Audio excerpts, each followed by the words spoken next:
le ciel clair, il existe une cité au séjour enchanté. Et sur les grands arbres noirs, chaque soir, vers elle s'en va tout mon espoir. J'ai deux amours, mon pays et Paris. Pareil toujours, mon cœur est ravi.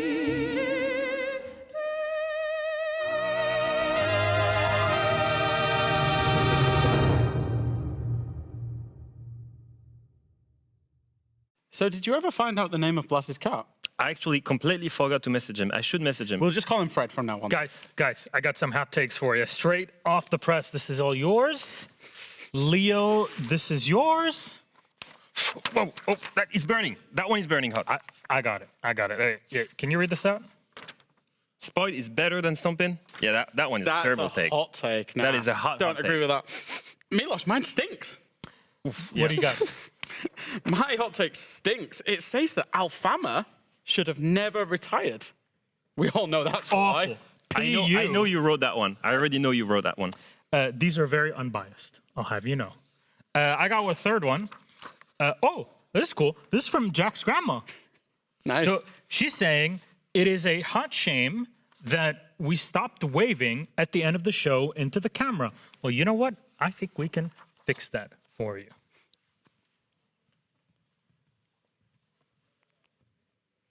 Guys, why are we waving? I mean, It's the beginning of the show.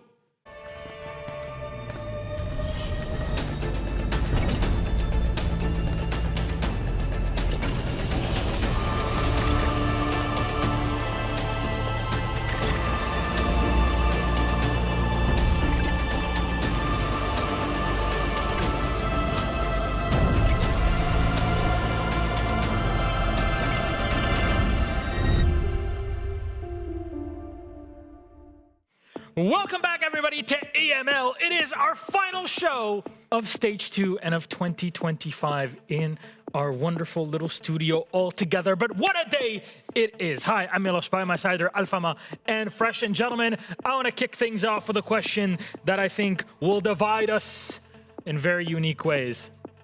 Gents, to both of you, why do you think EML is the best region in the world? I think it's because we've got the best IGL and the most aggressive playstyle. Oh, you took my point. I was going to say we've got the best teams and we also have the most competitive league. It took us 44 out of 45 regular league games for us to basically find a dead rubber. It was the very last game of the stage. Our teams are so competitive. We had a team that was relegated and in playoffs, and that makes for a very compelling siege. Well, if anything, our playoffs bracket looked like this because this was our focus over the past 2 weeks, qualifying 4 teams to the Munich Major. And of course, we got Team Falcons, Team Seeker, G2 Esports, and out of the blue and the pink, it's BDS that also joined them in Munich. But there's still more to play for, Jack. Yeah, it's kind of poetic. There's 4 out of our 5 partner teams, all made the Munich Major, of course. And there is more to play for. As much as we've determined the Munich Major, we now have our top 3 teams, our best 3 teams, I think it's worth saying, in the lower bracket final and then the grand final. And they are playing for 6 invitational points, Milos. Whoever wins in that third place game between Falcons and G2 will get an additional 100 SI points, and then they will get to compete in the final for even more. We're left with the previous stage grand finals, Falcons versus G2, here, starting at 6 p.m., fighting for at least guaranteeing those 150 SI points. And they're then going to be playing, the winner of that, going to be playing Team Secret,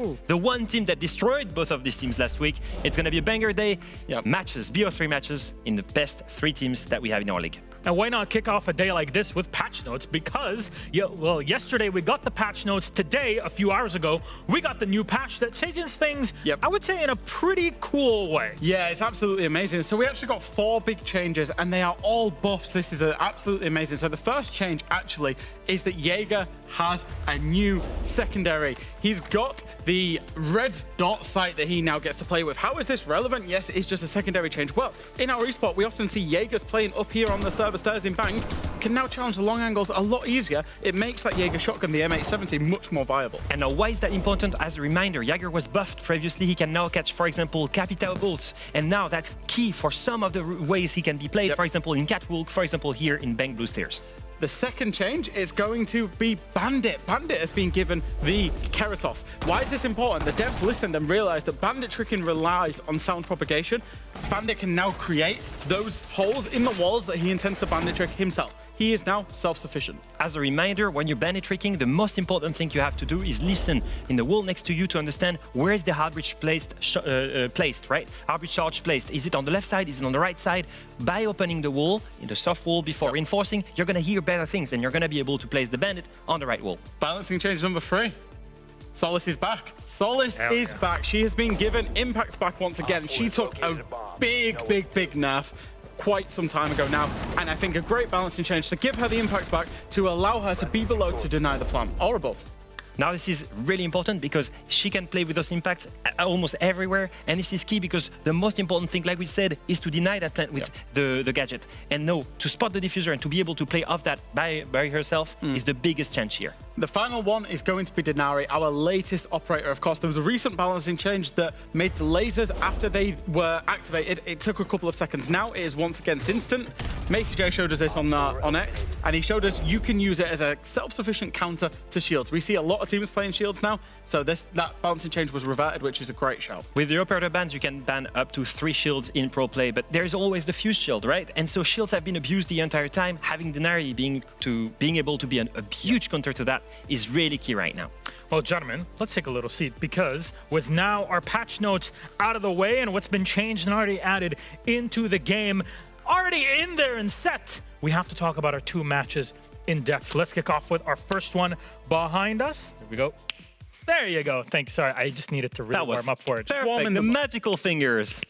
Well, not the first time I hear that. G2 versus Falcons. And it's a big day for these 2 squads. Let's start off with, well, Team Falcons in this case. Let's see what they have to offer for us because they dropped down playing Team Secret and, well, they got beaten up really by TS. I feel like it was the only small slump that we saw from Falcons. I think overall we've seen a Falcons that has really developed into an impressive team throughout their loss at EWC. I think that was the right wake-up call. I think they just fell short to a Team Secret that honestly that day I think could have beaten any team in the world. And how nice is it to talk about Falcons, where we talked about them last stage, where we said their individual performance gets them over the line in a lot of cases. We didn't see that this stage. We actually saw a complete team. They were playing from teamwork, and it was phenomenal that we saw, and it's backed up by amazing fraggers and a generational IGL in Liquefac. And I think I want to focus on Liquefac a little bit more. Let's take an example to show you why I think that Liquefac is superior to most IGLs in the league.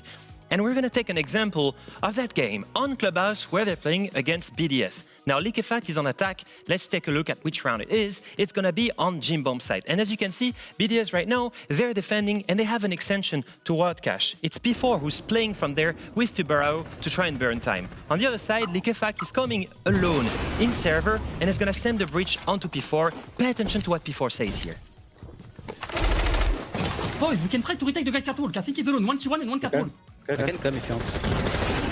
Okay, I can come if I want. I can come if you want. He's calling something. He's calling that there is 1 player in server, 1 player in catwalk, and they're all thinking, this is a server push. Let's go and play aggressive on them. Let's focus on the fact there is only 2 players to go and aggress them. What they don't know is that Liquefac, as always, is 1 step ahead. Pay attention. I'm betting server side. Farsi and Bride will push Jacuzzi.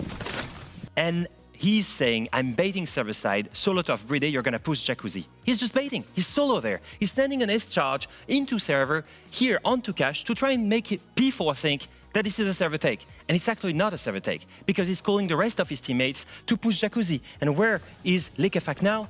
Up main stairs. I can push main stairs if They have nothing for office shop right now. I have nothing for office drop. That's the voice of Solotov. When Liquefac calls that he's going to go up main stairs, Solotov is ready to drop office. Everyone is thinking on the side of BDS, this is a server push. But look at where Falcons is. Liquefac here is pushing main stairs. We see the Lion and the Flores drop in office. At the same time, the Thermite and the Ash are rushing onto the bomb site. And what do you see? Literally, all of Falcons roster floating on the only Junker left. Freck dying on Jaeger here. They can all play aggressive to the bomb site. They can backstab the bomb site. Lion kills the Jaeger Cypher here. Flores denies anyone from server to rotate through construction, and Ash pushes onto the bomb site and gets all of the kills. That's one amazing IGL call. That's Liquefact once again proving he's such a strong IGL, always one step ahead, and that's the strength in Falcons. And in EML, really, because Savage is such a strong IGL, Alemao as well. And then we have Liquefact. We have so much power in our IGLs here, in the top 3 teams that we're going to see playing today. That was beautiful illustration, I have to say. With the comms in it, you get a bit extra context, and that explains it. Those small things, you don't have to overthink it. When you play so much with these teammates around you, when you scrim so many hours and hours and hours every week, it just clicks together in this way, and it's so beautiful to witness from our own side as outsiders, not the pro players, than the experienced ones that you guys have been. However, we need to talk about Team Falcon's opponents, G2 Esports.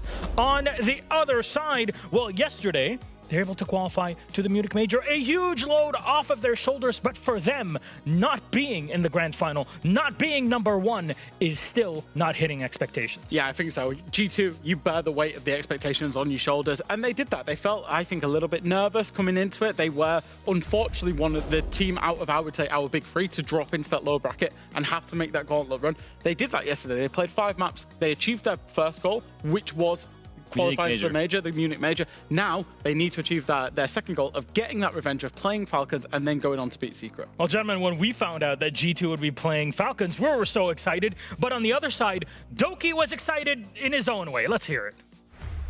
Oh, yay. That's and then great. maybe a secret Why? afterwards. Why do you react that way? You're supposed to be like the best of the best. Isn't that the whole thing? Bro, let me just tell you right now, okay? So we've just stressed out all week about possibly not qualifying for the major, okay? Yeah. We've came in today, destroyed Gen G. First game was very hard. BDS, no prep. Tough game. They're playing good Siege. We're playing like not to 100%. It's tough, okay? And then you're like, okay, I can go to sleep now and rest. But no, then you realize you're playing probably the 2 best teams in the world. He's excited in his own way. It's special, but yes, he is right. He's probably going to be playing 2 of the best teams in the world today, should, if anything, they beat Falcons to get to Secret on the other side. I love that he says it's the 2 best teams in the world. It just goes to show once again how far... 2 of the best. Exactly. The 2 best. The 2 best. It goes to show once again that EML has progressed so much now that maybe he thinks we're the leading region. And once again, it goes to show a second thing here, guys, is that it is so hard for them to qualify to SI. It is so hard when it used to be a given for G2 to be there. They live with the pressure of the G2 name. They live with the pressure of tens of thousands of Stompen fans that expect this roster to perform well. In fact, the EWC Grand Finals, where they missed a step and don't win there, this was such a big problem that lots of fans were disappointed in G2's venture. It was their first event with this roster and they reached Grand Finals, and this was still not enough for their fans. I feel like they really feel the pressure here to be once again the European champion like they were last stage. Well then, let's take a look at our map. Maybe we get some cool map vetoes out of this one. Jack, would you like to guide us through it? Yeah, so, I mean, once again, G2, they're surprising us with that map veto, aren't they? They played Clubhouse twice yesterday. They insta-banned it. It is their perma-ban, and Falcons are an incredible Clubhouse team, so not surprised to see that. I suppose the bank ban feels a little bit off. G2 love it. They have beaten Falcons on the bank, and therefore, that's going to mean Falcons picking Chalet, which I would say is actually a little bit of a surprise to me. This is a massive surprise Falcons for me. don't love this map. Falcons hated that map. They hated that, and they did not play it for a long, long time before bringing it up in this stage. And do you remember how it went wrong?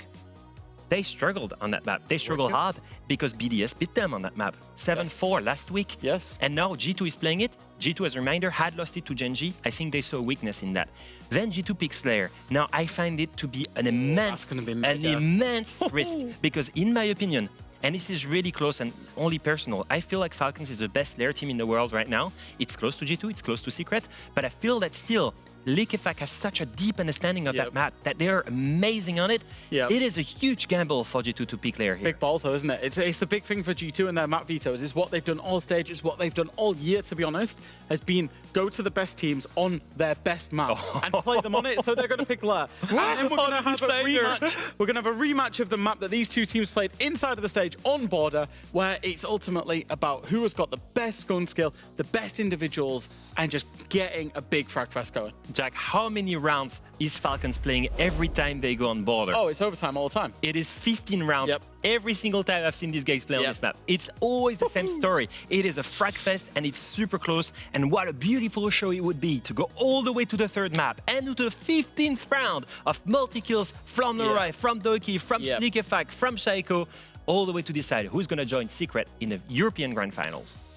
All I'm hearing is we're going to have 2 games that are going to go all the way. We're going to get absolute entertainment as always on EM. Yeah, I will say it's curious. I think there's different strategies at play here, though. I think from Falcons, if you look at 2 of the 3 maps, or actually all 3, 2 maps that they don't play in Chalet and Border, you know, lower preference maps for them. And the one map that they've showed a lot across the stage will be the Lair. So I think they want to not show stuff ahead of the major. Whereas I think G2, I think they're going for it a little bit more, particularly that Lair pick. They really, really want to take it to Falcons. And Jack, I would really like to remind everybody out there because they're thinking, yo, these teams are already qualified to Munich. What are they fighting for in this bracket? 2 bits at play here. First and foremost is the tangible. That is the 6 invitational points at play, because what it will do, if you can muster up an extra 100 points by winning this game, maybe an extra 250 points if you win the whole thing today, from G2's position at least, if you can muster that up, that puts a little bit less pressure on your performance at Munich.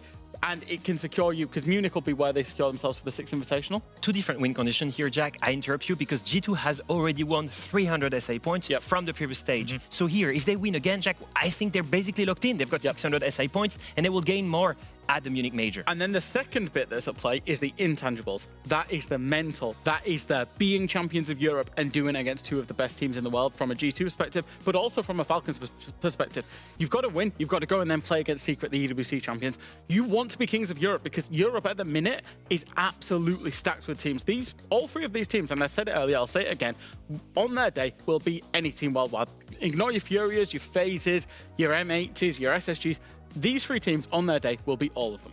Don't worry, I already ignore all of them anyways. The only region that matters anyway. But Leo, this is something that we see in the IGL summits, and especially when you kind of give them blueprints to work with, is when you have the IGL of Alama, when you have Likefak, when you have Savage all together in that one room, you see how they're throwing shade at one another. They're so experienced together. They have fun out of the game, but when they're in it, when they're screaming, when they're playing those games, it's on another level. Yeah, it's a battle between friends, and it's also a battle between enemies that know each other very well, whether it is in scrims, whether it is through official games. These guys have faced each other time and time again inside regional leagues and also at international events. As a reminder, whoever, if for example Falcons go and faces Secret in the grand finals, who was the team that was preventing Secret to win an international title for so long? It was Falcons. So there's a lot of histories between all 3 teams, and I can't wait to see who is going to be taking the European crown.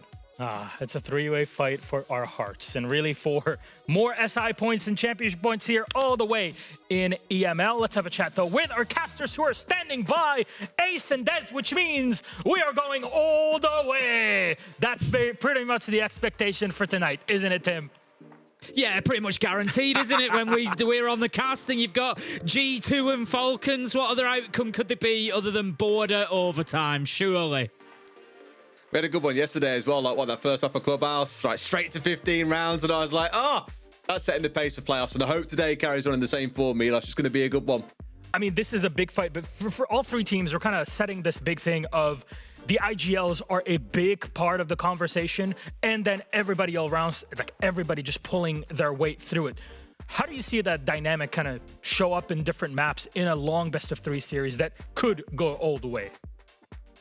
Ooh, it's hard with IGLs, really, isn't it, Tim? Because we've seen Likefak screaming the house down about asking for more from his teammates sometimes. I don't think it's strictly down to the IGLs. I know they're the centerpiece that we always talk about, but I think it's going to come down to individual players, honestly, and who really steps up on the day. You know, we've seen some players being quiet over the last couple of days when you need to be big. Other players going absolutely nuclear. G2 benefited from that a lot yesterday. Can Falcons match the same, coming in a little bit cold after a few days off? We'll see. I'm going to kind of hedge a little bit more and say, I think the IGL is going to have a big impact, but it's going to be which IGL can get the most out of those star players today. Who can really, rev up Stomping? Who can get Shaiko firing the most? I think that's going to be a big determining factor. Who can facilitate those big names? Imagine our kickoff for the day is Shaiko versus Stomping. Well, you know what? I'm sold on it. Gentlemen, it is all yours. Please kick off our lower bracket final. All yours. Thank you very much, Milos. Yes, here we go, Tim. 2 big best of 3s today. And as you've already heard the devs speaking about the difference between losing and finishing in 3rd place, you get 50 SI points. You win the whole thing, you get 300. And as I was saying to you earlier on WhatsApp, like, yeah, it's probably not going to have a massive impact because you think these teams are going to do well coming into the major. They'll make a deep run. They'll pick up some good points anyway. But this Falcons roster knew what it was like to miss out on SI by just 5 points a little over 18 months ago. They are not going to be taking any chances. They're coming into this wanting at least 150 SI points, which is what they get if they finish second.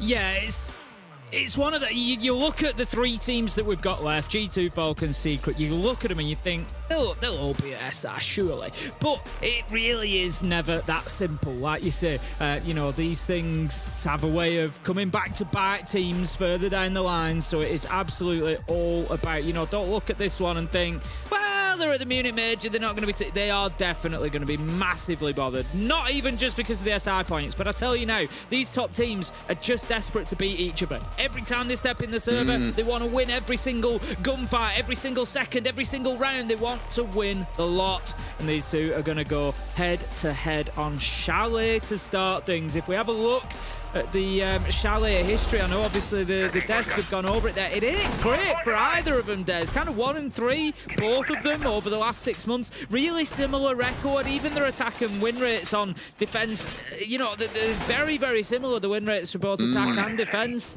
There's very little to separate these two teams. Falcons slightly better on attack, G2 slightly better on defense. That's about all we can say. I just love how in round 1, because there's a lot we can say about this, Tim. Leakifak is like, get me on the Solus, give me that buff shotgun. He's straight on it. I think we must have all seen those changes yesterday. Those don't know, there was a patch earlier on today, and Solus did get quite a substantial buff. The range of a gadget going from 12 meters to 20. The shotgun being made stronger. I want to say it was Gunnar. I'm sorry if I'm wrong about this. He was on the timeline earlier saying, we don't need these changes to damage. It's got to make bigger holes. That's all you need for it. And Leakifak's like, no, make it do more damage, man. I'm here for it. So I think he could be an absolute menace today on the operators. So we'll keep a close eye on it and see just what kind of impact he can have. But it is going to make life hard for G2 to get these drones safely inside the building and know what the hell is going on. Just going to see already some of the fire arrows coming in from Doki just to try and prevent any bandit tricking going on behind that wall. But of course, the Tubarão just adds a little layer of depth there, not, I think, unintentionally, freezing out the Twitch drone of Alamau as well, which is going to prevent him getting down there to kind of support. So he's being careful with the second one. As you can see, we've still got a bandit battery on that other side. This is actually being really well played. They're going to get the wall open, but look at that! Shaiko just stands right in the breach, takes one down with the Tubarão. Second Twitch drone goes as well. That's actually not a bad outcome for Falcons. Nah, I mean, the blessing, I guess, for G2 is Blaz has already done his work. He's got the breach opened up. Loki gets a very, very delayed trade back on the other side. Now it's just back and forth, right? Leakifak finding out Loira, a good one to get rid of that ramp, because it will at least mean now, at least with the work that Loira was looking to get done, he won't be able to do quite so much of it. I was about to say, surely you see the man underneath your scope there. And sure enough, Stomping collects him. It's back and forth, though, but ultimately it's Falcons coming out on top, Tim. We've still got 75 seconds to go. Stomping's got to win a 1v3, if not recover the diffuser and get it put down. There is work to be done, and work that I don't think Falcons are going to let him get away with. No, I'd have to agree with you, Stomping. Just sending in the flashbang to connector. I don't know if he's convinced of the location then when the shots come through. It just gives users away. Stomping finds a beauty. It's actually winnable here. He's going to just strafe across. If he takes the one on pillar, they're kind of both lining up a little bit. We've seen this over the last few days where players just manage that double flick. He manages to hit one, but doesn't get either, as Breeder will close him down. That's going to be first round going to Falcons. If there's anything I hate seeing more than a banned Dockerby, Tim, it's Dockerby with 2 phone calls in back pocket. I was like, no, how have we got this late in the round and they're both still available? Like, you can watch in the bottom left corner of your screen. They're all here and available for them. We get into this little back and forth around the map. Trades going here, there, and everywhere, but no calls being used. You can't bring the operator and not make maximum use of it. Fair play to Stomping. He's played pretty well in the 1 versus 3. Close to almost forcing it down to a 1 versus 1. But Falcons simply not giving anything away there in that 2 versus 1. They take the first round in the basement and they go to Bar and Gaming for round 2. We're going to have Leakerfax sticking with Solus. So to give you a little bit more info on the changes to Solus, not just the weaponry, of course. She's had the change where her impact nades have come back, which is a big one, because the impact nades were a huge, way to deny that plant, particularly if you're underneath and you can see the plant going down. Just open it up with the impact nades, doing a bunch of damage as well. It was really, a big factor. So the impact nades have come back at the cost of the bulletproof cam. You can see Leakerfax is running the impact nades. There's also been changes to the gadget as well. And one of the big changes, I think, here is the change in detection rate. So there's 3 gadgets that we need to think about here. There is Solus, 3 operators, Solus, Pulse, and IQ. IQ wins on range with a 20-meter range. Pulse is about 15 meters, and Solus used to be about 12 meters. So as you can see from that, the attackers have the advantage. IQ will see either of those operators before they see her. Not the case anymore. Solus has been extended up to 20 meters. She now meets the range of IQ, so it is a dead heat. It's an even battle between the two of them. It is no longer just, a no-brainer to say, right, Doki's going to win that out because he's got the greater range on the IQ. This is going to be a potentially much more even fight because Leakerfax will be able to see Doki just as soon as he can see the Solus. So, really interesting changes coming in. Absolutely. Again, it's only small tweaks and changes that we've seen, but the impact the pros can make them have is quite scary at the best of times, and we'll see how that bleeds on throughout the day. Here as well, Doki, you're always looking in a rock and a hard place here. You want all your attention to be inside a bathroom window, but you're always being challenged from the Ivy window. And sure enough, Chaiko is like, just look away from me for 2 seconds. Just give me 2 seconds, and you'll be in hot water. Because as safe as you might feel behind these posts, Tim, you step an inch anywhere and you're basically exposed to that window. You can lose your life for it. It's why we've seen teams using Sens quite a lot, for example. Roll one of those light screens down in front of that window, make it hard for anyone playing on the other side to be able to challenge the bathroom window player. So right now it's a merry little dance, but we are halfway into the round, which means someone has got to get a wiggle on, and really it's going to be the attackers. All the onus is on G2 to get something happening. Okay, then I'm just going to have that IQ scanner out. More gadgetry taken down, breaching going off. So G2 continuing to work, but they've only got a minute left to start really disrupting these players. And we've still got Leakerfax roaming around underneath on the Solus. Unchecked at the minute, really. Down there in dining, no damage done. And it's something G2 are definitely going to have a plan for. How do you plan for Jaco? Just hitting you with a headshot. They don't know about Leakerfax. G2 are just being picked apart right now as Users manages to find another 5 versus 2. And this round is almost certainly done. It's up to Stomping again. This time a 1v5 cut down by Users. That's going to be a second round for Falcons. G2, I just don't feel, had a real grip on that map at any point during that round.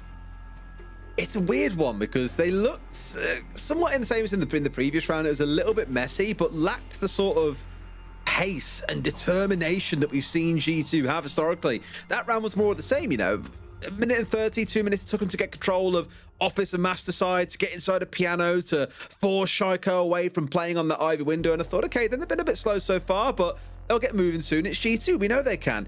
As soon as they start sniffing anywhere near bar gaming, start dancing around library, looking towards the top of library stairs, the bite back is immediately there from Falcons, almost like they're waiting to spring a trap on G2. And dare I say, what has made G2 a very, very effective attacking team in the past has been their pace. Teams struggle to keep up with them when they all flood in as 4 or 5 at once. It's very hard to respond to. Falcons so far are playing against a slightly slower G2 than what we're used to seeing. And you've seen the results so far. They're up 2-0 and life's looking pretty cozy. 10 seconds to go.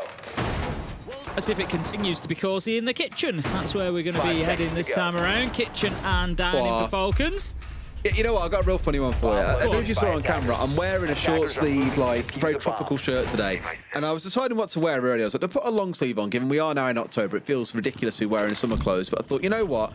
It's the last stage of playoffs. When we get to Munich, I won't be able to wear it. I'll only be able to wear my winter shirts, my long sleeves. So I thought, go on then. It's a final swan song to summer. We'll wear a nice short sleeve. But you speaking about getting cozy in the kitchen, now I'm just like, I should have gone long sleeve. We're near Christmas already. It's ridiculous. But 2 months until Christmas, Tim. I mean, we're getting in towards Halloween, Des. We're getting into the season of... When does Christmas start for you officially? For me, personally, beginning of December. Really? I'd say after Halloween, I'm okay with it then. Yeah, If I walk into Asda tomorrow and Christmas tunes are playing, well, we're going to have a fallout. I'm not miserable I'll be on about social it. media having a scrap with someone. Yeah, I'm not like in a miserable way about it. I like it to be like a more focused and intense kind of season. Like, if I get into December, then it's bang, we're on the countdown, and everything can be quite focused and intense about it then. But this round doesn't feel very focused and intense yet, Tim. I was just gonna say that. Let's see if we get we know what we're saying. We got this one. Intensity picking up as Shanko takes down Stomping 5 versus 3. What Falcons are, there's no other way of putting it. They're running over G2 at the minute. They're just not bothered, Tim. Get out the bothered-ometer. What are we saying? They're unbothered. Extremely unbothered. They're just picking them off one at a time. G2 again have got a little bit stuck here, but okay. I don't want to say basics here, boys, but it really is that they're losing out to at this point. Like, Falcons have largely planted themselves on a half wall. They've danced around piano. They've just kept everything locked off, actually on the office wall itself, and just said, all right, there, you want to come peek on us? Go for it. And we'll beat you in every gunfight that it steps into. A strange one, but those have been 3 very, very dominant rounds by Falcons, bar maybe the first one where Stomping had a chance, but it was still a 1v3. It was always uncomfortable. Just don't really feel like G2 have shown up yet. Just a reminder that G2 did ban Bank, not necessarily instead of Chalet, but let's, for argument's sake, say they definitely could have banned Chalet, before they were playing here. And it's a tactic that worked yesterday for them. We said it was a gamble. It took them to Clubhouse, which they got the win on. And you just look at it and think, I'm not sure they've tried to kind of come at it from the same angle, but where, in any series, I get it that maybe G2 don't want to just, rinse and repeat Bank over and over and over and over and over again, because it is effectively going to be a position of diminishing returns against somebody like Falcons, especially, who, are so good on so many maps. You're not just going to, you're giving more and more away, essentially, every time you play it. Teams are going to get, as we've seen with Virtus Pro, a much better idea of exactly how you do things, and they'll start punishing you for it. So I get it. It's not as simple as saying, oh, just play Bank every time. But again, coming through to a map like Chalet, it's not, I get it, it's not one of the best maps for Falcons. They don't really like this map, but effectively I think trying to play into your enemy's weaknesses all the time rather than play into your strengths is eventually gonna punish you at some point. You're gonna come unstuck at some point, and I think that might be the point that G2 are at now. But look, it's not a huge problem. They move on to their second map, which is their choice, and they look to maybe take it to that decider on border. I'm looking a long way down the road yet. There's still a lot of siege to play on Chalet, but it's not looking good for them right now. This tactical timeout is going to have to be spectacular. We've just got to kind of look towards the bans as well, just to talk about these for a second. When we had the blitz coming away, I was like, oh, okay, and taking pressure away from Alamo. He can't rush people down anymore. Similar story with Doki being on the... What's the Dokkaebi then? But obviously she's banned. We'll talk about that in a second. But it's playing on towards the Deimos. That's the one. That's the D I was looking for. Too many Ds in these bans, Tim. I can't talk about it much longer. The Deimos being taken away. Obviously, it's a really strong pairing up with the Dokkaebi. We spoke to the depth about this before. Really effective when the Deimos gets the track down to have a Dokkaebi call going off at the same time. Hard to get sideswiped by someone when you know exactly where they are because of the phone calls going off as well. So that sort of slowed them down a little bit. The Dokkaebi, I think now... G2 haven't used it super effectively, but at least in the last round tried to do so. I think it's going to slow them down even further here, and I'm hoping the words that came out of the backroom stuff at G2 in that tack timeout were, boys, where's the energy, where's the pace, where's the G2 that we've seen jumping in through bathroom window while a player sat on double rappel while there are 3 players pushing in towards piano and on the main breach and on side, balcony door. These are things that were missing in that last round. It was very, very one-dimensional from G2 to a little more creativity, a little more pace, and they might be able to start overwhelming Falcons, but Falcons look pretty ready for anything that G2 have thrown at them so far. Soltov's just going to be forced away out of library there, so that's G2 taking a little bit of ground. Lyra is in and able to start that vertical work as well. But again, G2 just not confident of where everybody is, and punished again by Leakyfact. Having a little look for the challenge on Ivy Door, but I tell you what, Leakyfact's sticking around because he's happy to keep fighting this. He's a minute into the round. He's taken Doki down, which is your Lion gun as well. He can open up his own rotations. Those impact nades going to make Solis a super, super popular roaming option, as well as that, counter electrical, that counter diffusing technology that she can bring to the table. Just being able to do things like that, super easy, super flexible, little rotation, mix things up, it's going to make her very, very popular. Go back to those bans again, right? How do you sniff out Leakyfat there outside of getting drones in deep into the map and seeing, oh, solar walls reinforced off. There might be someone playing around here. They haven't gone that deep in. They've kept it quite shallow overall and paid the price. And Leakyfat is able to do really whatever largely he wants to. Has got himself now on the dining hatch. Not sure they're even aware that he's inside of dining in the first place here. So he can just happily sit and wait. Maybe step out and go for a challenge at some point. But no, has dropped back in towards site and given over that ground floor control towards G2 now that we're down to this 4v4.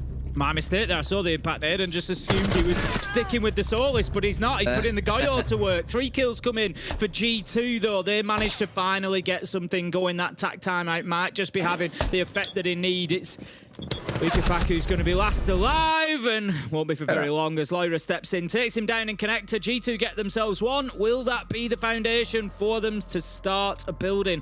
I just want to have a look at their defensive stats for when they switch over. 50% historically on Chalet is their win rate on defense. So G2, you could arguably statistically say they should be looking to expect at least 3 rounds in the second half. So I would argue they want to be winning the next 2 of these to make sure it's a 3-3 split. Absolutely, get themselves a little bit of bounce for sure. That round at least better, though. It really felt until the dying moments that it could have gone either way still, personally. Like, it really came down to Blaz hitting a couple of great shots. That one into Shaiko, an absolute freebie. Gets a second in the cover in a second. Alamat almost going down at that point. So a close one still, but overall, they're the ones with 4 players left alive, and it looks like a good round for G2. They're on the board. That's the kind of response that you want to see after attack timeout. Now, Tim, we had a good chat yesterday about Capcan and how he felt like the downfall of G2 in that game against Gen G, especially on Club. Probably 3 times in a single half where we saw players being caught out by it, either losing the majority of their health or outright dying to it. It's a good way, again, of forcing them to slow down. That's what the bans have been engineered to do. That's what the gameplay is starting to do, looking in towards the FNATs, in towards, of course, those shields, the frost mats coming out. Also, of course, you've got those cap cans I've spoken about. So for me, for Falcons, again, it's about trying to take away G2's main strength, which is the ability to overwhelm their opponents. And we've seen, we've seen a couple of times where G2 have been kind of, and I guess all teams try to do this to a degree, but the most successful teams against G2 feel like the ones who have looked at the way they play, recognized where their strengths are, and worked to remove those specifically, rather than going with, here is our strategy to keep map control, or here is our general strategy to, funnel teams through this area on attack. The ones that have very specifically played into G2's strengths have generally done pretty well, or the ones that, not so much their strengths, but have understood the way that they play and have been able to take advantage of it. Leo picked up on it, with the way that they can be separated on Chalet, for example. And the teams that have done that well have sort of done best against them, and Falcons definitely looked prepped for it. Leakyfat straight back onto that Solis. The range, man. He's not going to tease me this time with Goyo and the impact aids. He's gone straight onto the Solis. Like you say, that range, just to remind everybody, it's gone up from 12 meters to 20. So super potent operator at this point. You just see anything that's happening, any players that are sat on drones or using gadgets of any description, he's just going to see them all at that point, and it just helps orchestrate everything that's going on. He's also the IGL, don't forget, so he can read into that and say what the response should be. IGL and IGL action as he brings down Alamau, and then Doki finds Shaiko to net things back out again. Halfway through the round, and just like in the previous one, Tim, it's a 4v4. Yeah, it's a great start there for Falcons, just being able to take down the Twitch as well. Going to secure a lot of that gadgetry, make it more difficult. Solotov picks up Lyra. Stompin's just trying to spray, trying to find anything at the minute. G2 struggling round to round to kind of get themselves going. It's been a quiet start, but Doki manages to find users. Headshot from the Capitao leaves him now able to push down blue stairs. Needs to be careful though, because he's challenging a mirror. However, in go the fire arrows. Leakyfat picks up Stompin. Doki will burn Brede out. That fire arrow did the job, and that gives a little bit of access to sight, but it's Leakyfat again. Now finds himself 1v1 locked in sight. Can he win it out? I think Doki's on for an ace here, right? Because he got that 4th kill right under Leakyfax as well. I think he's on here to completely clean them out, but Leakyfax himself is 7-1. A real battle of minds coming out here as Doki starts dropping in smoke. Doesn't have the diffuser, so it's a bit of a bait.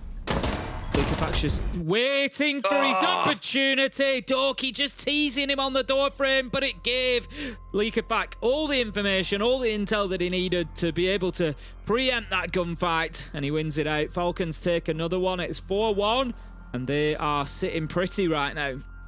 They are looking pretty good still, but it comes down to a close round, and we speak a lot about these rounds where, if only that 1v1 had been won, or only that thing had happened to be a little bit different. That's the kind of round that G2 will look back at and say, it could have been 3-2. Instead, they stare down the barrel of a 4-1 and have some work to do in this final round to keep themselves going. I feel like it'll be the chance to do so. It should be this offsite we step into here. It's going to be kitchen and dining once again. It was actually last time around we played it, a flawless round coming out for the side of Falcons. So some work to do for G2 here if they want to change their fortunes. Yeah, absolutely. Absolutely. And it starts here and now. It's got to be this round. This is a must-win round for me. It's rare that I say it as early as round 6. But I think this is a must-win for G2. Coming back, if we go back to those historic attacking stats on Chalet, I look at G2, 31%. Well, I'll give them the benefit of the 0.8%. It's 31.8% attacking win rate. It ain't pretty. They've not even managed to meet that threshold. When we look at the defense, it's 50%. So they can expect maybe 3 rounds on the defense. That's going to bring them up to a total of 4. So a 5, if they stay as they are now, so 5-1.5 just isn't good enough for G2. They need to win this. They've still got to face off against Leakafak, who's been an absolute demon this half. 8-1 he now sits at. I'm not going to say it's the Solus buff, Tim. He's put a nightmare on it. It has, because again, the information that he's been seeing, he's seen players on drones, using gadgets, he's been running around having a lot of fun with the shotgun. He's been a busy boy. He has. I think half of it is down to Leakafak's slippery movements as well. But Alamau's just going to get himself straight inside a trophy. Interesting one from G2. Not really. They are worrying elsewhere about it. They are looking for map control, but Alamau's just going to get really aggressive and get involved very, very quickly. And that might just net him a kill or 2 here, which you feel is what, exactly what G2 need, is that platform to build them into a round. Nitro comes out, not going to do any good, but it's that man again. Leakafak with an opener, picks up Blaz. That is the sense offline. Big loss. And that's the entry in every single round secured by Falcons here, Tim. Yeah. 2 for Shaiko, 1 for Solitov. Now 3 in a row for Leakafak. Bullying G2 at the start of these rounds. And the Sens, as you say, being offline is probably the best operator they could find. Some damage attempts coming on through, but Doki's there for a response. Immediately chooses to get 1 back. So another 1-for-1 taking place. This is only helping Falcons, though, Tim, because they're the ones with the numbers advantage. Yeah, they can just win any war of attrition now. Alamo taken down. Breeder is the one to find it, but there was bullets flying in from multiple angles there. 4 versus 2 now. Stomping, trying to recover that diffuser, trying to get a kill, trying to get any kind of spark to ignite his team in this round, but it's unlikely. Loira does manage to find Shaiko, but takes a lot of damage along the way. So whilst they do brings things a little bit closer, it is still a 2v3 that G2 stare down the barrel of. Yeah, I mean, we've seen Stomping being a couple of 1vx's throughout the half. Of course, none quite being converted. With Loira on side, can he get more done? He needs to find a kill, really. Then very close to getting one, but no! Tell you what, this man is Neo from the Matrix, dodging every bullet coming until Stomping steps across and puts him in the mud. Agent Smith has found his man, and now it's Predate and uses to hold on. In these final 30 seconds, Stomping has rounded downstairs. Big chance for G2 here to get that second round, Tim. Diffuser surely about to be recovered as well. Players of Falcons stood pretty far back, but 20 seconds to go. Can G2 get it done? Stompers just trying to take the quick peeks. Doesn't know exactly where anybody is inside his sight. Could be an opportunity to get the diffuser down here. They're gonna have Stomping on the cover as Loira goes for it. The push comes from Falcons. They get the kill they need. Users finds his man, and then it's an easy mop up onto Loira. 5-1 Falcons, and it's not just about the scoreline here. This is the point that I want to really sort of emphasize. This is the manner in which Falcons are winning this. G2, they're not even kind of close in a lot of these rounds. It might be coming down to the last few players on each side, but Falcons, even then, just feel like they are confidently in control of this Chalet. 5-1 up, but let's see how impactful that side switch could be. Yeah, it needs to be stupidly impactful, Tim. As we remarked, every single entry kill has been won by Falcons in that first half. Yet the majority of rounds, they barely lost a player that they came out on top of anyway. One, of course, they lost everybody. But 1 round was flawless, and they were left with 4, the one with a couple. They've made it look like, you say, the nature of which the rounds are won, very comfortable. I think a couple of rounds at least, I'd say 7, 8 and 9 all need to go in favour of G2. They need to basically do what Falcons did, who came out and had that complete rotation to begin with. They went to basement, went to bar and gaming, went to kitchen dining and won all 3 of them. And, you know, that was the point where G2 know that they're in a game, they know they're on the back foot, the tack time out came in, and I think that's G2 need that as an immediate response here. If Falcons are able to pick up that round that puts them on 6 in the next couple of rounds, round 7, round 8, they get themselves onto 6, you're just looking at it thinking G2 basically have to go flawless from there just to get back to overtime. It's a huge ask. 10 seconds to insertion. It is. Well, let's see how they fare off then, Tim. Bans, of course, come on through as well. Shock horror. Shaiko has had Deimos taken away from him, and Blackbeard, I think it's been a long-time favourite of a couple of players actually on the side of Falcons, so not surprised to see that taken away. And on the other side, the double Architect ban coming out, the Azami and the Mirror being ripped away from G2 to hopefully make Falcons' life a little bit easier, a little smoother to move through the map. Again, Solotov straight in on the Twitch. Just as G2 were utilising this operator pretty heavily, I would say, at times, to go through and take out those electronics. 3 out of 6 rounds we saw the Twitch brought along. Falcons will themselves look to get on it immediately, but Solotov's shown too much of himself. Alamo punishes him, and G2 have woken up. As we said, the side switch might be the one for them, and it looks like they might have the first of those 3 rounds that I said that they desperately needed. Well, they've certainly tried to go fast there, Falcons, and G2 have just cut them down. It doesn't matter there's a shield in front of their face or anything. They have had the answer. So now, Shaiko stood here looking in towards Library. I'm pretty sure wondering, all right, guys, is this one really savable? Casual as anything, takes out the C4 and then follows up onto Alamau. It's a little bit flashy, but I think you'll find the last 3 members on G2 here are not going to see this round being given away. Like watching him, training, watching him sometimes, isn't it? When he just it's a combination of shots like that. Doesn't matter in the long run. G2 know where he's coming from, and Doki's going to be the one to cut him down as he comes in through the window. That's going to be G2 getting their first round on defense. Puts them back to 5-2. All smiles in the team still, so, you know, maybe the spirits are still high. The important thing there as well, I think, not just getting the round. Obviously, that's, you know, number 1, but number 2, you picked up on it, Des. 6 rounds in a row prior to that, G2 have lost that entry battle every single time. This time, Alamo comes out, takes down Solotov, they win that entry, best foot forward, and they go on and cruise through the rest of the round, only losing a couple of bodies along the way. Much, much better from them, and it needs to be a platform to build off. It's not done yet. Don't breathe a sigh of relief at this point, G2 fans. I still think they need round 8, round 9, get back in touch. 5-4, then we can start talking about them maybe winning, shall we? Yeah. We've been here so many times over the last few weeks, Tim, across EML, across Asia, across Japan, you know, where teams are down in situations like these, and they have fought it back 2 or 3 times. But those are the moments people want to remember, the real high moments. The majority of the times, you do see the team manage to push a couple of rounds over the line and get themselves there, leading a map ending up 7-4, for example. It is a big ask of G2. There's a 3-round deficit still to cover. If Falcons have tried their rush, I think you're going to find they slow down in this round and go back to what makes Falcons Falcons and make life a little bit more difficult for G2. In goes the clutch drum. No surprise to see the Bravo starting to be brought along.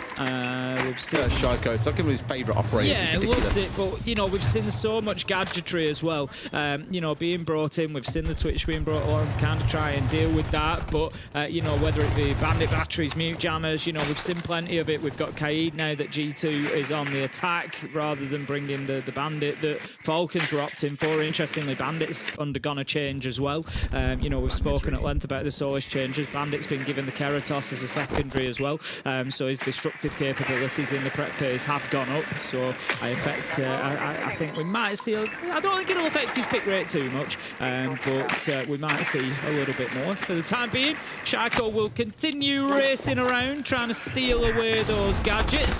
What's that bulletproof camera? That's going to have been his main focus, I would expect. What I call the Shaiko paradox, Tim.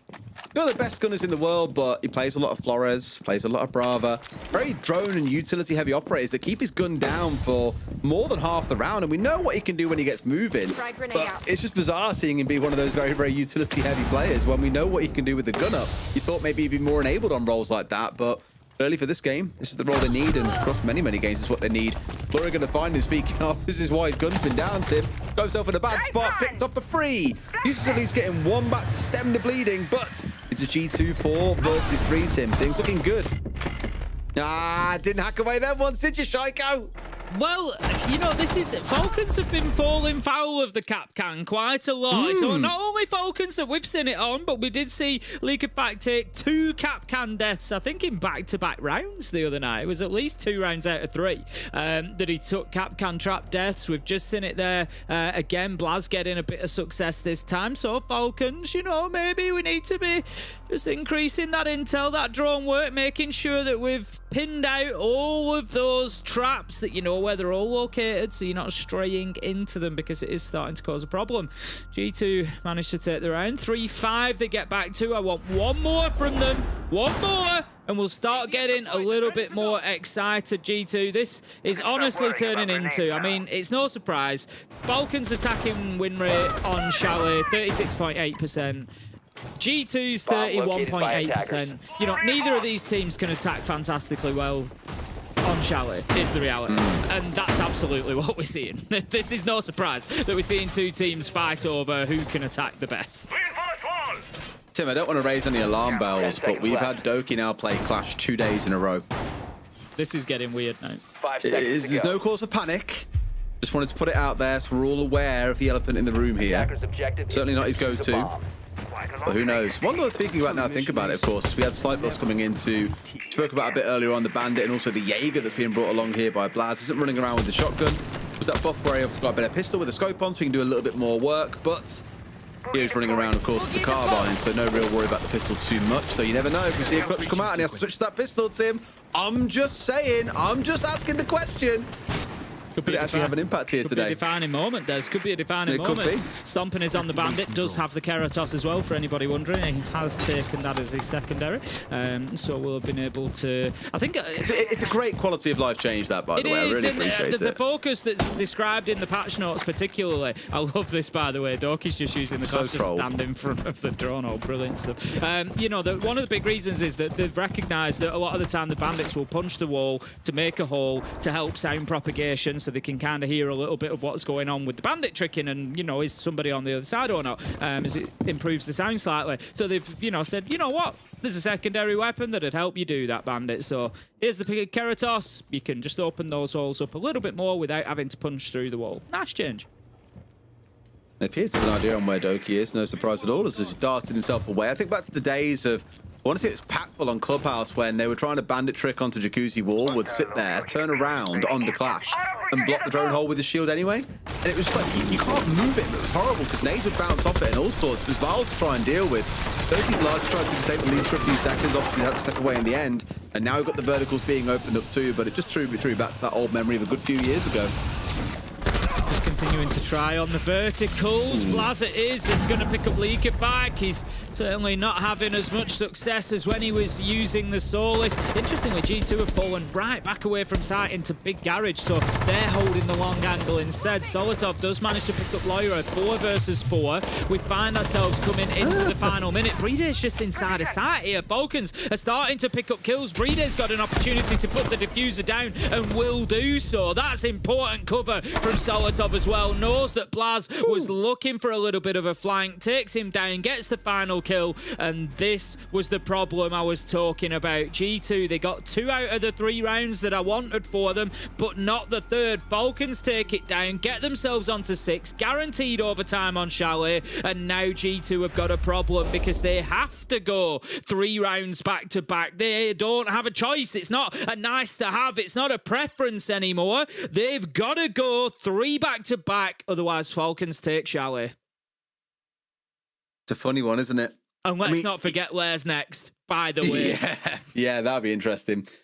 One to speak about there for a second was, you said it yourself, like Breede's in the middle of sight, and what I loved about it was Falcons weren't trying to execute there and just try and get very minimal slither of control to make this happen and spamming smokes down. When they realized that G2 were falling back, they didn't say, okay, let's just plant and sort of hope they don't turn around. they actually pushed on deep and really tried to shut them down and stop them getting any kind of comfortable positions behind to try and stop the plant going down. And once they found a couple of kills, Bride turned tail, got the diffuser down. Obviously, Solotov caused absolute carnage on blue stairs as well. It was just really good for them to not kind of go, okay, I guess they aren't here, I guess we'll just plant. They wanted to make sure they killed a couple of players off the back of it with the pressure coming in from the other side of Falcons' push. And it was just really, really smart and intelligent. That's why they're now at 6-3. It's why they've got a 3-round advantage, and it's why G2 have really got to buck their ideas up here and do something special. Well, let's see if they can achieve it or not. Okay, continuing with that Soulless use. We saw him switch out to the Clash last time. He's had a little bit of variation. Soulless, Warden, Clash, and now back to the Soulless. Certainly not as consistent as League of Pack was on that operator so far. But it may well be that we have a surge from him in these last few rounds. League of Pack, interestingly, is on the Amaru. We always pick up on it. It's always one to watch. Just one of those explosive operators. Could be up a hatch, could be in through a window. I personally really like Amaru when that Gara hook is used towards the end of the round. Everybody expects it in the first minute and a half. Get in there quickly, get aggressive, attack. You know, you don't need to play it like that. Quite often we'll see teams be, you know, just sort of leave it on the back burner. Wait until those defenders are really, really busy late in the round when you've got yourself into position, you've taken away a lot of utility, then zip in through a window when they're not expecting it. And that's when you can really put them in big trouble. Yeah, I don't know if we'll see anything too crazy come off it. A lot of players have asked them, you know, well, why do you run the Amaru so much and not actually use the gadget? And they're like, just like the gun. Leave flashes. Makes sense. So I was like, all right, fair play. Sometimes it ain't always about the gadget, but we'll see, of course, if anything comes out of that soon. Solotov has tried to go in, immediately shut on down. Leakerback can look up here, for example, not making use of that gadget, but is playing hard around this piano window, just looking to try and give a bit of cover and support to his team. As it stands, the Falcons not yet able to get themselves inside the building. Every single player still outside halfway into the round. Setting up recon drone. There you go. Waiting for that second half of the round. He's going to go zipping in and try to take a bit of map control. He doesn't know about the player on his right! It's too easy for Doke. He steps across, picks up his kill, and G2 really cement their position as favourites for this round with that. Loira manages to find Bride as well, and Falcons are left scraping and scrapping, trying to find a way in, trying to find any safety. Stomping closes down users. One versus everybody, and it's going to be Doki taking down Shaiko. G2 close out the round. They get 1 of 3 that they need. It brings them back to 6-4. It was the perfect mirror of what we spoke about in that first half as well. So when you think back to it, we were saying about G2, they're lacking that pace, they're lacking that aggression. Yeah, Falcons have tried. Solotov's gone in, they've tried to get control of Library. What happens? Immediately shut down, and for the rest of the round, the team are kind of recovering and figuring out, okay, then how the hell do we pull this one back? And sure enough, it inspires attack timeout to come out from Falcons. They know there is a chance here that G2 can win these next 2 rounds and send us to OT. It would keep up with our trend, Tim, of having our first game of the day go to OT. But Falcons don't want that. They want this done in regulation. They haven't got to sweat for those extra 3 rounds. No, exactly that. It just sends a message, doesn't it? And we know how Falcons, you know, we know how confident they're going to be going into Lair. If we have a look at their Lair stats while we've got the opportunity on the attack timeout, we know that G2 are good there as well. But Falcons, over the last 6 months, have played it 7 times. They've won it 6. G2 have actually won it 5 out of 5 times. So, you know, still very good there. But yeah, every stat in terms of win rate, attack, defense for both teams, every single stat is above 60%.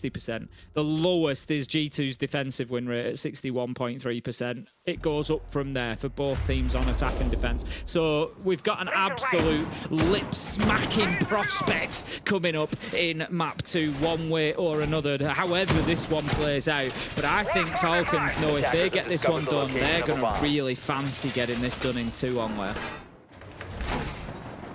Absolutely. Well, hopefully after that attack timeout, for them at least, they see the same success that G2 did after their attack timeout, and they get things wrapped up. They're slowing things down in this round. I think realizing to themselves, all right, things have been going quite slow. Why not? Going across to Bride, running around on the Monty. Got the Dockerby coming out. Long spoke about how I think this is a great pick for Falcons historically. You'll see them make a phone call. They'll then try and move on forward, pause for a second, recollect themselves, use another phone call to push on forward or execute. They're very, very effective at making use of the Dockerby. But I don't imagine G2 want to make it easy for them, not least because Doki is now fancying himself a Solus main, Tim. He's jumping on towards that, and Stomping haven't seen the Denari buffs. Laze is now doing damage, getting that. I call it more the content creator change there, where you can block the line of sight between two of those trips, and it's denied. The shield, the laser doesn't show. You step out the way immediately, and they reappear straight away. And I've seen some really funny clips people using to like instantly kill shield players or stun them, for example. Now, I don't think you're going to see it at the pro level, but it could still find its way into something, I'm sure. Yeah, I'd be surprised to see it, like you say, in kind of tier 1 competitive play, or at least see it like consistently. You know, we might have it as a little pocket play at some point. But yeah, absolutely. You know, for those of you at home in your ranked games playing Denari, it can be a great way of dealing with the shields. How about that for it being a great way of dealing with the repelling player? Shaiko taken down by Doki. Doki's got himself on this Solus. He's reinvigorated. He had a little bit of a slow first half. No, he's he hasn't. absolutely flying. I've cast a curse in full effect. Solotov takes him down. They knew where he was. I think he overstayed his welcome a little bit. Needed to be a bit more slippery there. They knew exactly where he was. The challenge was coming and they've got it done. But 4 versus 4. And yeah, you're absolutely right about those Denari buffs there. We've seen the damage go up to 20 as well. So just a little bit more lethality on that gadget. The other changes that have come in have been revolving around his secondary shotgun, the Glaive 12, and it's been kind of an increase in damage and things, you know, when you're thinking about it as a gunfight weapon. Shaiko not happy with the run out from Doki. I'm not blaming all either as well. Again, I think you'll see a lot more rise of Solus now that you get all this extra information. Then kills every single round. No, actually Doki in round 2, he got you on the entry. You definitely didn't kill him back then. It's looking, I don't dislike this from Falcons. They've got themselves that solar side push kind of building slowly. Time's going to be the problem. They've got Breathe in there with the shield. They've got the wall open with the ace. It's making Alamau's position more and more difficult for him to hold on to here. He's got double window to worry about. He's got the shield. He's got solar window to worry about. If they can clear this bathroom position, Falcons are, you know, in a real good spot to go on and take this. 30 seconds though, that's going to be the problem. Joker's enjoying being the spectator of this end of round by the looks of it, but it's G2 that come out on top. A flurry of 4 kills, fly on through, and Tim, dare I say it, they're just 1 round away from taking us to OT. This looked pretty done when it was 5-2 to Falcons. It looked even worse after the tack timeout, and they got a win to take it to 6-3, but now we're looking pretty dangerously close. Well, the interesting thing for G2 is the original rotation they went with. So when I said they needed to win 7-8-9, when that was, you know, the real focus for them, get themselves back in, you know, touching distance before Falcons got that opportunity to close it out. They went with bar game in which they won, kitchen down in which they won, and then they went to basement, which they lost. So they've come back to the rotation, and instead of doing the same thing, they've gone to bar gaming first of all again. Fine, got the win there in round 10. Then they've gone to top floor master office. Now yeah, this is the site choice that I expected. So then it gives them that round 8 site that they had, kitchen and dining. They've already won this, and now they have the opportunity, G2, to go on and do the same again to get themselves in to overtime. If we have a look at how that round went last time they played it in round 8, there was 4 left alive from G2 at the end of the round. It was a convincing victory from them on the defense. And also, interestingly, it's not often that we get this kind of stat showing up. I can't remember the last time that I saw it this cleanly. Every entry kill in the first half was Falcons, and every entry kill in the second half has been G2 so far. If they get this one here, it will be an even 6-6 split. There we go. The League Facts ruined it for us. It's gonna look, it was about to look so beautiful, and it's been shut down. I'm so upset. But so be it. Is that a sign of which way this round is going to go, though? Well, time will tell. It's the Jaeger that's offline there, not the biggest operator to lose. The player, maybe most definitely here. Stomping was second highest fragger on the team. Doki, of course, currently leading the charge on that front, looking to cause bother. But as long as Falcons don't leave too much out for him here, he could be in a spot where he finds himself impeded by the Lion, by the Dockerbee, and by the Monty. Dokabiko will go out. There's no mute jammers on side, of course, so no opportunity for G2 to be escaping those calls. They will have to just switch their phones off. Alamau has done, interestingly. Everybody else will follow suit as the call ends, and we see the debuff drop away from a good fair player cards. How about this challenge? It's too easy for Doki. Takes down Solotov 4v4. All right, nice stuff. I was curious on the count, by the way, of how many times Solus has been played this game. I think now we're knocking on the door of 8 times. Yeah, it's ridiculous. Of the 12 rounds we've had, Solus played 8 times. Like a small chase to a shotgun, guys, and a bit of range, you can do a hell of a lot. And sometimes you can see those small numbers in patch notes. It just goes to show they can do a hell of a lot of work. What a shot by Likafat, though. Solus taken offline. Likafat reminding Doki, there's only one Solus main in this lobby, and it's certainly not the Scotsman himself. Falcons 4 versus 3. They've got a call, they've got another scan, they've got a shield on side. This is going to start to feel torturous for these last 2 players on the G2 side. Alamau and Blast, they've got it all to do. Yeah, Lyra taken down there on the back of that Dokkaebi call. We're going to see it just wearing out as the debuff drops away from Blaz. 2v4 though, Falcons, plenty of time. They've got a minute, they've no idea. They've no idea that Alamau's waiting inside of the closet. This Lion is strafing across. It's only a matter of time until he picks up a freebie. Alamau takes down Shaiko, and this just became winnable for G2. 2v3, 40 seconds though, that's the problem. They know he's there, they know he's there.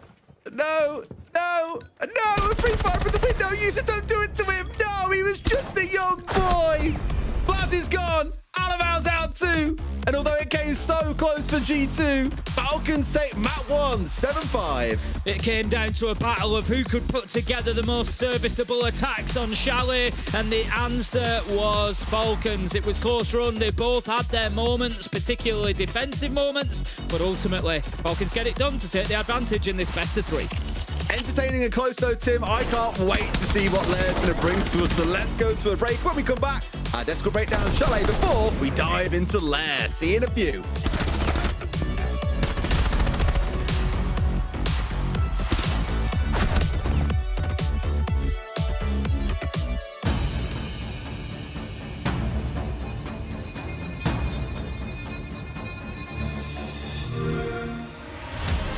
You know how they say it's not the destination, it's the journey?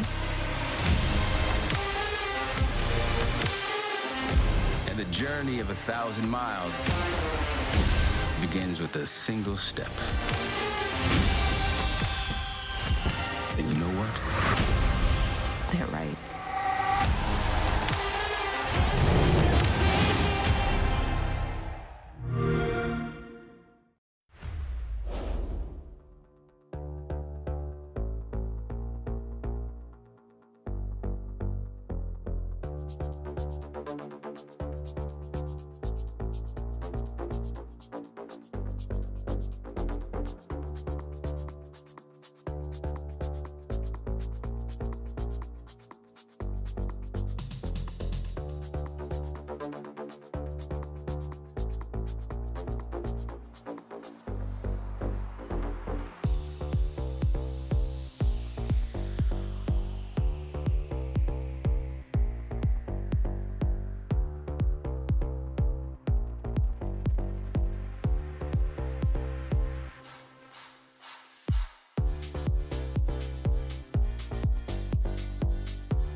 My friends, Team Falcons take map number 1 on Chalet, and I think the big story for this game is Solace is back. Take a look at it.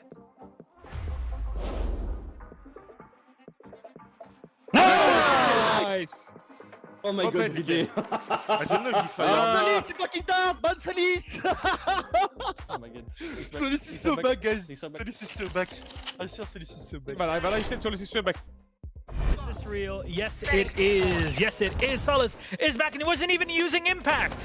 No, we've seen it. We saw Leaky Fact basically main Solace first half for him, get himself 9 kills, and then as soon as G2 got on their defenses, it was the Solace story. This time, it was from Doki. Impact. There it is. Straight out of the door, big kill. We didn't actually see it deny any plans, but we did see both teams using it so much. Once again, it goes to show that the utility of that operator was always useful, but sometimes just a small tweak to the kit makes it that much better. And it's beautiful because the patch only happened a few hours ago, and those two teams are already abusing it, turning Chalet almost like the first defender-sided Chalet I've ever seen. 4-2 split on one hand, 5-1 split on the other.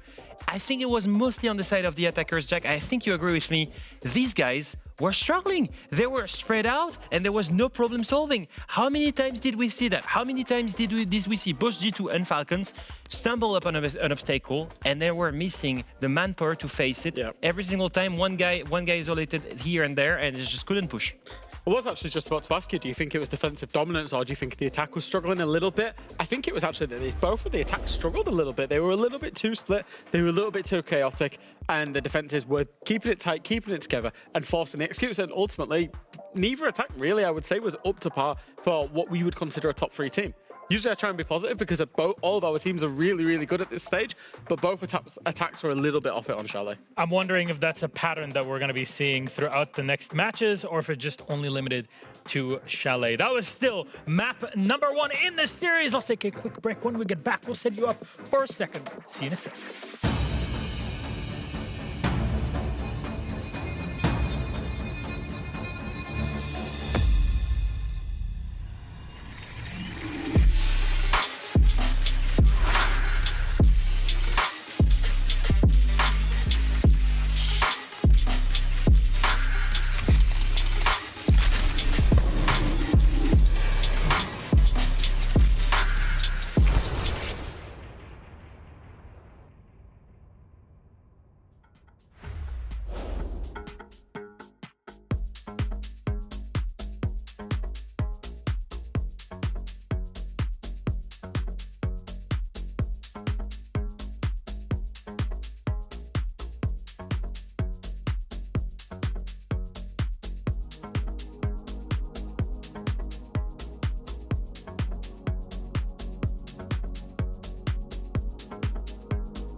Welcome back, friends. We are potentially one map win away from Team Falcons going to the grand final and also tripling their SI point earnings. However, we have to talk about Lair and the setup here because I have a hunch, maybe I'm mistaken, that Team Falcons are incredibly good on this map. They are incredibly good on this map. They're going to start in defense as well, which is their favorite side.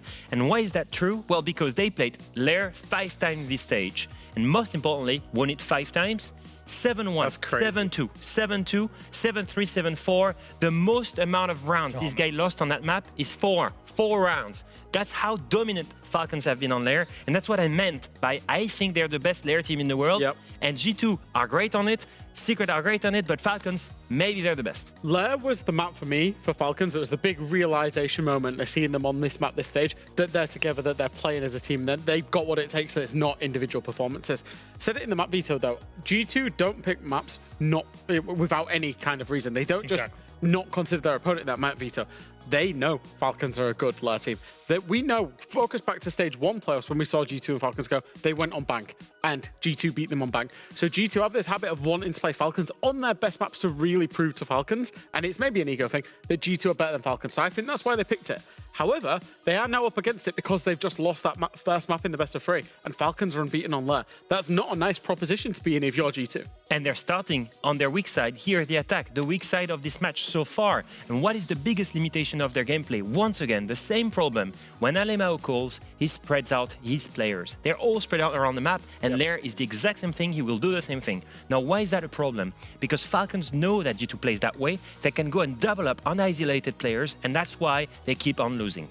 Gentlemen, I'm very much looking forward to this. We got close on map 1 to go into overtime. Maybe we'll get it here on Lair. A big test for both, but Team Falcons look to have the advantage on paper. Let's see if that changes once we get to the server. Speaking of which, our casters are ready, so please, Dese, take it away.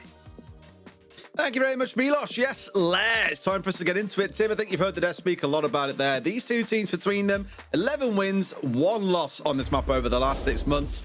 Someone's got to find themselves growing that losing streak. Either G2 have got to get their first loss in 6 months, or Falcons maybe will be proven not to be the best team on this map in the world, as the desk have stated. Which way are you leaning for it? I think G2 are really going to have their work cut out here, if I'm honest. I think it's going to be a really close game. I think we're going to see some really good siege, but I just think Falcons coming out of Chalet, they've got that win. There's going to be a lot of motivation to push on and get it done in 2, you know, move on to that grand final later on today, get those SI points, everything that goes with it. I don't know. G2, I'm sure, will show us something else. I'm just not feeling like they're that hot today. We saw them yesterday and there was a lot of big superstar moments. There was a lot of hero plays and we're just not having it today. You know, where are they? Who's really going crazy? Yeah. We're missing the hero plays, is all I'll say. It's the key thing that's been missing for G2's gameplay so far. I spoke about it a lot earlier. We had 8 in 1 map yesterday. I want to say back on Chalet, by count when I checked earlier, we were at like 1. We didn't get a second. Nope. It was just a Doki 4K in round 5, and they lost that round, Tim. So I'm a little bit like, how much can we see them bringing out the big players when they need them? Who's going to be that superhero? Who's going to don the cape for them to get some rounds on the board, especially the tough ones that otherwise wouldn't be won? BDS had that X Factor in map 1. BDS. Falcons had that X Factor. I'm still doing it, Tim. How long's it been now? A good while nowadays. How long? Are we talking? Has it been since? Not since Reload, was it? When did they move over? They were there for SI, weren't they? Yeah. Crikey, nearly a year. It's got to stop at some point. It's like a virus. What I will say is, to at least help you out a little bit, they were BDS longer than they've been Falcons. So, you know, that's about I bet by some margin as well, so I think I've got a bit of leeway to play with still for that one. That's the best I can say for you, Des. That's the best. Well, let's see how we go then. Things are starting up on the top floor, and G2 are rolling out the shields here in round 1. Blitz was taken away from them on the last map, along with the Deimos. Now that it's available, Lawyer is jumping onto it. And yes, there's no Blitz, but there is still a shield being rocked out. Let's see if G2 can attack with a little more bite than what we saw back on the last map, because as we remarked in that first half, Tim, we didn't really see the G2 that we used to. They were lacking this big element of team play where they could all swamp in at quite high pace and overwhelm their opponents. They made it quite leisurely for Falcons overall. So I've got to see that dynamic change here on Lair.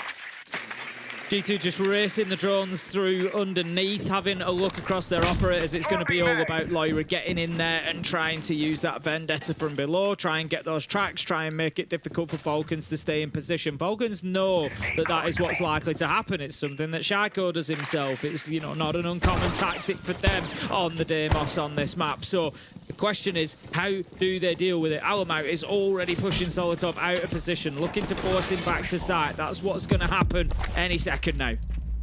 We have those two Goyo canisters inside the highway as well, though. They're going to dance around and be a bit of a nuisance to clear out once they're done. Of course, it's a good burn time before the shield and keep on marching forward. Think of it like back when we used to see Oregon in the pool. You have a player playing around big tower stairs from defending basements, take out a few drones and fall back. You're seeing Solotov really here looking to do exactly the same. He's not really playing his life for it. He's been out there to waste a bit of time, to draw us down to halfway through the round, shoot through a couple of drones, make sure that Lyra never really felt comfortable pushing him from below and then steps back in towards sight. Insofar as that goes, Solotov's done a really good job there at the start of the round to waste time. Interesting for a top floor attack that G2 have brought along no hard breach whatsoever. So they're going to have to use those doors. I think they're really going to be reliant on Alamau creating some space. Nice play to take down Solotov and damage Leakerback at the same time. The Clash has just taken a lot of damage there and a bit more. Needs to be very, very careful now. This isn't about playing his life anymore. This is about not losing it. And this nade is likely going to do the job if he's not careful. Lyra just puts it away at the wrong time. But 5 versus 4, 5 versus 3 as Blaz does manage to find Shaiko. G2, strong advantage now, but Users fights back. Yeah, getting at least something going for his team. Here's a good start. And LeBlanc James is down. He's got a 2K from playing out on that south balcony. It's been picked off, taken out. So now who out of these last three will be the ones to turn the tide? We've got Shield still standing on both sides. A couple of smokes, a couple of flashes, a solitary frag that's now being tossed out. Try and displace the Clashes on pretty low HP. It's worth stressing, Tim. But as long as he's standing, Leakerback can keep on zapping away. It's free information. It's slowing them down. It's making life easier for his other two teammates. And I tell you what, not much you can do about that, I'm afraid. They're going to run him down here as well. All they've got to do is spray the feet, and that's all they get away with, Tim. It's all they've got that to look for. 3-1 versus 3. G2 here with 3 seconds to go. Question mark. Surely that led to the double dip as he tried to start back around. Yes, he has. Got away with one. Looking for the next, but lost it to the 1 versus 1. Oh, so close. But Alamau with the pistol saves it for his team. But my God, Brede of old was almost back. Goodness me, that was close, wasn't it? When Brede hits that second, you'd think he's got a chance here because the timing was kind of working for him. Alamau was just about to come off that diffuser, and you know that he's not going to be protected behind that shield. That was his moment. Brede recognised that and went for it, but Alamau, cool as you like, got to the pistol, managed to get the kill. Well, that was a really close round. I was concerned for G2 on the attack, how well they were going to fare without any hard breach for them to kind of work behind. It meant that Map's wall was left close. I know that Ibana and Ace have been taken out, but you know, no thermite, no secondary hard breach gadgets, and it left so much of the defense intact. But ultimately, at the end, I think that was a big moment there as Lyra picks up Users. Users kept checking the door, checking back to the breach, checking the door, and the timing just wasn't with him. And it was on one of those breach checks that he got swung from the door, lost out, and I think that was the one that really carved a path for G2. Super, super close. Very unfortunate not to get away with it there, but that is how the cookie crumbles. G2 starting things off in much better form than what we saw on Chalet. Yeah, we saw those first 3 rounds that they lost weren't particularly the greatest. It forced attack timeout after round 3 for them to bounce back and get one in round 4. Then they found nothing for the next couple. It was a very, very rough half. So I like to see them on the board early on here. Could have been in slightly more convincing fashion. Didn't have to let Brede scare us all like that, but you'll take a round on the board regardless. Still, more of the same coming in this round as well. Monty on board, Clash on the other side, the shield wall carrying on. But Stompin has stepped across onto playing the Rower Tim. We saw a little bit of this yesterday coming out. I want to say it was Lyra that played it, but either way, they tried to make good use of it and try and pull off a couple of executes with it. Not quite to the effect they wanted, but I'm always very curious to see what teams have got in mind when we see a Rower being brought along. Yeah, I like Rower. I like the operator. I like the gadget. I still don't think that we've seen it. It's still, you know, and this is completely okay. Still quite niche when we see it brought along in attacks. Very specific circumstances that teams are going for, and we haven't, I don't think, seen any of those like real. It's kind of like, I put it in the same bracket as Oryx. You know, we've got this dream use of it that we want to see, and it's a little bit far and sort of few and far between are the examples where we really get to see it used clinically like that. But we have, you know, on occasion seen some brilliant uses of it, and I'm sure that that will continue. Let's see if G2 can be another one of those examples here on the attack. We've just got a little bit of vertical work coming in from Stomping there. Needs to be careful. Players below him are aware. They are going to bring the hard breach this time as well, G2. So they're not going to be stuck just to those doors. Interestingly, using the often forgotten curve feature of the boogie drone there. A lot of people forget that that's possible. You can set it off in a straight line or a curve line. More damage done. Use the Leak Effect, both on low health. Yeah, keeping the debate here is the main way they've got to play for, because that long angle is always going to be a threat. Stomping though. Gets ready to use the second one, falls as Leaking Back hits the deck. This is great for G2. 60 seconds to play, and we're getting the plant down. Alamau standing over his little brother behind him here of Doki. Nothing they can do to stop him. This one's going down, and Brede is completely out of sorts. They had no idea this was going on, Tim, and now they've got to find a way to recover. This is a tall order for Falcons to fight back. Doki manages to pick up Shaiko. Not only does he get the plant, but he gets in on the action with the kills as well. Flawless round, and it is looking very good for G2. Making Falcons look a little bit pedestrian here on there. You know, we quite often think of them as one of the best teams in the world on this map, but right now, G2 look head and shoulders above over those first 2 rounds. It was a really weird one. I was looking at the stats as Tedesco was speaking about it. Like, although Falcons are 6-1 over on this map over the last 6 months, it's actually 7th out of 9th in their map preference. And when we speak about preference, we do all kinds. We plug in all kinds of numbers. I'll give fresh credit on this one. He's the one who shared the numbers with me, based on when they ban it during a veto. If it's a first ban, it gets like quite heavily weighted as being a map they don't like. If they ban it very, very late, they're okay with it. If they let it go through, then of course they quite like it. So it's not a map that, in terms of ordering, it's all of the maps they're like super hot and wanting to play. But when they do play it, they're like, yeah, we can play it. We can do all right in this one. Like, as far as I think I understand it, it's mainly been deciders. They've had it picked against them twice. So it's not a map they ever choose to go to. Admittedly, a lot of the games have played them in best of 1, so that certainly helps. But overall, it's a map they will play. It's a map they can win, but it's certainly not a map they would say to you, oh, it's one of our favorite maps that we always want to play. Absolutely not. Whereas the thing about speaking to Doki, and I remember once upon a time, I think you may have been in the conversation, Tim, he was saying, oh yeah, one of the best Lair teams in the world, like we love Lair. And you can see it again, they've got a 5-0 record on it over the last 6 months. It is their second highest preferred map. They do like playing on this map and want to play here quite often. Admittedly, maybe not giving quite as many bites at the cherry as Falcons have been, but don't count them off for sure. I think you could probably find that this half carries on with them being quite strong. We go to the defensive side and they clean things up there quite handedly. And we have to see how things go down on border. And I think, as we all know, Tim, you go to border, all bets are off. Yeah, they really are. It just comes down to an absolute mess of gunfights and kind of utility dumps and see what sticks. But for the time being, we're going to have to get to border still. G2 have got themselves 2 rounds, but you know that that doesn't count Falcons out. They're going to continue fighting on the defense. Interestingly, the attacking side is actually better for both of these teams on Lair in general. So, you know, we are kind of expecting this trend to continue for the time being. Little bit of attention on the door there, but they're just going to be chased away. I think that was the Goyo of Solotov, if I'm not wrong, from his outline. But we'll be backed up, we'll be forced away. G2 have got themselves into ops now. They'll know that the aggression is coming from Leaker Pack, but being half health, he doesn't want to push too far forward here, give his life away. So G2 now confidently in control of ops. They've got Stomping on the breach. He's doing plenty of that work as well. So this gives G2 more options than maybe they had in the first round. I always love seeing the Kiba setups inside of ops as well, by the way. Like, obviously Shaiko's not playing there anymore. He has been forced back, but seen some real cool like opportunities around it, and that is one that I didn't quite expect. Breaking off the Kiba, exposing Alamau, thought it was then safe to play behind, and he's just been picked up for free there. A second one falls as well. G2 being picked apart here by Falcons, who have kind of lulled them into a false sense of security. There was always going to be a point where Falcons would fight back on Lair. We knew that, and I think we are seeing it here and now. 5 versus 2 as Solotov manages to pick up Doki as well. Big round from him. Stomping does manage to get one back, but it's likely to be nothing more than consolation. The round will close out. 2-1 now to G2. The Falcons, the third time of trying, managed to get themselves on the board. Yeah, that round felt a little bit more Chalet-esque, didn't it? Where Falcons were sort of happy to say, you know what, you take over Ops, no problem.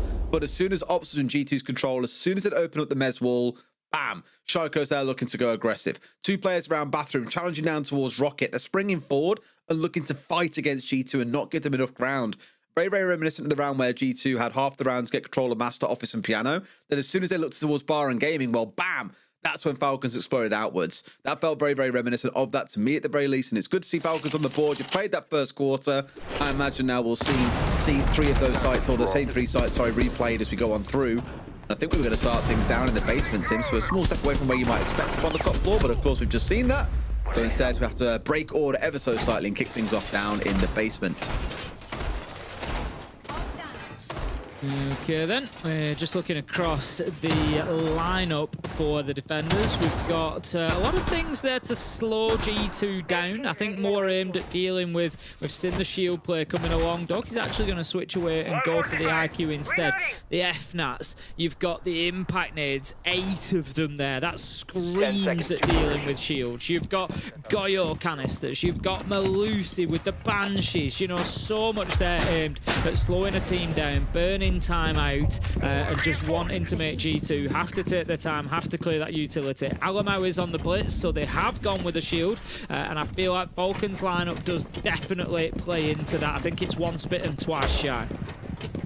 You'd hope so, Tim, but we'll see how much work they can get done with the blitz. It was banned away from them last map, and we know that Alamau loves to go fast, Tim. And look at that! Forget about your Goyo canisters, kids. I'm coming in towards Sight. Nino stepping on force, but so far finding absolutely no one. Sight is theirs, though, Tim. And players that were off on the roam, in this case, users have got a double back rapid. Alamau shut down. Brine with a headshot. For now, at least it feels like somewhat stabilized. But Stomping, he's off. He's waiting. Gets 1, gets 2, but can't quite get the 3rd.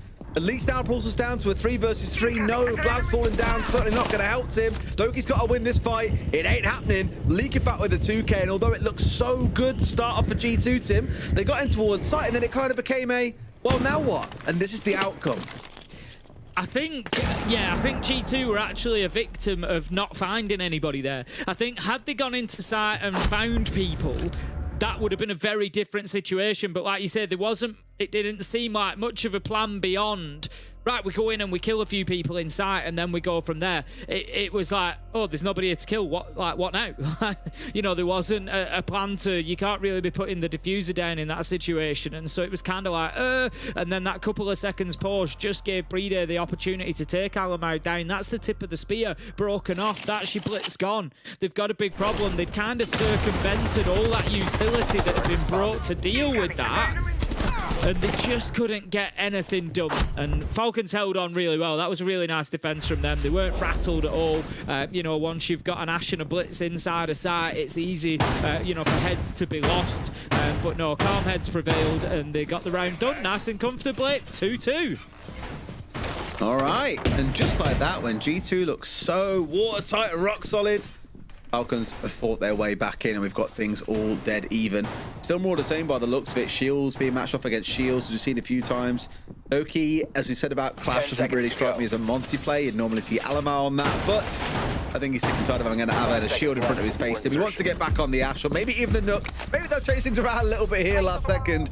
He'll stick on the Ash. And this one feels a bit more aggressive as a lineup coming out from G2. We'll see what they can get done with it. Gonna have the sense. Keep an eye on Lyra. Always a factor in that diffuser going down. We know exactly what to expect on this side. Of course, there's going to be the hard breach come straight in onto this wall, and then it's going to be a case of using the smoke canisters. Doki's got 2 in pocket, and the sense light walls to try and create a bit of space, to try and create an opportunity to put that diffuser down. It's going to be Doki who's looking to go for the plant. And we've seen an increase of Doki's use of shields over the last sort of 6 months or so. Certainly showing himself at times to be a proficient multiplayer. Oh, maybe so. Now, at least steps his way forward here, Alamau.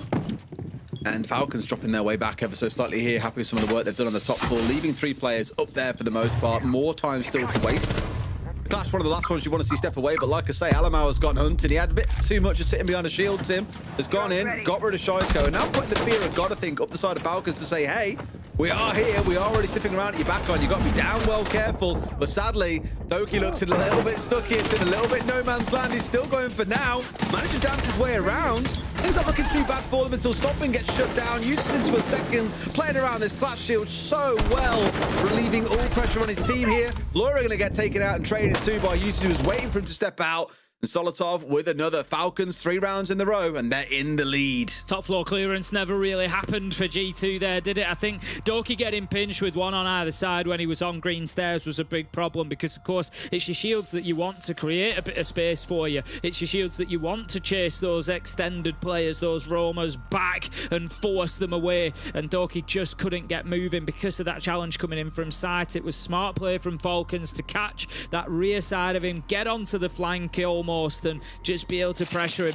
And as you saw from there, it kind of just dropped apart because they never had that top floor control. So what do you build from? At that point, Falcons are able to then start just picking them apart one by one, taking the fights as we see there and winning them out. So good stuff from Falcons. G2 need to be gaining more map control. I think that's one of the things, not just in that round, but in some of the other rounds as well. Round 1, I know they won the round, but it was close. It came down to that 1v1. It was late in the round. They were kind of pushing in. It was 3v3. They were trying to get the opportunity to put the diffuser down. And I just feel like they've had a little bit of a lack of map control at times. So I think this time, get in there, decide where the push is coming from. If you're opening up Mask Wall and Ox, open them up and get confident control of that area in a way that you can move in and put the diffuser down. Make sure that Falcons are being forced back and held at bay. Well, no shield this time around, Tim, but definitely got those Candelas being rolled out by Alamau. My main worry being, last time they tried this was when they're pushing towards Ops, if you recall, and Sharko stepped across, saw an impact coming hit on towards the keeper, and he sprayed Alamau down. They never really got the chance to make use of those Candelas. That should be the big change in this round, alongside the bunch of smokes they've got along, 4 in back pocket, along with the smokes coming out from the Capitale. They've got a lot of execute focus utility here. Just need to really, if nothing else, not lose players on your approach to the site or in getting yourself ready for it and getting control of some of the map, because you're going to need as many men alive as you can here to make the execute stick. Lyra just having a good bit of trigger discipline there. Sees the feet head across, so he knows that there's somebody on that opposite side, but doesn't want to give his position away. That's understandable if there's not a realistic opportunity of a kill. Just going to bide his time until maybe a better one presents, and then the jaws will snap shut. Still 5 versus 5 as we find ourselves moving out of that first minute. Solotov played in this position last time and was pretty effective from there at stopping G2 getting into the building. That's going to continue to happen. We did hear the first one of those Candelas goes out. There goes another, but how about that from Users? He's full white and still manages to find the shotgun onto Doki. Sharko picks up Alamau. Blaz gets something going for G2, but it looks like it could be a Falcons half. Yeah, looking like it's going that way, unless we can see Stompin and Laura pull something out the bag here. But so far, the resistance shown by Falcons has been excellent. They've danced around everything that G2 have thrown at them and still managed to find a way through and hold on now with that man advantage situation. You get a bit of a pause because admittedly there's still so much time left, and don't forget that was only halfway into the round when this all kicked off. Laura looking for his man, right kind of idea, but he knows behind the keeper. No, he does not there. Chose the wrong direction and pays the price for it. Stompin left in a 1v3.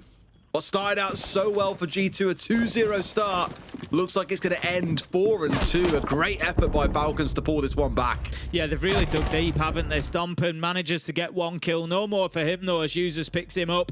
And that's going to be Falcons, as you say, taking that better half. And the problem that G2 face now is, as I've said, both of these teams, and there's not a huge amount in it, but both of these teams historically are actually better on the attack on layer than they are on the defense. So coming away with a 4-2 half for Falcons is a really big start. It's not to say that, you know, those fortunes aren't going to reverse here, that G2 can't come back into it, but you know, right now Falcons, I would say, certainly in the driving seat, especially having that first map in the bank already on Chalet as well. And you're going to be looking coming in with the bans here, taking away the Electro Bros. Kaid and Bandit will be gone. That's going to facilitate some breaching with a lot more ease. It's going to, of course, limit the defenders to just the mute to try and deny those hard breaches. And we haven't actually had too many of the other hard breachers banned in the opposite direction by G2. They took Monty out. They have got rid of the Thermite, but there's still Havana, there's still Ace available. Solitov picks Ace immediately, so Falcons, I think, have got the tools that they need here. They've got the Blackbeard, they've got the Deimos, there's going to be pressure from below, there's going to be pressure from those corridors as Brede forces the defenders back. This is going to be a tough one, especially when the Candelas start rolling in. You mentioned the stat earlier about how both teams over the last 6 months have been better attackers than defenders on this map. I look back at it, it was just draw. Falcons on the attack, a 71% attacking win rate. 20 of 28 rounds they've won on the attack. That is ludicrous. Like, and you might look at Lair and go, oh, it's because attacker-sided, right? No. When you look globally over the last, over stage 2 itself, playoffs included, all around the world, it's bang in the middle. It's our 5th like most defense. Well, take it as attacker or defender-sided if you want, but it's bang in the middle when it comes round to side balance out of all of our other maps. So it just shows that both teams are really good at attacking it. G2 have rocked up with a big, heavy stall comp here to try and slow them down. Something tells me Falcons aren't going to be that easy to impede or take out, Tim. No, I would agree with you. I think a big key here is dealing with Shaiko. I said in the first half, I think it was the first round of the first half, you know, Shaiko's role on Deimos, playing underneath, making life miserable for the defenders above. That's exactly what he's going to do. That's what he always does. So they need to have a plan to deal with that. I'm just having a look at the minute. Nobody on the side of G2 is playing underneath. So there's a possible opportunity for Shaiko to get in there and cause a little bit of mayhem should that be part of the plan. As it is, Solitov has taken quick and confident control. That was something else I spoke about. Quick, confident map control. He's gone in and he's taken ops within the first minute using those Selmas. We're going to have the secondary breach charges being put on Mask Wall. This is really good from Falcons so far. Yeah, it's early doors, but asking the right questions, going in the right sort of places. Love the placement, to be fair at that as well. As soon as they step in through those breaches, immediately bashed out, unless, of course, they can get verticals opened up from below. Which we have got. I want to say it's Leakerbat working in below with the DMR, trying to open things up from below here, put a little bit of threat on to these players of G2 on the top floor to stop them getting too comfortable here, make them be respectful of angles below as well as ones laterally. No one hanging near that breach yet as well. For all intents and purposes, Falcons have backed away from that and said, you know what, we'll go and look elsewhere. And Leakerbat's rewarded with a kill from below onto Stomping. A free kill, essentially, one that really didn't need to be given. I feel like Shaiko needs to be getting the track onto Loira at this point. That is exactly who he is going to track. He's the one that they need to force away. Takes his shots, does do damage.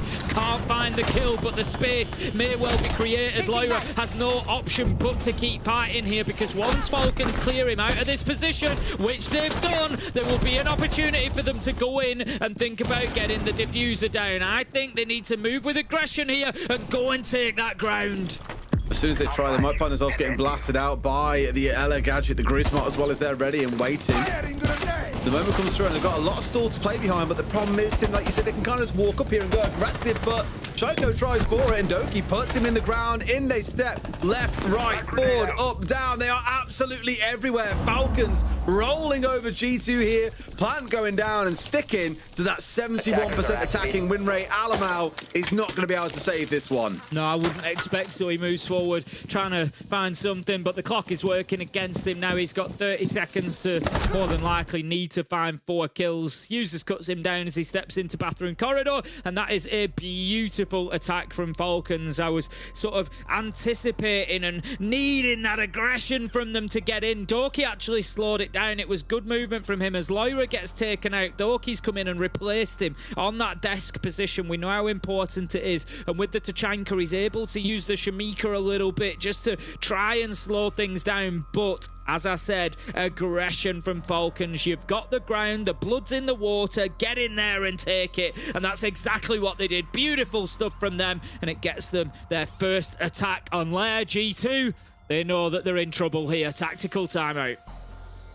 Absolutely, and not surprising. In fact, I'm almost like, I think it's good they've had attack timeout here. I know it's only 1 round into the half, but on their side, you leave it another round, you're down 6-2, and you've got no choice. You have to take the attack timeout. Yeah, there's no point trying to wait for us to see 2 or 3 rounds play out before you go for it. If you know that if you don't fix things now and correct the game plan, get momentum up, whatever it might be, the energy we often hear about teams speaking about is where the coaches get to step in and say, guys, we're not speaking to each other, come on. I think they can probably see that their heads are a little bit dropped at this point. They're not quite up to scratch as to the G2 that we know. And Falcons are on another level today, really handing it to G2. And they look to be the ones who will move on and secure at least 150 SI points with that chance to fight against Secret to take all 300. Yeah, Falcons just seeming to grow more and more into this game the longer it continues. Yeah. It's been, you know, it was a... I won't call it a wobbly start for both teams on Chalet, but it wasn't the best siege you're ever going to see these two teams play either, is the reality of it. Struggling on attack a little bit, but it was fully expected. Let me, you know, make sure I get that in there. It was fully expected. It's not a map that neither of them are, you know, necessarily fantastic on. But, yeah, I think Falcons, they're the ones that have really earned this victory at the minute. They've come in, they've got beaten up a little bit in the first 2 rounds by G2 and then gone 4 back-to-back. Now make it 5 with their first attack. Just great stuff from them. All right, well, let's see how this TAC timeout serves G2. So far in our series, TAC timeouts have looked pretty fruitful for the team that took them. Of course, we saw G2 winning their only round in the first half of Chalet off the back of a TAC timeout. Falcons took theirs in the second and I believe went on to do the same. So let's see if the same trend carries through here to Lair and can turn G2's fortunes around, because my God, they need something here. If not divine intervention, Tim, then a little bit of a miracle. But hopefully some lifted heads and a bit of better gunplay, and we'll find ourselves with a round on the board. The mirror window being taken out here makes it really hard to try and get anything down, because as soon as you do, there's impacts and C4s that can rain on through. When you're relying solely on making use of a Selma, for example, to get that done, well, G2 are happy to play that game all day long. Yeah, absolutely, they will be. Interesting site choice from G2 here, going to bunks and briefing rather than down to the basement. We often see the basement being that second choice, or in some cases even the primary choice bomb site. But yeah. G2 just holding on to it for the time being and deciding instead to go to the mid floor. Pretty aggressively fighting any Falcons progress here. You can see them looking to take that spray on Loira, just fighting in and out of sight there. There's only 2 up above. We would normally see a stronger top floor hold from defenders on this one. So that's maybe an opportunity for Falcons to go in there and take that ground. There's 3 on site for G2. So go in, take that verticality and start using it a bit. Absolutely. Well, the first call coming out here, I spoke a lot already about Dockerby throughout this series in both teams, really, but I still always think back to Falcons as being one of those main proponents of making use of her to start pushing on forward, to get a bit of control, to gain that awareness, you're not being snapped off, but also really to enable, as I mentioned, players to move on forward. In this case, it was Shaiko that I'm looking at. Stepped across a lot of that second floor off the back of that phone call. No track that came out to join it at the very, very start, but at least it forces G2 back and gives Falcons a bit of room, Tim, because right now they need that. We're down to the last 60 seconds, and they're only really just starting to get control of this top floor. There is still work to do. Yeah, it's looking like almost a different Falcons team than the one we saw on the last attack. They've not really had the answers to gaining map control, not had too much aggression. It's not to say they're not going to win the round, but that's not going to help them as Doke takes down Shaiko.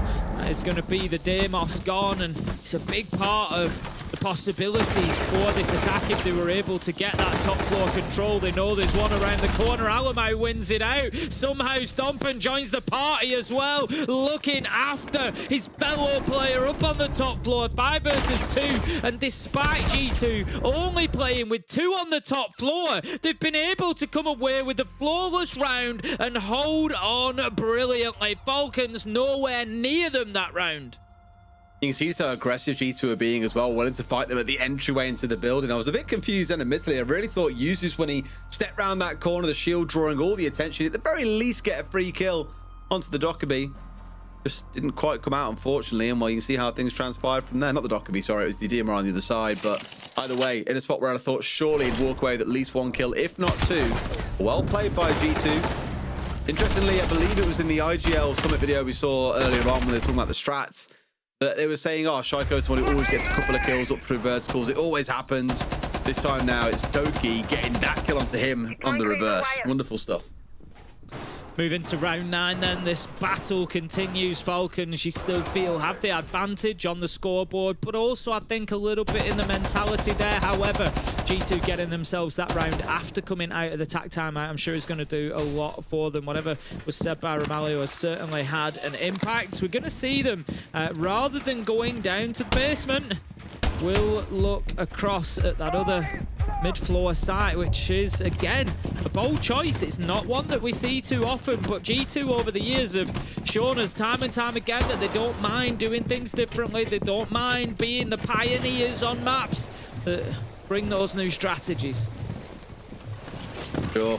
Well, it's not quite the full turtle that we saw of earlier rounds, Tim, but it isn't a mile off as well. Stomping more left to be the free gun here to go and get busy around the map. And a pretty good day so far as well. We look back on Chalet, remember, was talking about him being sat on 8 kills when Doki was up on 12. Here he's back at that 8 again, leading his team for kills overall too. So I want to give him the gun to say, go have some fun there. Go and try and disrupt. My only worry, Tim, is he's coming up against 2 shields and a Deimos. That is a lot of, screw you, you're going to die. Operators running at your face and looking to cause bother here. So I think it just gives Falcons the ability to go that little bit quicker if they want to, step on the gas and try and catch out a couple of players of G2 who are stepping a bit too far away from safety. Just pinging out a little, not really pinging much of anything actually. I thought they'd maybe just seen a bit of movement or heard some footsteps or something, but nothing will be gained from that. Have Doki on the Tachanka again. Mika starts firing out. Nobody there to slow down for the time being, but Doki just very aware that it's a possibility. I love this angle when it's played on the short side like this. It's Alamau who's in that position, currently being tracked, but there's just nothing that Shaiko can do because he knows that Alamau has just got that big shotgun there. He's going to play close, and it just shows the sign of a great shotgun player. Is, you know, being able to select your battlefield. What works for you? Where are you going to benefit from that weapon, from those close engagements? And Alamau is just set up beautifully for that. Yeah, rather than exposing himself to a pixel, for example, and giving Shaiko the one-shot headshot, play a little bit wider for Shaiko to expose more of himself to you. Taking a hit with the shotgun, more likely you walk away the winner. Now, there we go. Tell you what, that's unfortunate in a sense there for Alamau. Thought he had the man's number on the other side, but no. Leakerback's in, losing only half of his HP, and they've removed the Warden quite critically to 4 versus 4. But Tim, we're into those last 45 seconds. Falcons have got to step up the pace here.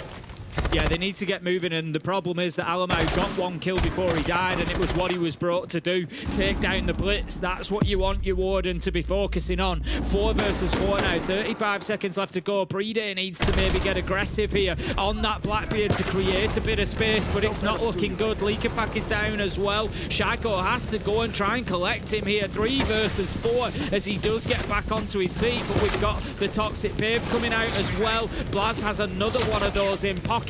I don't see anywhere that Falcons managed to brute force their way in here, and I just wonder if they weren't expecting to attack this site. Maybe not. That's a freebie every day of the week. Laura's been here forever. A couple of kills for himself, making a 3rd for the round. Shaiko left in a 1v2. He ain't going to get this one, I'm afraid, Tim. That gun for the Jaeger comes out, but sadly doesn't quite collect its first kill since its change. Either way, it's G2 on the board, Tim. 4-5. They're back in striking distance here, and Falcons are going to start sweating.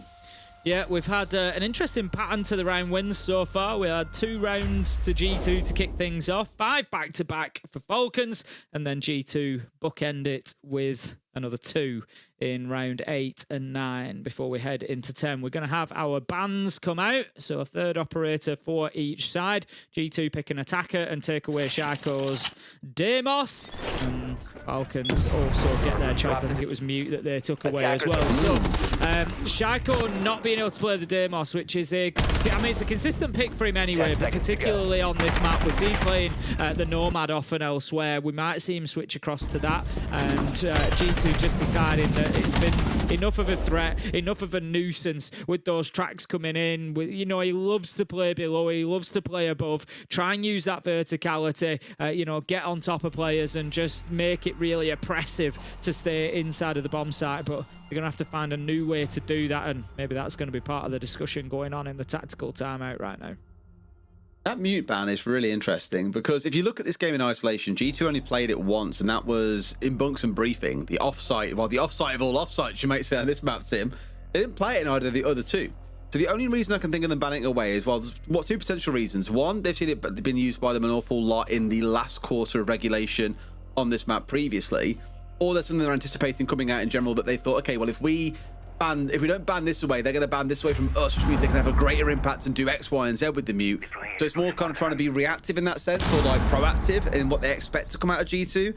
I don't know. It just looks like a weird one in isolation, but again, I can only imagine looking back at previous games, they've seen them pull this out a few times where they play a mute an awful lot in the final kind of 3 rounds, so this feels like the time to ban it away. Still a lot of depth, I'm sure, that we'll discover and explore as we go into Munich Major, for example, around that banning system, now that teams have had a fair whack longer with it. I was just about to say, seeing the Dokkaebi, I know we've already had Dokkaebi played by Falcons, and it's an operator that they love playing. Seeing the Dokkaebi brought along straight after that mute ban, I'm like, yeah, I get it. You know, yeah, you're giving your Dokkaebi calls a little bit more power, a little bit more pizzazz, a little bit more freedom to that Dokkaebi. But even then, they've swapped that away and gone, with the Capitao instead. So, like you say, we'll see how valuable that turns out to be. Look at the G2 lineup, though. Let's not ignore the fact that we've got Blaz on the Bosch G Vigil, and we've got Alamo on the Clash. So, they're certainly cooking something here. We've seen them over the last couple of days, willing to be the team that does things a little bit differently, willing to be the team that shakes up the meta and tries these different things, and they're certainly going to continue to do so. Hoping for the best there and being able to catch even a stray shot on towards the Clash, but Alamo giving absolutely none of it over. The Force back over for a second. Not Alamo, sorry. Breed on the other side. Laura having to then back away. Don't want to hang around that area too long. I think back to the earlier rounds when Doki, I want to say, it was back on Chalet. It overstayed his welcome, dare I say, trying to get a second kill and cause a little bit of bother in the bowels of Chalet. Gets hunted down and closed out quickly. But at least Laura is acknowledged there. Can't really stay and go for a repeat here. We'll play for the one and then back away. Nice shot from Solotov. Picks off Laura, who did come back asking for afters, Tim. As that Nomad air job went down, thought maybe he had a chance. Absolutely not, says Solotov. Breeder's just got himself crouched down there, trying to push forward and take a little bit of ground here. Move G2 around, try and maybe find his way into sight, but the Clash is going to be the next big sticking point for them. Blaz is still up on the first floor above. I think using those impact nades, they've both gone now, but again, just opening up those angles above them to just give Falcons something to think about, give them something to feel uncomfortable about and know that they are likely to be challenged at some point. They can't necessarily just ignore Blaz whilst he's up above like that with that kind of control. I think they're probably becoming aware of the threat now as well. In round one, it wasn't possible because we were on that top floor, but the last 3 rounds have either been either on the first floor or down here in the basement. And what we saw last round, for example, was Loira getting that 3K from above. Real threat coming in from above them, and so Falcons have to respect it here. And as you've mentioned, it really looks at Blaz, who's hanging around reception, looking for those vertical angles. That's going to be a little bit of a headache for them. Have got to be careful of him, have got to pay him the respect that he deserves. Such a close run thing for Shako here, wanting to peek around that corner onto the Azami, but doesn't. Alamo's going to be cut down 4v2. Big advantage for Falcons as Users continues his roll forward. He's having a big game here, 9 and 5 so far. Manages to take down Stompen. Breeder's in on the plant, and it's all up to Blaz. He's been left out in the cold, as I suggested he might, up above, and now he's got to fight back with a Bosch G in a 1v4. I don't think there's any chance he does this. And against a shield and a whole load of utility to come out to. Oh, it's just ugly. Like, maybe you get to kill, not even that, Tim.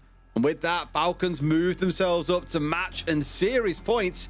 And maybe even more importantly, Tim, a date with Destiny against Secret. Yeah, it'd be the big opportunity for them to find some revenge. Of course, Secret beating them in that upper bracket final last week, 2-0, to go on and secure their place in the grand final. And Secret just sitting back and watching this, no doubt, ready to jump in themselves against whoever comes away the victors, which at the minute is looking like it will be Falcons, but there's only 2 rounds this time. Last time on Chalet, it was a much bigger hill to climb, it felt for G2, to be able to get themselves back into it. But this is a map that G2 love. They're 5-0 on it over the last 6 months, winning 2 rounds back-to-back on defense. Really wouldn't put it past them. This is more than possible that we see some overtime out of this map. You never know, Tim. I kind of feel like we're over 1 at least at some point today. Something earlier on was like over-under on number of OTs that you get today. They said, I think we'll see 3. And I was like, ooh, 3. You're saying half of our potential max maps go to OT? You can understand it, given the caliber of teams. The 3 that we've got remaining are undeniably our 3 best teams in Europe, right?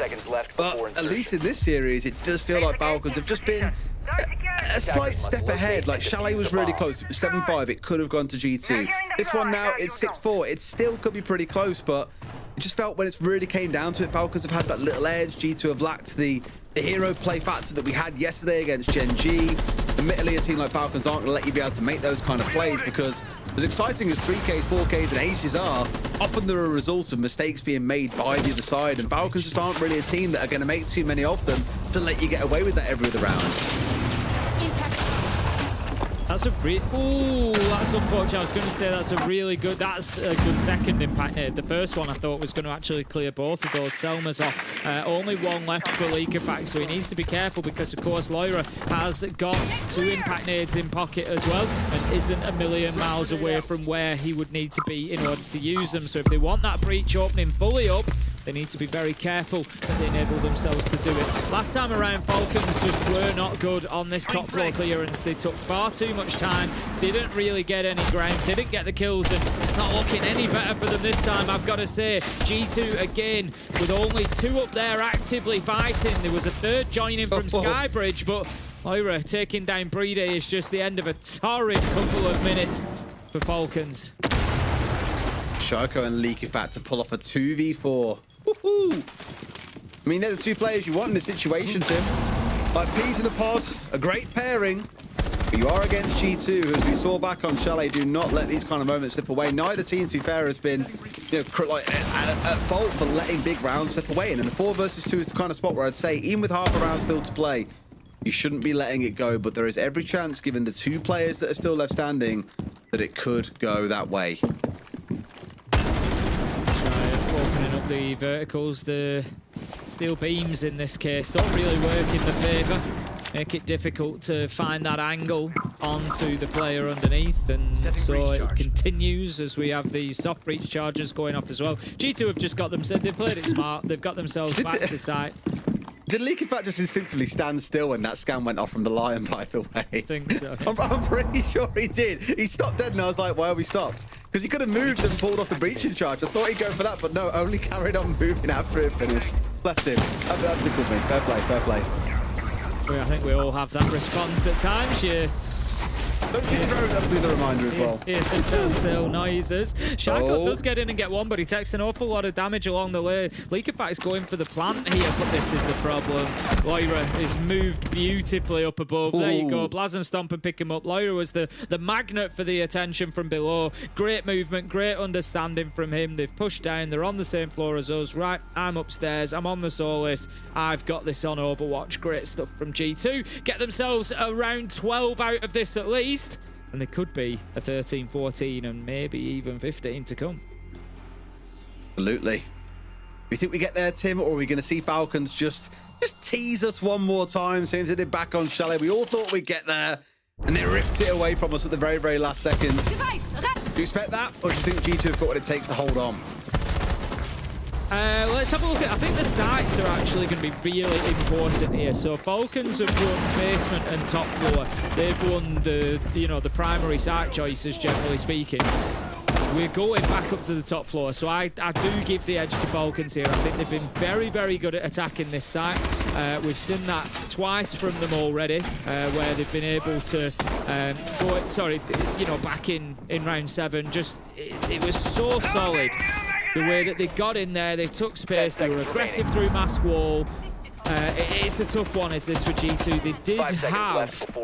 They did have maintenance available, which they won back in round 9. But I feel like that was a little bit more of maybe a kind of a pocket play. You know, you bring it along. It's not a site that we see played a lot, and I don't think teams will have like multiple strategies for holding on to that. And I think once you've played, it's kind of like playing bar and stage on club. We see it occasionally, but it's kind of like a one and done, it feels. So G2, I think, didn't have too much of a choice but to go up to top floor. But it's going to be a tough one, and I think Falcons could win this. Last time round, Doki really got bullied on the Chankri. He was sat in around Mask itself behind the desk. That's where he was doing a lot of his dancing, and then had Leaky back off towards his left. He had Shaiko in front of him. Player stepping in through the breach. It was just horrid. Quite difficult to deal with for him, but I think that came down to his team losing and sacrificing control of site itself. So really I think it comes down to the other G2 players here, the ones who aren't holding inside of site, to make sure they don't give up too much ground to Falcons here. and give them too much control to be able to pinch in and take out the denial player on the other side. Again, Falcons have been able to move in and take over ops really quickly. The important thing there is you gain control of that corridor down towards mezzanine and mezzanine stairs, and it prevents any rotations from bathroom corridor through into site that way. You then have to move around the opposite way. So it's a big start for Falcons to get that as a little beachhead. They can now start the breaching going up as well. The external breach will be done. Keeper barricade will just block off the angle from that, but that could almost create a little bit of security for the attackers in many ways. Loira was keeping dancing around it, but again, that's the big change versus Doki. Last time, he had no protection from these various angles and lost his life very easily. Loira has got a lot of protection and still got 2 keepers that he can redeploy. So small tweaks from G2 here to deal with what went wrong last time around. You can see the strategy evolving almost. They're in a good spot here to be able to hold Falcons at bay. But once the firing starts, Tim, that's when things are going to get explosive. I'm looking towards Shaiko here on the Capital and what he does with that gadgetry. Yeah, they're just waiting. Leakerfax just biding his time underneath, and then he's going to start moving Loira around. That's why he's down there on the book. The Deimos was doing this job last time around, but has been banned out. So instead, Shaiko is up supporting with the Capital, and it's going to be down to Leakerfax to get them moving. As it stands, Loira is still kind of in position. He's taken a lot of damage there, and he is supported by Doki as well. So Falcons, it's not going to be as clear-cut as it was last time that they're able to get in and get aggressive. That's big, though. They take down Doki. It creates a bit of space, but Leakerfax loses his life underneath. G2 might just hold on here, Des. They may well just him as C4 comes out. Shaiko's gone too. No more of that gadgetry to rain on through. Out they step. It's down to just Yuzu's, Tim. I don't think he can hold on here. You didn't get a chance to say that line here in map 2. You can say it now, Tim. We're going to overtime, Des. G2 fought their way back in there. They've delivered the rounds that they needed when they needed them most. 2 in a row, round 11 and 12, and they get themselves another opportunity to close it out. But the big question on everybody's lips right now, who starts on which side? Oh, yeah, I mean, we'll find that out in just a couple of seconds, I'm sure, Tim. I mean, again, looking at it, it was G2's map pick, am I right in saying? So, yep, they will have choice over which side they start on. Do you back yourself on the attacking side? I think I've just heard Falcons on the defense, so G2 chose attack. Okay. I like backing yourself. Fair play, I'll give it to you. But it has been a defender-sided lair, so disadvantage G2, dare I say. Well, yeah, it would appear that way. It would appear that way off the first half that they saw, particularly. They did win 2 attacks to begin with, the G2, and one of those was the top floor. Falcons did then win it in round 3 and in round 6. So they went 2-1 on this site in the first half. So kind of, yep, little advantage to Falcons there. Just looking at the attacking lineup. Blaz is going to switch away onto the Lion. Oh no, he's actually going to switch away onto the Striker, but I like the... I was just going to say, I like the Dockerby pick there, but Loira is going to move on to Finker. So Doki is really important here. We saw Doki using Monty back in round 5. I'll be honest, it wasn't a particularly successful round. It was a different attempt. It was attacking bunks and briefing. Doki was there to try and clear out that top floor, but he kind of got cornered and captured on green stairs, and there wasn't much that he could do. He was getting peppered from both sides, so they need to get a little bit more out of this shield than they were able to last time Doki used it. He's becoming an old man now who can't play shields. Tim, that could be the way that he's going, or so he has to play shields because he can't shoot. I'm sure hoping that's not the case. I remember he was joking about the other day as well about like, what was he? He responded to one of your little content bits where you were speaking about your garden. He was like, oh, you're so old. Yeah, and I was like, trust me, mate, you'll turn 30. Just gardening, golf, running, it'll happen. I'm telling you. I'm going to send him a screenshot of him on the Monty just with a question mark later on. And that tweet. What's that near then, Chief? Yeah, what's going on there? Oh, poor Jack. Maybe after he's won the game, Tim, and he'll be in a bit better spirits. Otherwise, it'll feel like torture to the poor sod. Either way, let's see how we step then. Alamar, they're ready with the Grim. They know that Leakerfax is tucked in. They don't know. Oh, no. Doki, you've got to spot him, bro. You've got to spot him. You've got to spot him. No, you can't let it happen. Just look to your left, bro. Just look to your left. No, he's let it happen. No drones? Question mark? Oh, heartbreak. And not a great start to the round for G2, losing out the spearhead of your attack. Now they lose that, you can't look at the rest of the lineup and go, okay then, who's leading the charge here? Maybe Blaz? Still not super ideal. Now a lot for G2 to do to save this round. G2 send a drone into ops after the damage is done. It's too late now, was the cry, as they then decided to drone out the room, and that's a big mistake from G2. It's far too easy for Leakyfact to pick up the shield. Shaiko will be taken down. Alamai managing at least to create a little bit of space. You asked who was going to be that player, who was going to be the savior in this situation that goes in and gets the kills that they need, that gives them a focus that the Monty was going to do. It was about the spearhead. It was about pushing into corridor. It was about taking ground and having an opportunity. And now they have to find another. 45 seconds left to go. 4 versus 4. They know they're coming into a shotgun, but Lyra can pre-fire here. He just needs to keep shooting around the corner and does. That LMG does its work. Hit the juice and top your team back up again. Just get yourself a little bit healthier for that next fight. It can make all the difference. A kill for one in Alamau and one for Lyra may start bringing this round back, but Tim, there are only 20 seconds to go. There's another smoke to still yet play behind. This could get real messy. I love the aggression. The attempt at the aggression there from Leakyfact, just lying in behind that breach after it went off, but it did not pay off for him. Stomping straight in, getting the diffuser down. Not going to matter if he loses his life, but he will be juiced up by Lyra. They need to be careful with that toxic babe in the air, but it doesn't matter as the kills come in. Of course, Finker's nano boosts will make it makes your heart race, so it makes you take damage from those toxic babes quicker than you would do otherwise, but it was ineffective in the end, and G2 get themselves the first overtime round. They back themselves on the attack, and it looks like they might just have been right to. I was going to turn around and be really cruel to you then and say you spent so much time labbing how much time it takes a smoke to kill someone, how much time it takes a Shanker to kill someone, I don't know when there's what happens when they're boosted by a Finker. Tim, it sounds like you're getting back in the bank basements tomorrow to go and find out for us, though. Yeah. I want to hear that little tidbit next time we come into the cast. Maybe the Unit Mage, you can tell me all about it. But yeah, fair play to G2. I was really nervous when Doki went down early on. I thought for sure they'd given away their best chance at being able to save it. A great cheerleader in the round, I'm sure Doki was. But to win out of 4 versus 5 shows that G2 have really grown into this series and now have a chance to take us into border to see who gets that date with Secret in the final.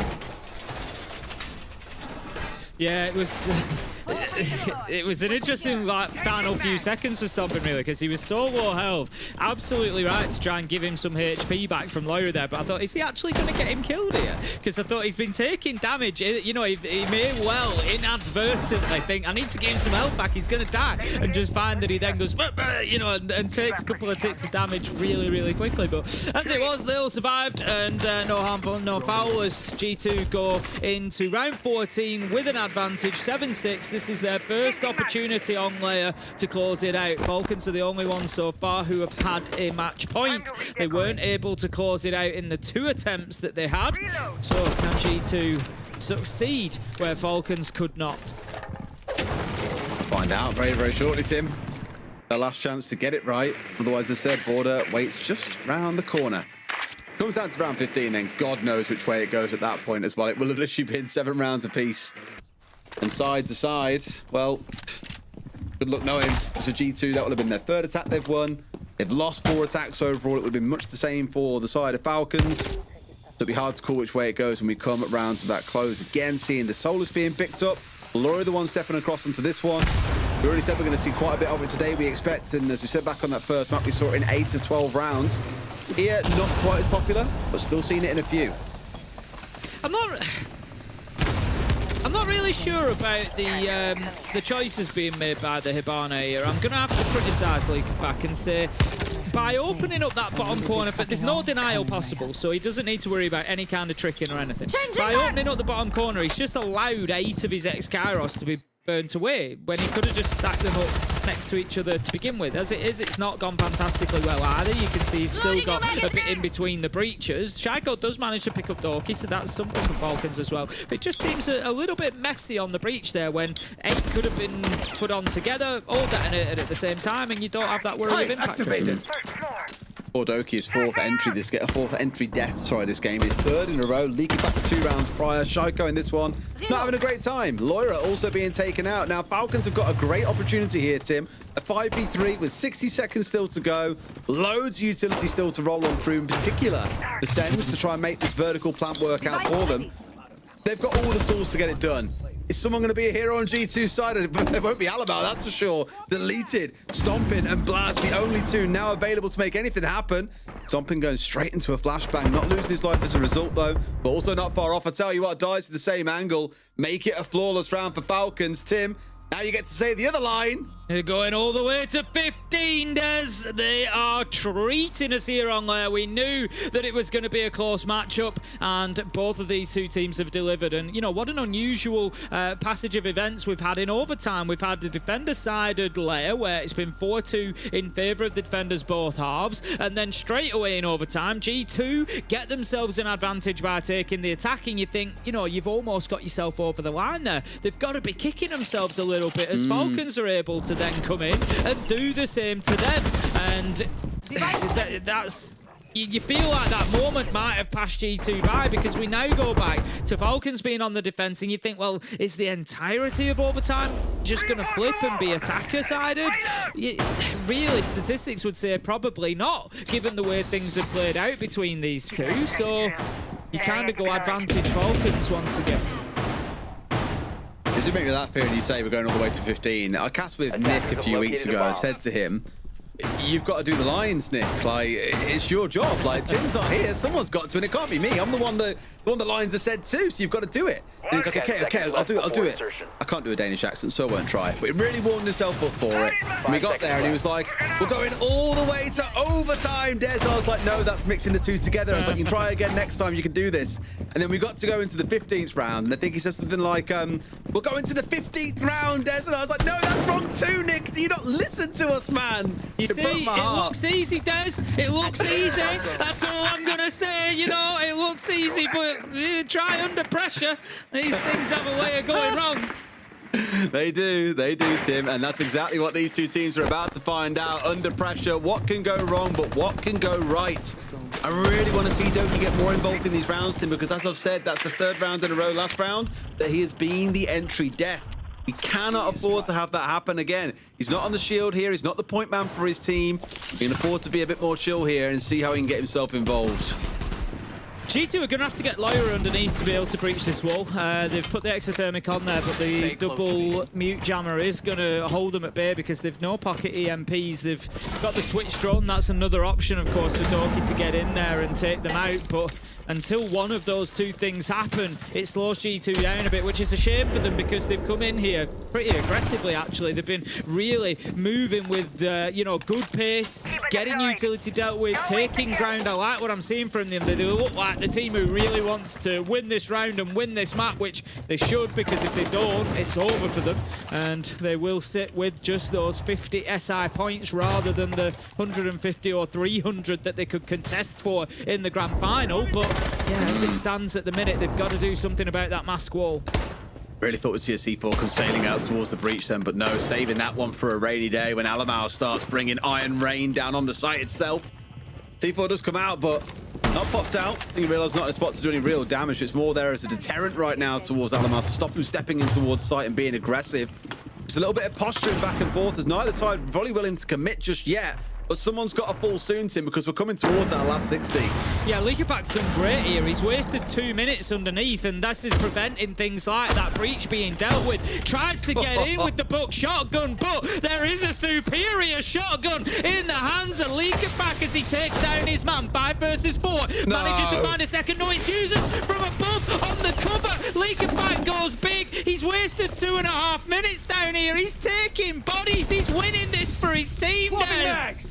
Stomping finally gets him shut down as well. Didn't take that earlier lick from the shotgun, but enough range that he didn't go down from it. Has managed to capitalize and get the kill back. It's a 3v3, but there is so little time left because, as you say, Leakapak has wasted it all on that downstairs. G2 are in full panic mode now, Tim. No more mistakes allowed. They're going to have to go for kills realistically. So it's up on. Get to absolutely beautiful stuff. Alamau manages to get a trade, but surely meaningless at this point. He gets stuck on the rotate, taken out by Falcons, who head into that date with destiny. They're going back up against Secret in the grand final. And what a rematch that's going to be, Tim, because last time it was a 2-0 to Secret. They slapped Falcons about, and now they've had this little warm-up game, you might say, against G2. They get to show us what they're really made of and try and secure that title of the best team in EU for Stage 2. We'll go to a break, and when we come back, our desk will break this series down for you. See you in a few.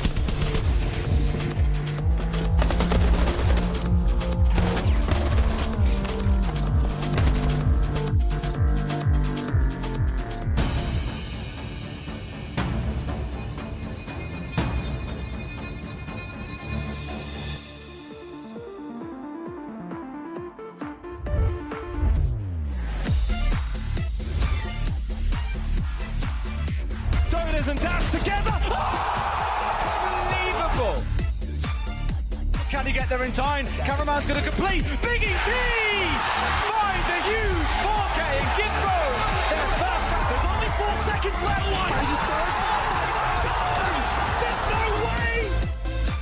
Whilst not easy, is potentially winnable. No. They've given him a 1v1. They've given him both guys. They find the down as well. Yesterday they took the crown from LA. Today they take the kingdom of Blackout.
Welcome back, friends. What a match we just had, and what an end to map number 2 that closes things out for Team Falcons as they move on to the grand final. Let's have a chat with Yuzis. Hello, Yuzis. Congratulations on making it to the grand final against Team Secret. How are you feeling after taking down G2? It was such a close match. Yeah, it was good. It's always nice to beat one of the best teams in a best of 3. Like, it cements that your hard work and your practice is working, because obviously the past stage wasn't our best, so it's good finally again. Users, I'm wondering how it was being in the team speak with Liquefact, because I felt like looking at the player cam and looking at his numbers in the game, he was getting crazy. Like he was going crazy both maps. How was it being next to him? I mean, the last round was probably the craziest. I don't know if the spectator was watching his POV. He stole so much. Incredible. Oh, whose POV he was watching, but I don't really even know myself what was happening. I was just making holes above, trying to smoke and stuff, and he was just like screaming like everyone was pushing him and stuff. So yeah. Yuzis, you've got some good friends on G2. How important was it that you beat G2 for, I suppose, a little bit of the ego of beating another top team in Europe and then to progress through this bracket? Yeah, I've been playing Doki for years and Alamo as well. So it's always fun beating them. It's always a good game when we play them. Like, I don't think it's ever really been that one-sided. It's always close matches, so yeah, it was fun. How did you actually prepare for this game? Because obviously you had to sit and wait. You was waiting until late last night to find out it would be them in the game. And obviously they picked Lair into you, which I think is a crazy good map for you guys as well. Yeah, I think probably both teams a bit surprised by each other's picks. Like, we picked Chalet. Yeah, that was a good surprise as well. We've not played Chalet well in a while. Same with our Lair being good, like you said. So yeah, I think both teams surprised each other with the maps a bit. Very good. Then now the grand final for Stage 2's playoff bracket is versus Team Secret. You already beat one of the greats here in EML. What stands in your way, really, from just being the champion this whole time? Can Secret stop you? To be honest, it's always. I feel like I've played Secret literally like a million times since me and Solotov joined this roster. They probably feel the same as we, Savage, Doom, and Adrian. We always just seem to play them all the time, so we'll be fun. Gentlemen, final words. I'm wondering, because I feel like right now they've got the biggest active win streak in the world. Like, they've really progressed far, and I feel like you guys have progressed as well. I'm wondering, on paper, do you think that they are the favorite or you are the favorite? Be honest. I feel like we're the favorite just because we play. Like, I think we have played them a lot and we win most of the time. It feels like maybe that's a bit biased, but it just feels like we have. Don't know if you've got the stats, but I feel like we're always the favorite. To ourselves anyway, so. You were at some point with 7 wins in a row against them, but then they started turning the tide, and now it's been really close and back and forth. Yeah. And I think EWC obviously and the stage appearances were really, really close.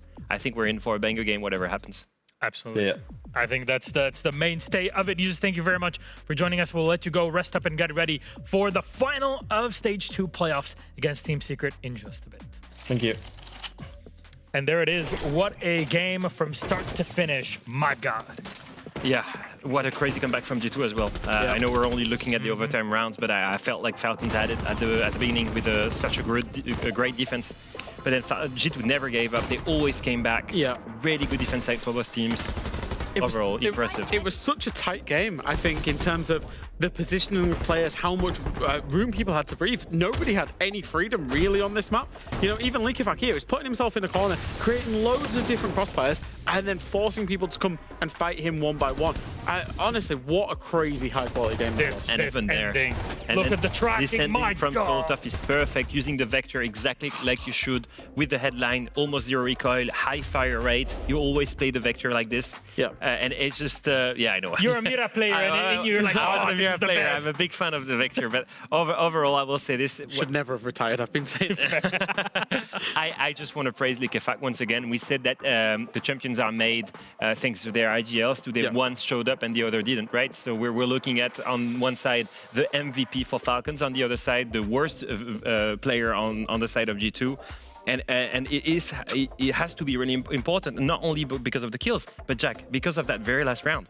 Yeah, that very last round, I don't know if we can watch it again, because that was one of the craziest rounds of Siege that I've seen in a really, really, really long time. I think it's not only the fact he plays alone here. He locked himself where he got his teammates to play with him, like Josh just said, Users just said. He was playing the vert, he was baiting G2 into pushing him, sets himself up in a 5 versus 3 with 2 shotgun shots. It's actually Users that ends up getting this kill, confirming the down. And then G2 actually made quite a good decision to go and hit the site. After they get the kill, they hit the site, they get it to a 3 versus 3. And this is what I talk about when you get to 7-7, you're in a huge game. You just need big moments and you need to control those big moments. For me, Falcons controlled those 2 big moments where at first it was Leakyfac and then it was Solotov in the very end, got those big 2 kills and won them the round. Saving 2 match points, by the way, because G2 comes back. Despite the huge leads for Falcons, they come back in overtime. They win the round. Solotov is so strong here. But as a reminder, it was 7-6 for G2. Falcons saved 2 rounds there and they took the lead and then afterwards beat G2. I think it's very important for 2 things. I think there is the SI points. Yep. Falcons are now on 150, which means that if you combine them with stage 1, they're on 300 SI points, which is a lot. And a big advantage, knowing that they will go into the Munich Major as well, and they can still play to get another 150 SA points in the Grand Finals. Yep. And why is that important? The second thing for me is that they win, even though it was close, I think it was convincing because they always won the rounds that matter the most. Yep. It's in the end, even though it was 7-5, 8-7, it's a 2-0. It's less endurance for them, less tiredness, and they can go into the Grand Finals with confidence and feeling good, feeling in the momentum. And it's that confidence against their opponent as well. There's a world where these 2 teams will meet at a major in, maybe a quarterfinal, so maybe, whatever. They could meet in a massive game, and Falcons going into it knowing that they've beaten G2 2-0 on what is 2 surprising maps, it'll give them a lot of confidence heading into that major. Well, gentlemen, today is our final day of Stage 2, but realistically, this entire competitive year is still not done yet. There is info that we'll reveal in just a bit about the regional final for EML, what's going to happen later on in December. But there's one more thing that we wanted to enjoy, a piece of content that we've all been loving as part of the IGL Summit, to see how they crack one of the codes that have been thrown at them by this man himself. All of that and more after the break.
Friends, there's a lot to talk about here in EML when it comes to having some of the best IGLs in the business. And one of my favorite content pieces throughout this entire stage has been all these IGLs in one room. Our one and only Alfama put together multiple scenarios throughout this stage, and it's time to talk about the last one for the stage. It's IGL scenarios number 4. Let's take a look at it together.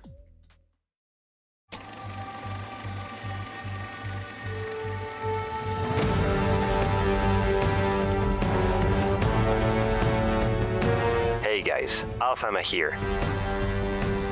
I've cooked some amazing in-game scenarios that pro players might be facing in official matches. Now I've taken some of the best IGLs in the world to try and problem solve what's in front of them. Let's see what they can come up with.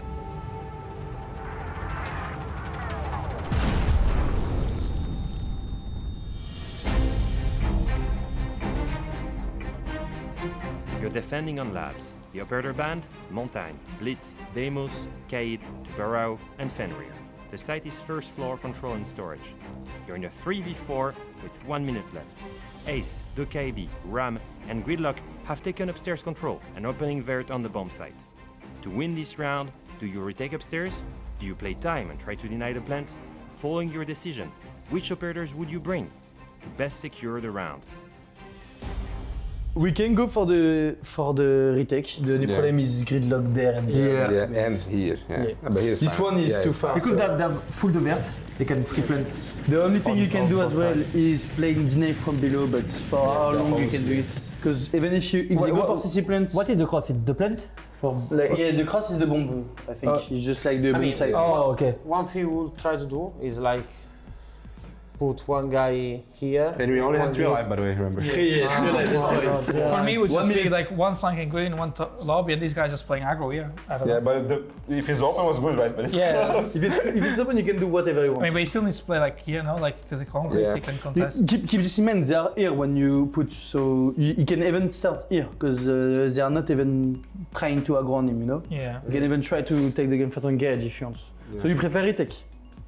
I mean, you have to, don't you? Yeah, because you can also like play Maestro, I was gonna say, Maestro, Smoke Pulse or something like this, you know, and you just you play Maestro. It might be a better option, but that's what I mean. But like, I mean, if they have above, it means that it's not realistic, right? Half of the round is gone, no? So they have other round. It's 1 minute left. Yeah. Okay, let's go for the retake then. But Maestro, they have dog. Now, if you want to play to deny of the plant, you need to play from below with information. Yeah. But also, if we were playing like this, then they would have top so fast though. Imagine you are seeing a pulse Maestro like turtle defense. Yeah. You just get top with 1 second. No, let's just play to retake. Who want you to flank? Like which operator can flank there? I don't know, anything. Maybe a Valk, so they have info. So this maybe Pablo. Yeah, Valk is good. Yeah. And then these walls are already open as well, so can. Yeah. Then the problem is flanking is Aqua. like just. Do you flank Aqua? Oh, you Clash flanking up Aqua. We get Bro, it's not like Clash. Clash. I was speaking about Clash. And it's Doom. He's sure one Clash. Yeah, you put Clash in someone else and you play to full retake. Yeah. And even if they push the set after, you can we guess that we have full verts. Yeah, let's do this. Clash and whoever you want. Alibi, Cav. Alibi, put Shaco on Alibi. Push Shaco on Alibi, man. Alibi pick, yes. Let's call Alibi. Alibi, Shaco, okay. Then we make the retake here, yeah. Put 2 there on the Clash and the Alibi.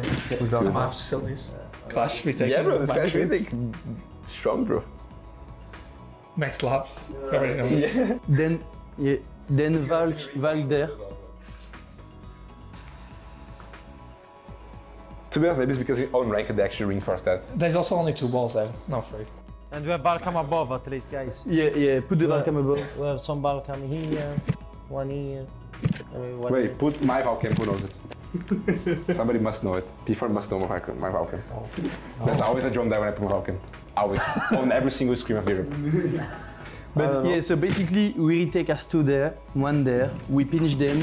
If, imagine we said ace and gridlock, go plant in stock, we just retake the verts with holes and then we won by the... We have all the verts. Yeah. GG. GG. On both. Yeah. To win. This is the win condition. Okay. GG. Damn good. GG.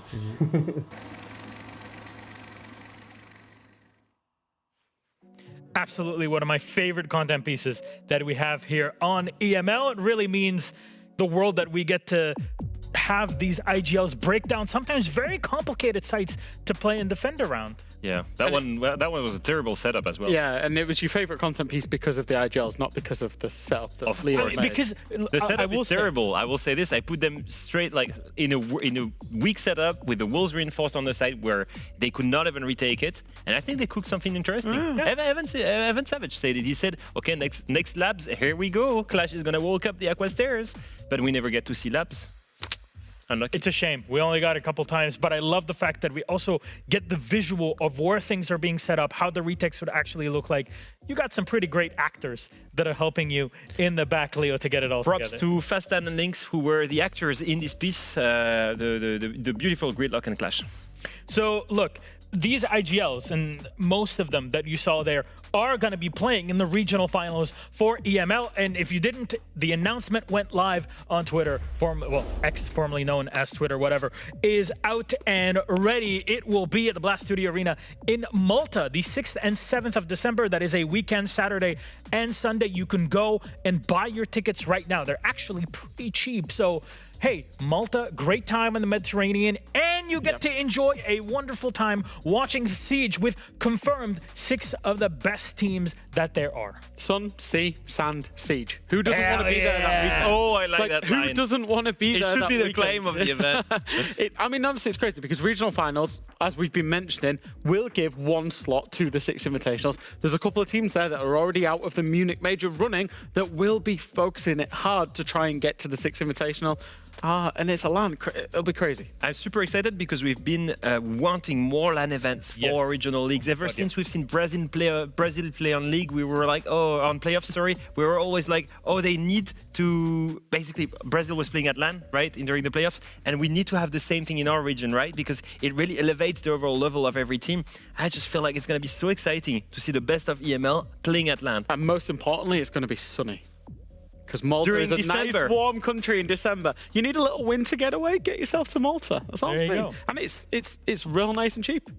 Very good. Very good. You're selling it really well, I love Jack. Malta. I went to Malta last December and I loved it.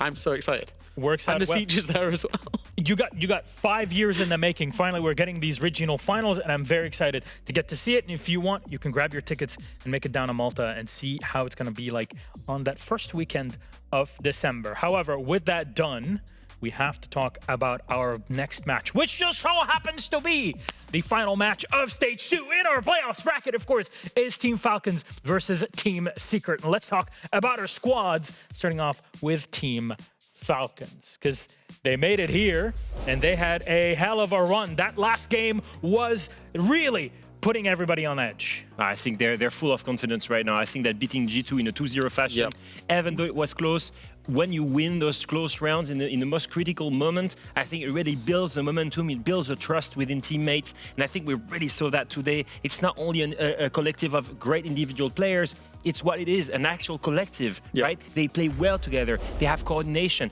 That's the Falcons that we missed at EWC, and it's here right now, proving that they bounce back. And users just said to us, actually, that they think that they're the favourites in basically every game they play. They very much focus on themselves. They know of their quality. We know that they're a great team, and they're a perfect finalist. Individual play is a great thing, but like you said, their teamwork. And we have an example to highlight that. Let's take a look.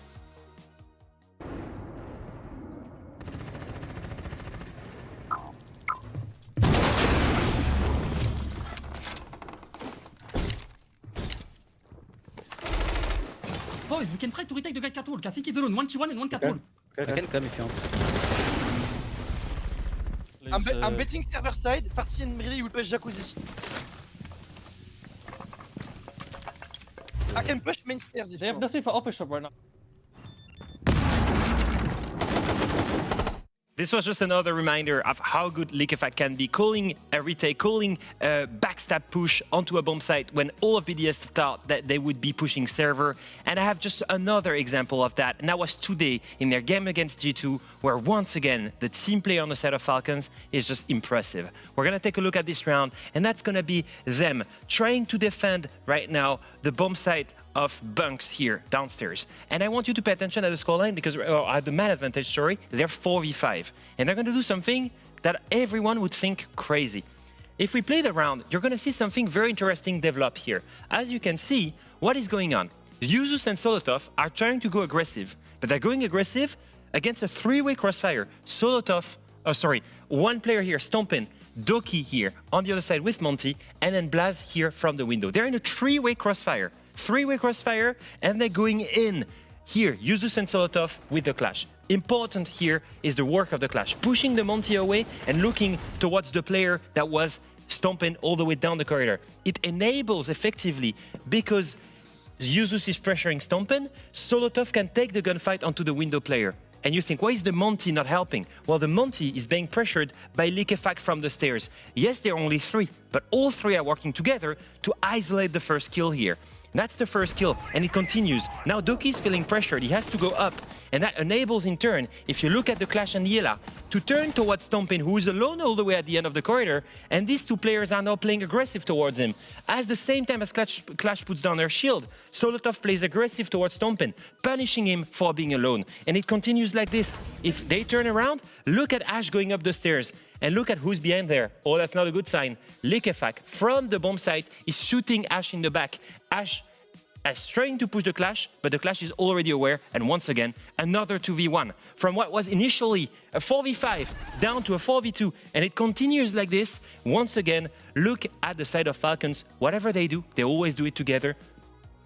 Liquefact pressures Loira here. Yuzus plays a 2v1 against him. Once again, at the same time, Solotov is pressuring Doki, so Doki cannot help.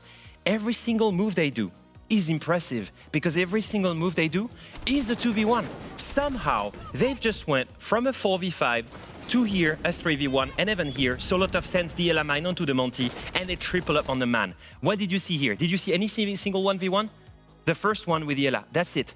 After this, as soon as they get the man equal mine count, they always are able to play next to each other. And this is the big difference, right? Falcons used to be a bunch of great individuals. Now, they're a team. They always play together. It's so nice to talk about them and highlight these rounds where it's not just, hey, Shaiko's bailed them out. Hey, Liquefact's bailed them out. Here's the big individual. You know, we've shown so many clips of them, just big individual performances, bailing out rounds.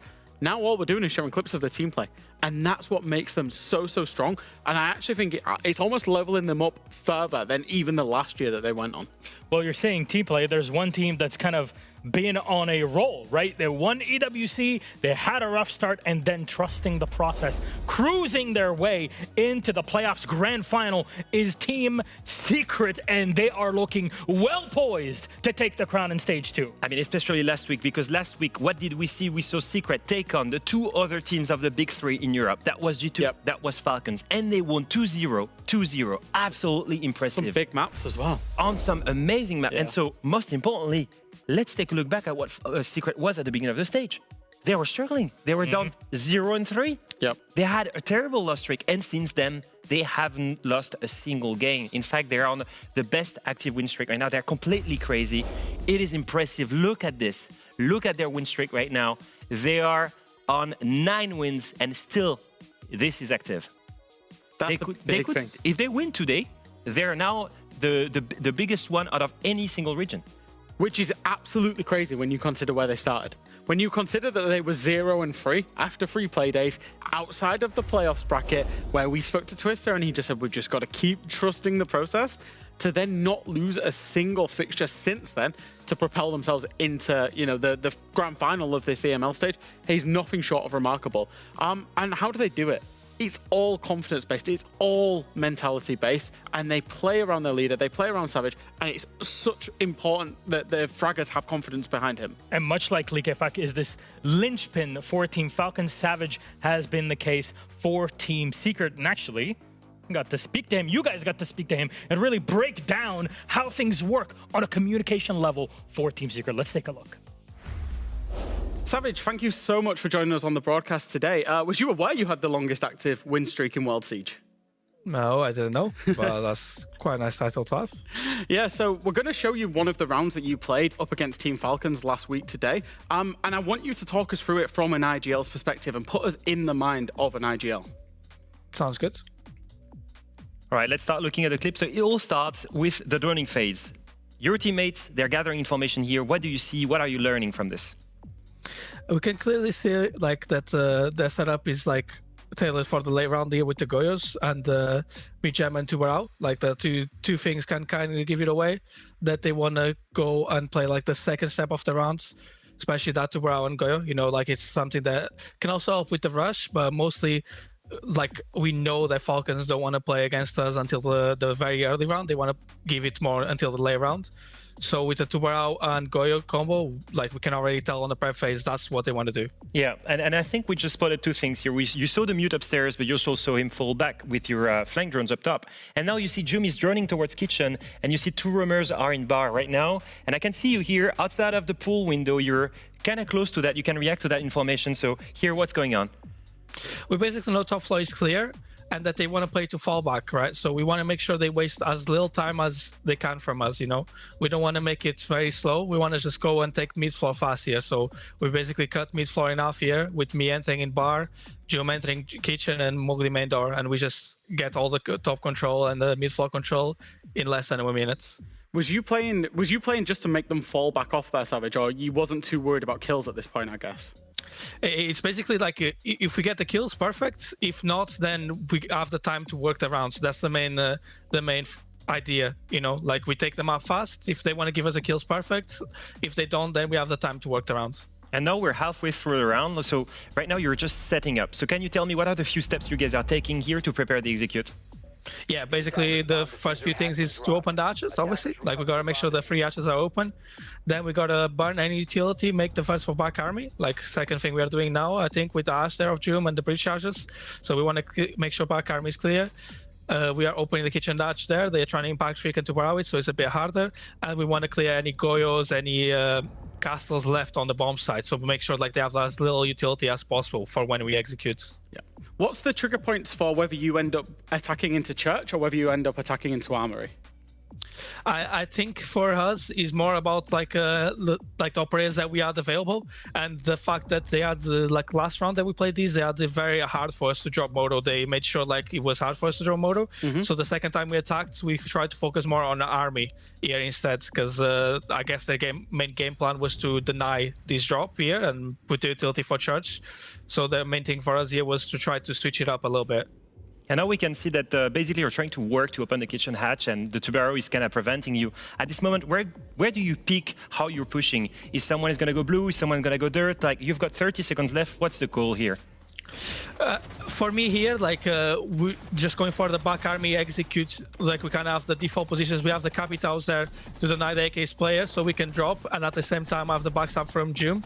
And we know that Church was reinforced off, and we have a guy dropping more and putting pressure, so we have basically a gap long at the same time to walk through.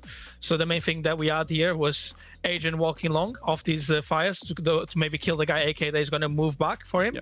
And at the same time that Noah is pressuring the guy Church so that he's not holding the long push for Adrian as well to push. And Jum, because he's a very solo player, he kind of has to play like delayed, because like we don't have that much utility. Normally we would maybe play with Mowgli on the blue to fire off the guy blue or anything, but because of that, Jum plays delayed and he catches the guy. Like he plays like 2-3 seconds after we drop, so the guys are all focused on us, and then he plays late. The positions wise here, I think he's, to be honest, for this round, it was like it's just our default back army executes, right? So we kind of just follow that. Nice. Well, thank you very much for explaining that round to us, and good luck in your game later in the final. Thank you so much. See you guys later. See ya. Gentlemen, not only was that a great piece, and thank you, Savage, for joining, but it just so happens to have been a clip from when Secret faced Team Falcons. Oh boy. He sees in the future. Yeah, but once again, you two have something in store for all of us. So it's cool to see a very good prediction on your side. But then again, for Team Secret, they have it in spades. Can they apply it, though, in the second time? Yeah, I think what we saw last week was exactly how can they dispatch the two other big three, the two other teams from the big three. And I think there were two critical things. You've said it before, it's the confidence, and I think it really showed in the game with the pacing. What did we see last week? We saw Secret going into the bomb sites and overall going into the map at a speed that I hadn't seen in a really long time. Mowgli head first, everyone head first, everyone. And the main thing was, we're all gonna collapse on any roamer. We're all gonna collapse as quickly as possible to try and gain the advantage and then snowball on that. The only thing that is enabling that, and that's the second point, is the confidence on the players. And I think one of them is Joom. Joom, the guy on the stream here. I think that he was, if it wasn't for Shaiko going crazy this stage, the MVP of the stage. I agree. And I think that Joom has been so consistent for this team, and he's the one player to look at today. Shaiko versus Joom, it's going to be a great banger game between the two fraggers. Absolutely. So let's see what map we're going to be playing on, or what maps we're going to be playing on in this series. Jack, and you got us through the first one. It's Well, there was 3 maps that we really kind of wanted to see between these two teams, which was Bank, Clubhouse, and Lair. Lair has been banned out, but it's actually going to be Falcons picking Club, which we just saw how Savage bullied them on it, right? Absolutely. Secret is going to start in attack, which means that Savage could be, in theory, replicating the exact same attack on Church that we've just seen breakdown by Savage. We could just see it live today and understand, and every viewer can now understand what he's going to be calling. Our 6th map. Can we put it up? That's the second one will be played. All right. We're going to go at Nighthaven Labs. Hey, righty. That is a surprising one. We've been waiting for a long time to see it pulled up. It's not a surprise, actually, to seeing pulled up in a critical moment, right? It's a map that's been hidden for a long time, a map that they hadn't played in a long time. Remember, that's a map that we've seen all the way at EWC in the grand final. Yes. The final map that was so close between Secret and G2, and Secret eventually took it. It's going to be a great game, and I think that's why Secret feels confident on it. And just for the context, we also just had the IGL Summit going through the scenario on Nighthaven Labs as well. And we will see a Border to finish us off. Now, if we get there, Border and these two teams are synonymous with each other on this map, because think all the way back to when Shields started becoming a thing. It was Team Secret who ran, what was it, double shields, triple shields? Double shields, yeah. Double shields against Falcons BDS back in the day, and really put their name against that team on this map. So it'll be a crazy one if that happens. And if I'm not mistaken, I believe that there was a Secret G2 game during stage 2 where they went on Border and went all the way to 15 rounds. Secret is so good on this map. It is just fragging against fraggers. And Falcons love go 15 rounds on it as well. Yeah, they absolutely love it. Do you know what? I could give both of these two teams the accolade of the most entertaining team in the league. And the fact that we're setting ourselves up for a Border where both of them love going to overtime, it could go really long, and we've got the perfect overtime casters to go with it as well. Honestly, this could be a crazy way to end EML. I mean, we already got into overtime in game number 1, even though we did not get to a map 3, but then what's the situation between these two? We talked the theories. We said, hey, this is what had happened in the past. But if anything, Team Falcons have shown that they can adapt, they can learn. They have the support staff for it too. We did a whole segment about it, Leo. Can this be applied for this match? Yeah, I think so. I think so. The big thing, and I think the way that Falcons could maybe win this game. Like, I'm not going to say they're the underdogs, because I think both of these teams are perfectly matched. You go roll for roll, like you said. It's, Joom against Shaiko. It's Mowgli against Solotov. Like, everyone is so evenly matched across the board. I think the one thing that Secret have going for them is their momentum, and it's based off confidence. If Falcons can break that confidence, break that momentum early, and really draw Secret into kind of a tactical, execute-heavy game, stuff that isn't necessarily their strength, that late rounders, as Savage just told us right at the start of that clip, if they can drag them into that, that might be just where Falcons have a little bit more than Secret. Yeah, as a reminder, Secret is going into this cold. They're going into this cold. They haven't played since last week. I think in terms of momentum, the one that is strong is Falcons. Yeah. Fresh off a victory against G2. And I want to maybe take a look at what this means for Falcons as well. As a reminder, Falcons were expecting to win EWC. Yep. They go out first rounded. Who wins EWC? Team Secret. These two teams only a few months ago were completely set apart. One team winning the title, the other one getting first rounded. This was supposed to be the wake-up call for these two teams, for Falcons especially, to go back to the prime level. Beating Secret today, I think, would mean a turning point for this roster, and would mean that all of the lessons have been learned. And I think, if you go a little bit further back, when Secret got over the line against Falcons recently, I think it was stage 1, they really attributed it to the fact that it was breaking that ceiling, it was breaking that mental barrier that they had. At that point, Mowgli had never beaten this core. He'd never beaten Shaiko, right? And now he sets himself at least on their level, maybe higher in his own mind. And I think it was important for their mental. So, these two teams are so intertwined. that piece when you're looking at, because obviously you go into a game, you see Shaiko on the other side, no matter how experienced you are, you're thinking, this guy can pop off at any point in time. And you have that always in the back of your head.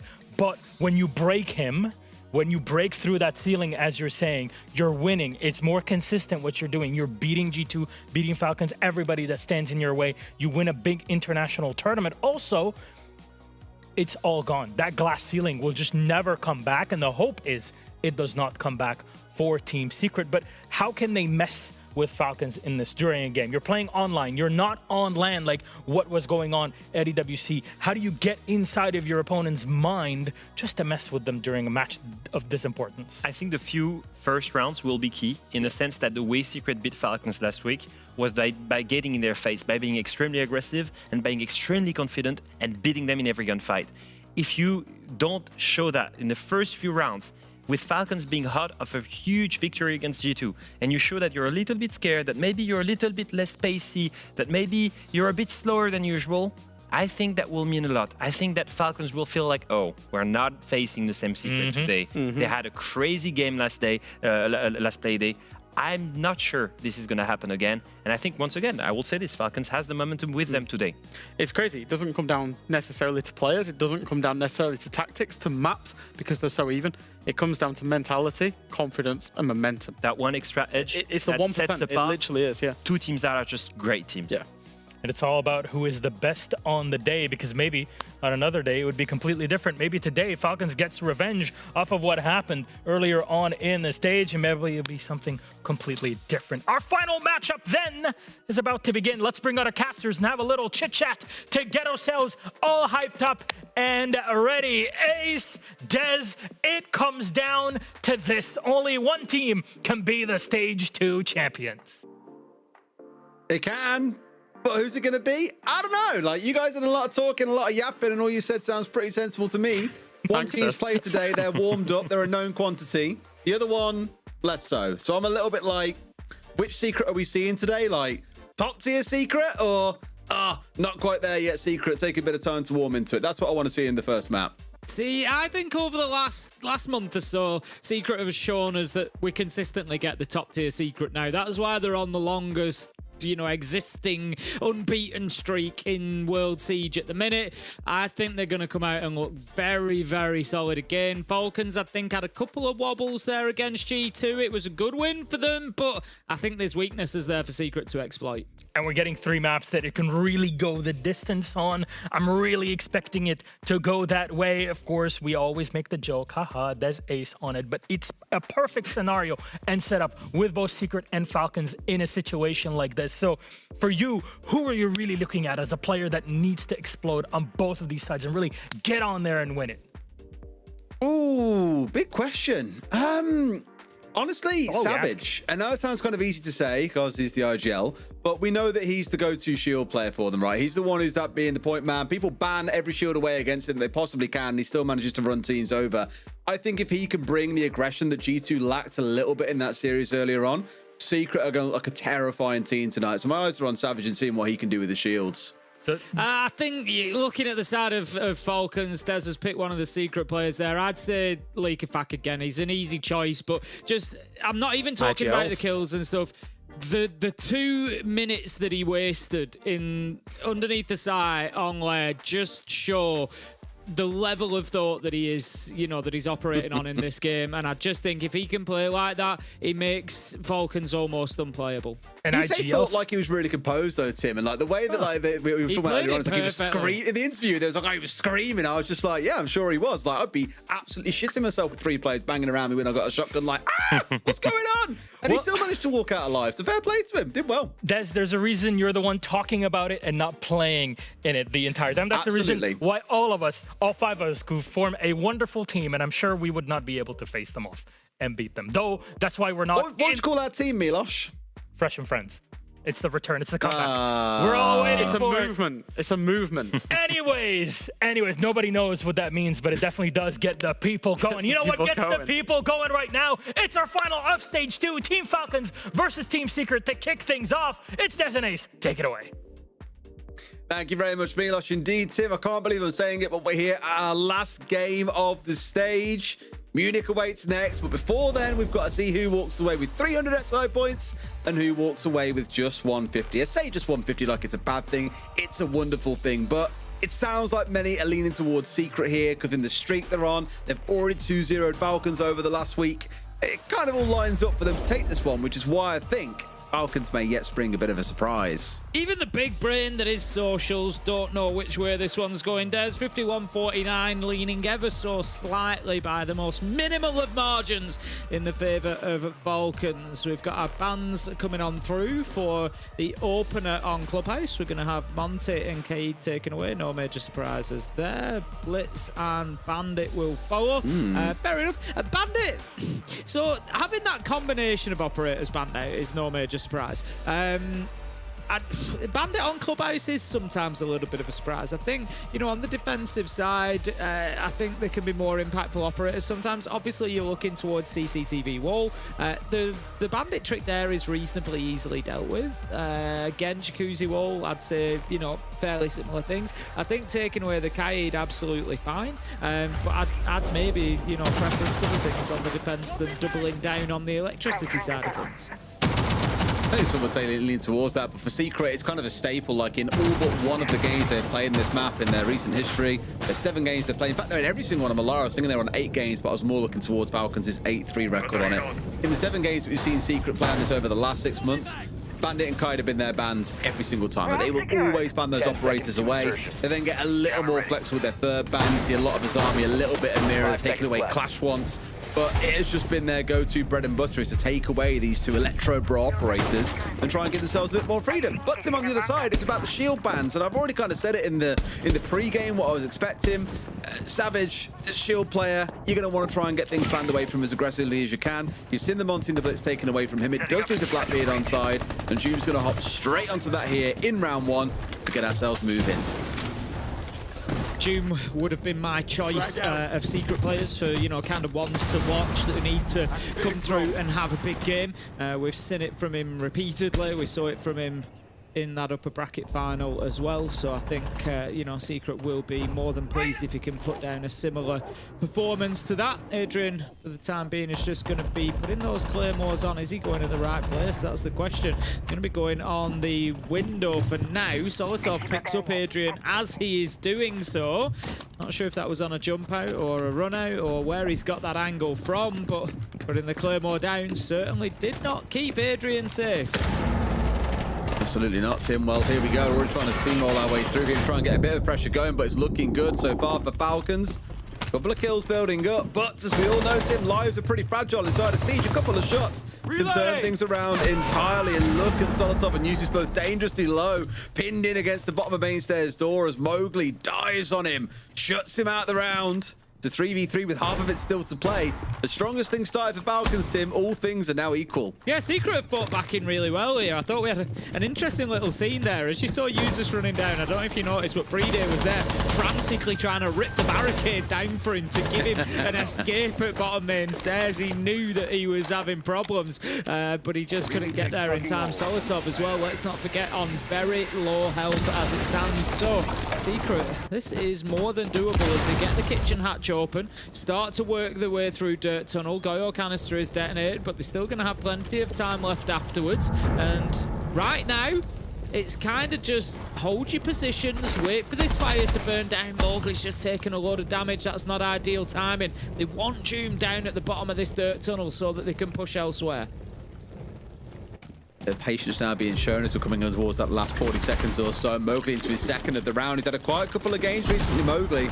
This is his day to go big, Tim. Then this will going to be a pretty quick series. Shaiko going to shut him down. In comes Jume, can't quite win out his one. And now Savage is going to go big, but it's Shaiko. 2 kills to close things out and give Falcons round 1. Yeah, real back and forth in that round. Falcons came out so strong, but I want to pick up on something Secret did earlier in the round, which I like. They took down Leakafak up on top floor quite easily, and that screams that they know what he's going to be doing. We've seen Leakafak being an absolute menace the last couple of times we've seen Falcons on Clubhouse, playing up on that top floor, roaming around in logistics, in construction, in cash, dropping away, falling back to strip and then playing the rest of the round. We all know what the pattern looks like. We all know what Leakefact's been doing, and he's been getting away with it. But Secret said, absolutely not. We've got your number. We know what the play is going to be. And they dealt with him. But unfortunately, they've just taken too much damage along the way to then be able to capitalize. So Falcons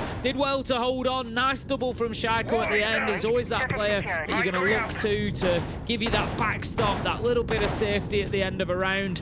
And he delivered once again, as he has so many times before. So Falcons start off 1-0. Attackers have discovered the location of a bomb. All right, good stuff. Now we go to gym bedroom. Classic second site. We step 2 off the scene.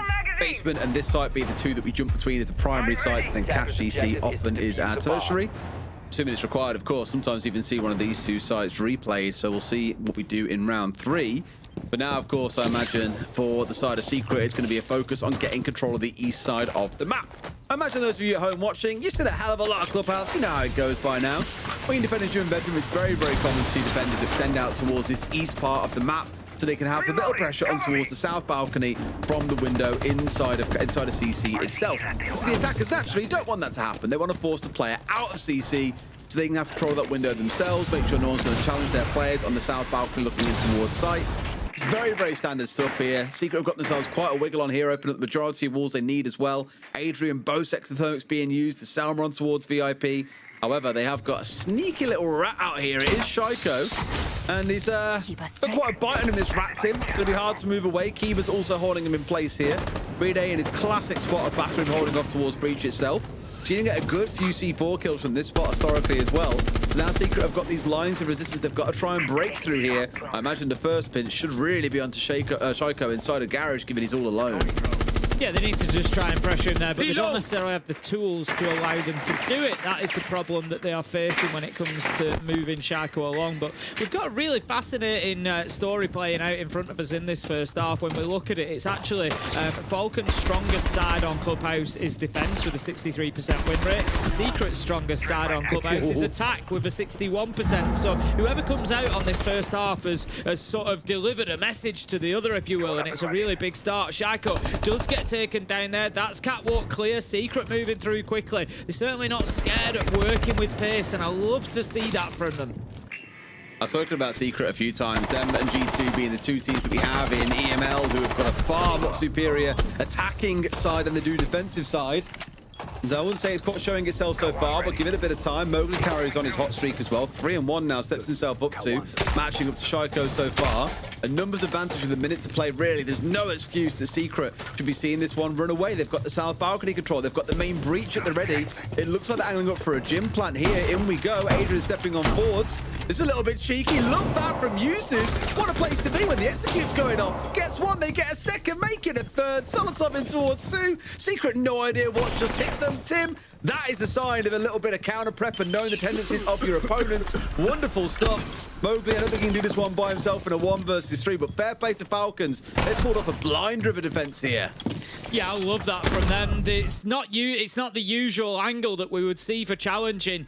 You know, sometimes we'll see a player go down into dirt tunnel and have a look through the soft wall, but you can't really catch the rappel from there. You can only get players that are kind of stood right up towards the edge of that sort of balcony area. But brilliant stuff from users, and it just seemed to rattle Secret, even if only for a second or two. Falcons then took full advantage of that and pounced and got the second kill as well. And the round is pretty much won, and sometimes that was all it takes. Secret were in a flow and users disrupted it. Great stuff.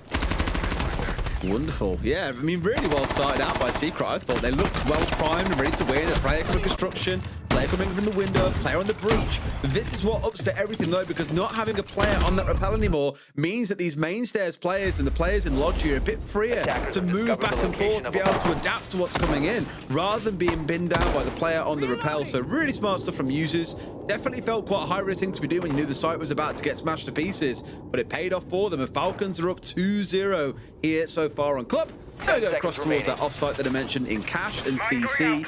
Always curious to see how this one plays out, because because really just two typical approaches. You tend to get the main breach opened up and then put your attention in one of two directions, out towards the west, out here towards Master and Gym, or down towards the south and you try and hold on towards Garage. If you're feeling particularly brave, you can do all three, which is what Falcons are doing here. The risk being you're then stretching yourself quite thin and really just asking for Secret to come and slap you about nice and quick. Have that garage door opened up almost immediately. The wall as well. So again, Shaco is going to find himself in trouble. Last time it was down to, in the last round, it was down to him challenging onto the breach that he lost his life. He was kind of cornered and didn't have too much of a choice. This time he's going to come under a lot more pressure. They've got the Blackbeard, they've got the Capitao, both operators that will be great at getting that job done. Interesting, yeah, there we go. Nade comes in to try and prevent that mirror trick. Another one is going to be the case. Brink, he decides he's going to firm it. He gets down by the nade. He will possibly be able to. He needs a little bit of luck here. He might be able to crawl his way to safety. Doesn't actually need to. It's going to be Solotov who runs through and manages to pick his teammate up. Honestly, I think that's a net win for Falcons there. Yeah, looking pretty good, hey? Like, no complaints too much. They've kept themselves alive. Breeder's not gone down in the process either. Everything is looking pretty peachy. Not too bad. Now we'll see what the focus is going to be on the side of the attackers, though. For me, again, it's about trying to get rid of Shaco, force him out of Garage. He's still looking there for now, but they've got all this prep work going on. They want some pressure to come in from this west side. If they do try and play around all three positions, that's quite rare to see attackers use all three directions. You tend to try and isolate two and make that a thing. At least I can think in, 90% of cases I've seen that you focus on the main breach and then one of the other two. Very rarely do you see all three, but I would expect that Mowgli is thinking, cool, I want to put pressure on him here. We've got the Capitao. Let's make him suffer. Leaky Fact just about managed to escape on this one. Smoke's coming on through as well. Bit of a pre-fire coming in from his teammate onto the hatch there to give him cover. Breeder being a good teammate. And Leaky Fact gets back inside of sight. But we've wasted 2 minutes, Tim. Really good start so far, I'd say, from Falcons here. Yeah, I love this defense from them. Solotov picks up the all-important entry as well, taking down Noah. And that's the Deimos gone. So no threat from beneath now as well. Great stuff. 5v4. Nitro comes out unsuccessful.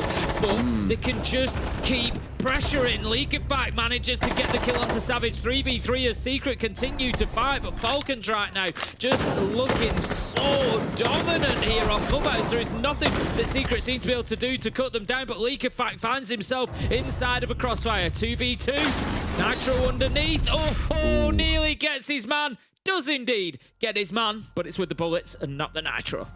It's again as well Shaco walking away with the 2K to close out the round. Same in round one, same here just now.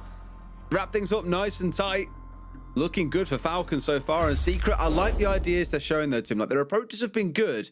They just haven't quite got the end result they're looking for. It reminds me of a lot of teams that we've spoken about around the world throughout the stage where we said, they get 85, 90% of the way there. And then it's at the end of round where things fall short a little bit. That's what it feels like for Secret right now. They've just been chewed up or outplayed by Falcons in so many situations that, unsurprisingly, as you may have just seen, we're going to step ourselves into attack timeout. Looking Breeder there, ready to get caught out so early on by the nade. At least he got recovered, though, hey?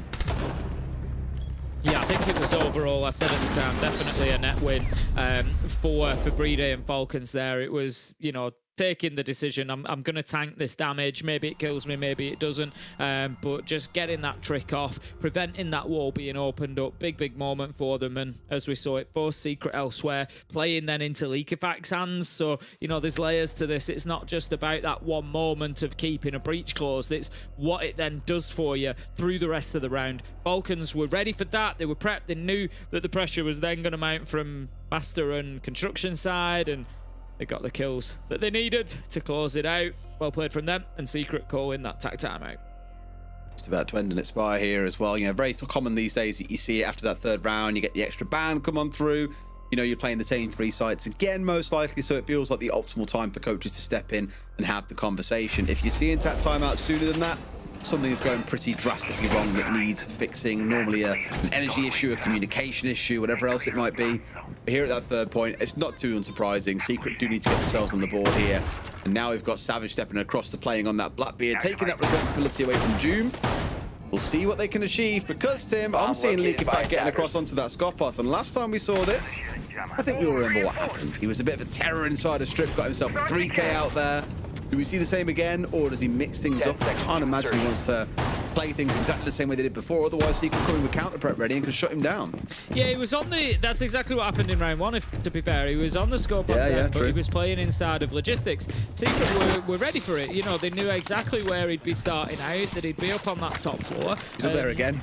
Exactly. He's going to do this every time because he knows it really well. He has a lot of success with it, and he is going to continue to do it. So it's all down to, you know, how well are Secret prepared for this? How ready are they? It needs to be... I'm looking towards Savage, really, to force his way in there with the Blackbeard.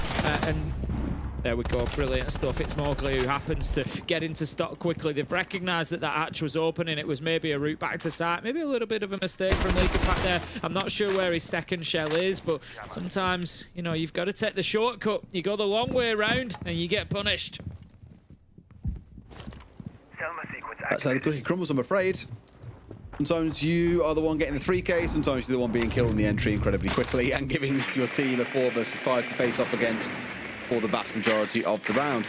But like I've already said a couple of times throughout this game, and I'll say it again here in the hope that it happens at some point. Secret, you've got a man advantage, you've got good time to play with. Shouldn't really be an excuse that we see this round slipping away now. They've got a spot to capitalize on the situation before them. Molotov still dancing around upstairs and looking to cause a bit of bother. So even though they've lost one of their players, they don't want to sit back and be happy with the 4 versus 5. No, they want to try and make this a 4 versus 4 before he even thinks about falling away. I like it. Just again, trying to sweep across this top floor. Secret Solotov finds himself in a tough spot now. Gonna have to fight his way out of trouble more than likely. Not going to be able to as Doom steps in, gets the kill. Confident movement from Secret. 1 minute 20. They need to start working towards those lower floors now. They've got Falcons pushed back into sight. They should know that. So it's about now starting to do that prep work. Get in there, get those verticals being worked. They've not actually got too much on their side in terms of vertical destruction here. They've got enough to get the hatches, but other than that, it's going to be quite a bit of safety I would have expected for Falcons in sight. This round isn't quite over yet. No, they've got to move pretty fast here. Got 3 hard breach charges to go through for the blue hatch, the star hatch, and of course the kitchen hatch. So quite a bit they can chew their way through, but needs to get a bit of a wiggle on. I was going to say these breach charges in the back pocket of the IQ certainly able to open up some verticals for them, but they won't be able to get all the control they need. To be very much right, which means back Arsenal could be at least a little bit of a threat here. You're kind of relying on being able to take firefights through wood. At that point, if there is a player dug in there, sort of relying that no one will be on the side of Falcons because you have got the man advantage. And sure enough, Tim, they're getting away with it here as well. This is the easy 1v1 to win out inside of dirt. And now it's a 1 versus 4 for Shaikov. Complimented him a couple of times. There's those goddamn cap cans again, Tim. They strike big. Now Shaikov's got to hold on, but doesn't see the man off towards blue. Doom finding his man, and finally Secret are on the board. Yeah, Blackbeard was, you know, quite rightly from Shaco taking a lot of focus there. He knows he can't take his eyes off him because as soon as he does, that shield's going to drop, that AR's going to pull out, and he's got another problem to face. But ultimately, 1v4 was a big ask. Capcan trap did help. Got him a little bit along the way, but much better from Secret. They closed down Leakerpack really, really quickly. Got that kill. That stuff, it should be getting done because it is predictable. As I've said, we've seen it from him time and time again. We know where he's going to start. We know where he's going to play. We know what his patterns of movement are going to be when he's defending Church and Arsenal. So Secret have read into that. They've got him closed down, got the kill. Solotov then's all alone up on the top floor. Fights for his life, but can't get anything. And Secret punish them from there. Good stuff. Falcons still 3-1, but Team Secret at least give themselves something to work from. Exactly that, right? It's all stuff to build on now. Now, do you think Falcons are going to give themselves, give together 2 players early in the round again? Absolutely not. They'll course correct here. And already, look at the lineup they're bringing along this time, Tim. It is so dug in, it's crazy. Like, this is not really a roam cop we've got here. They want to try and waste a bit of time on that extended hold, like I mentioned before. But most importantly, they want all players back on site after that to be able to hunker down. You'll kind of see them squashed in towards the top side of site towards the end of the round. That's when things get pretty damn spicy. But the more time that they can waste here behind the mirrors, behind the F-Nats, behind the glass shield, behind the C4s, and of course behind those Goyos, the more sweaty this gets for Secret. But Secret are no slouch, as I said before. They're a pretty quick attacking team, a very successful attacking team. They will know, like we heard Savage saying in that content piece before this game, that when they see what they see in the prep phase, they see the Goyos, they see the Jammers, they see the Clash, they know that the enemy team are trying to play quite slow for the late round, and that is certainly not a way to do things, guys. What the hell happened there? How have they let that happen?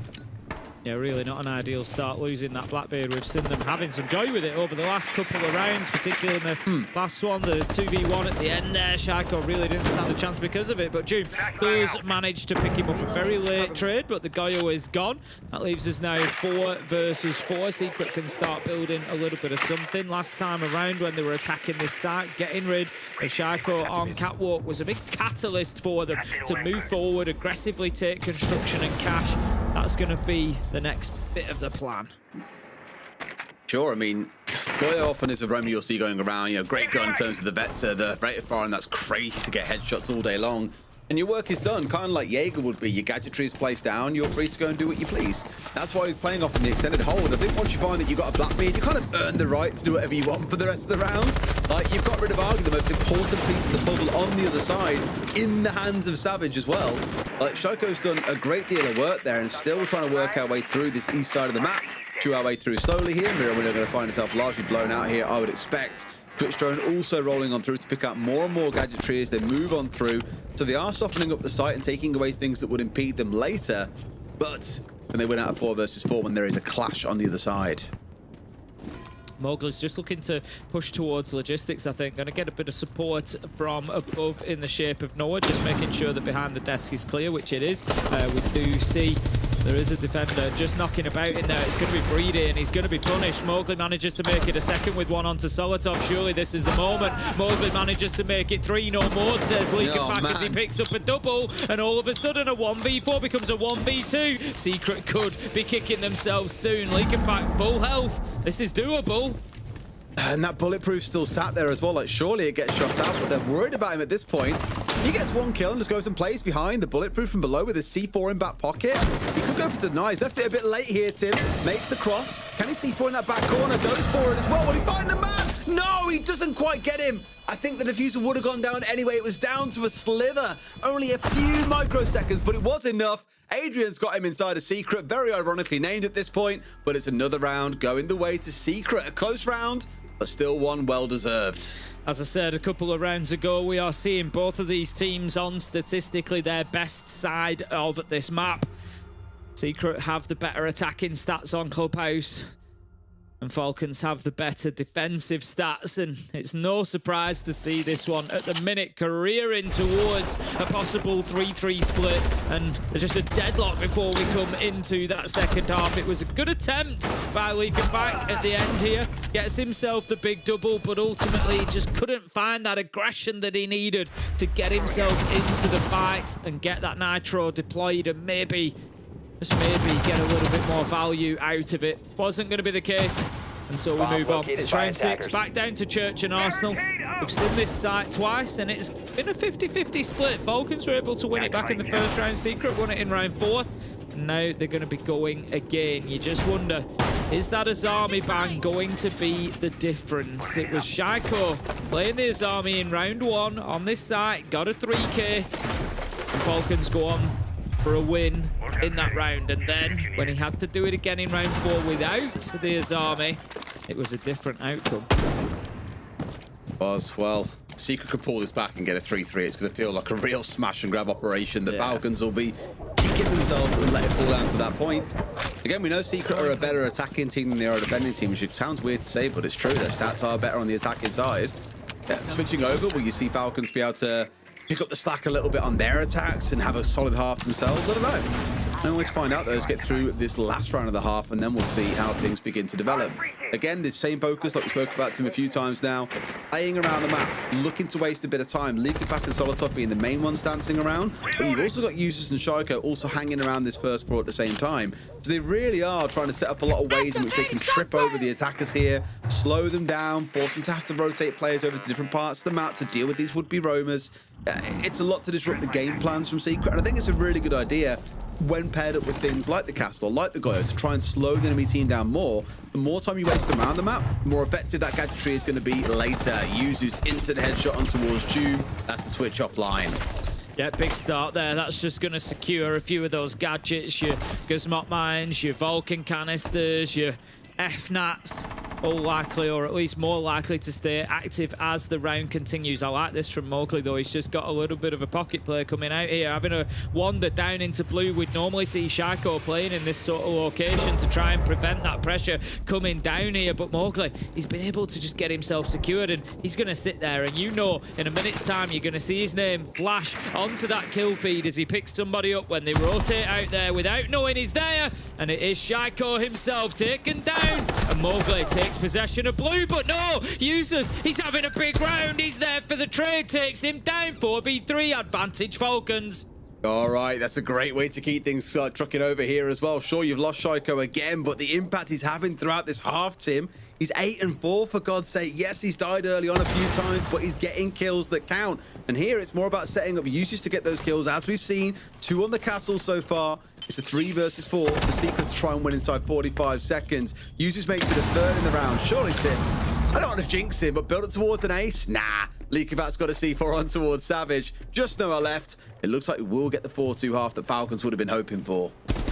Looks like the first blow will be dealt by Falcons then. Noah does come down, takes out Users, but believe me, he has done his damage in this round by far and above what would have been needed. Noah manages to make it 2. 1v4 becomes a 1v2. Feels a little bit more possible. 15 seconds left. Falcons at the minute not wanting to take these fights, and that's why Breedy, oh boy, was that close. Leakyfax steps around the corner. Noah was still shooting. There's a world where he pops a headshot, but it didn't happen. Falcons able to get themselves another round, 4-2. And as I said, it was a little bit closer than I thought it was going to be towards the end there, but Falcons managed to deal that first big blow. And like I said, that first half was both teams on their stronger clubhouse side, and Falcons are the ones that come away with the 4-2. They're the ones on top. If we look towards Secret now, and their trend on playing clubhouse, defensive win rate drops down to just above 50%. That's not going to be good enough here. They need to be hitting that 65% mark realistically to keep themselves in this. This is where I think you're really going to find what team of Falcons rocking into this finals as. Yeah, I said earlier on, Falcons we've already seen play tonight. I think they're in some of the better form that we've seen them in previously. I'm not going to say like that absolute peak, but playing really, really well today. Definitely above maybe what you consider their norm. Secret with a team with a question mark for me. They're coming into this a little bit cold. They didn't get to play yesterday, for example. So there's work. That's a lie. They've played recently either way, but they've got work to do and show what they can achieve, I think, throughout this map and going into the future ones. I said it might take them a map or so to warm into it. That one map could be what decides the series if you're not too careful. You've seen flickers, I'd say, in that first half, especially from Mowgli. I'm really pleased to see playing well. Because, as I remarked earlier on, he's also had a few poor games, I think, throughout the back end of this stage and throughout playoffs. Hasn't been his day on a lot of those days. He's doing well so far, but you've got no excuses now to let this slip. We've got to see a strong start to the defensive side. Otherwise, I think Falcons run away with this and take it. And then going into that second map, you just don't know. Falcons are coming heavily prepared and able to deal with Labs. Yeah, you know, like you look towards it, and it has been Secret's pick there. But we've said it countless times now. You know, Falcons are a team that can play anywhere. They're a problem. If we look at their record, you know, looking towards Labs, we're not making any assumptions about what's going to happen on Clubhouse here, but looking towards Labs, they've got a 2-0 record over the last 6 months. Like, they're capable of playing there. It is definitely not, you know, it's an interesting pick from Secret. They're 0-1.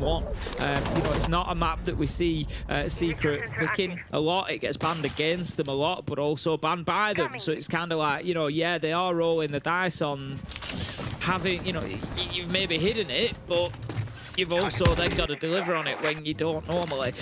So yeah, a lot rides on this, and I think at the minute Falcons have certainly secured themselves a good advantage, but how will they do on the attack? Both teams now moving.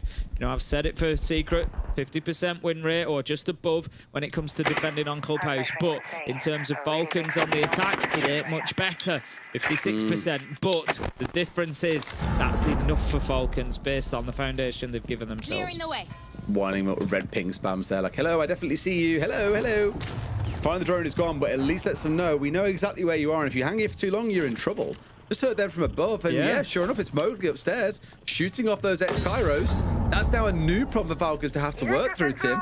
After the round's gone, they've got to try and get rid of him before he just does exactly the same thing upstairs again.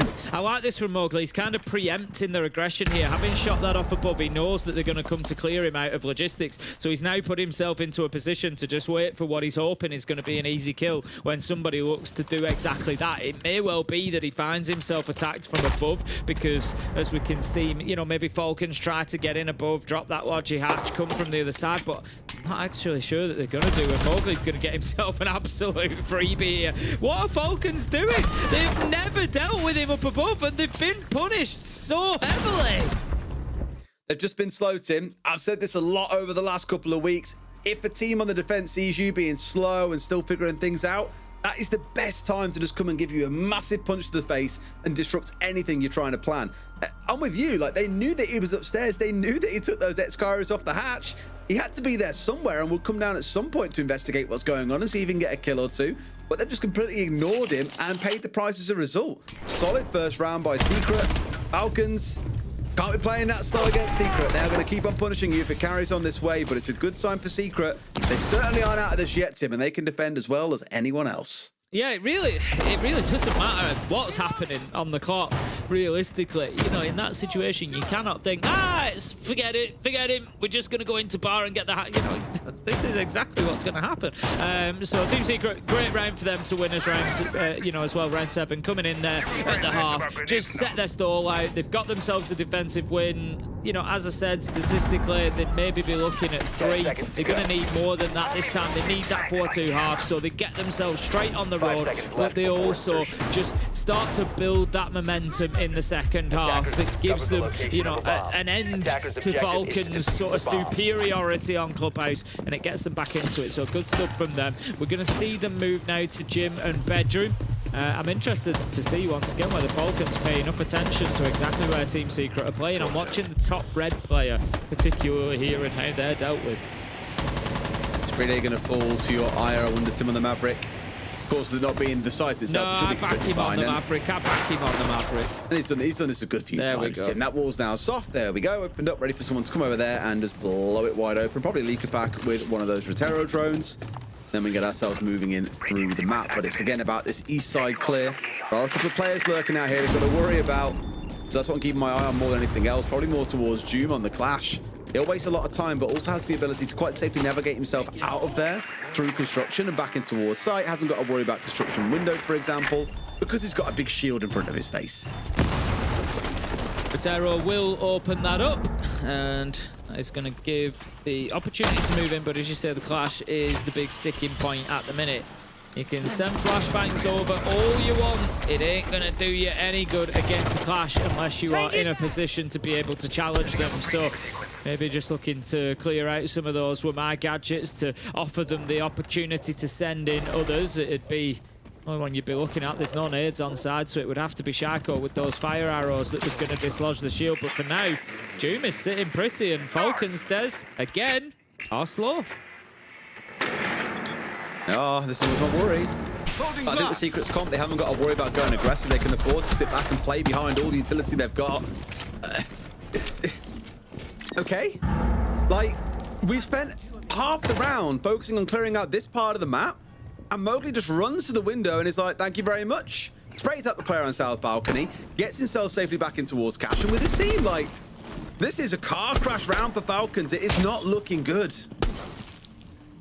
The problem is that it's the second car crash round in a row now. You know, I spoke about it last time. You can't just ignore the fact Mowgli was upstairs and then go wandering into bar. He's going to do you some damage, and he did. And it's happened again here. You know, you can't just ignore the fact that there are players on red stairs and in Cash because they will wander into CCTV and they'll hurt you. And that's exactly what they've done. You know, they're just going in here kind of pre-firing common spots and hoping for the best. It feels like Falcons don't really know where anybody's position is, and it's just not going to work out like that. Secret cut them down, make short work of them, and Falcons, this looks like two different teams. First half to this half, it looks like two different teams. They just so heavily invested, I think, in trying to clear out the extended hold towards Cash and CC, and then didn't actually commit to having it. The smoke came out, and a Warden was like, okay, stepped across, there's no glass there to stop me. I'll run to this window and slap someone off the south balcony, no problem at all. all that, plus the amount of drones they committed towards it, the number of players they had stood around it, and still found themselves losing out the first couple of players in the round.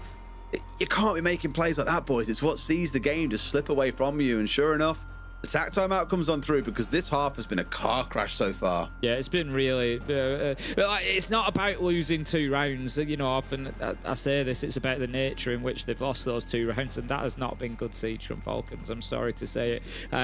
Like I said, you know, big mistake with ignoring Mowgli on top floor back in round 7. They got punished for it. He got 2 kills from that position. There were others that rained in from elsewhere. They just never took full control of the map. They thought they could bypass it, thought they could shortcut their way, you know, into sight. It didn't happen, and then it's Mowgli again.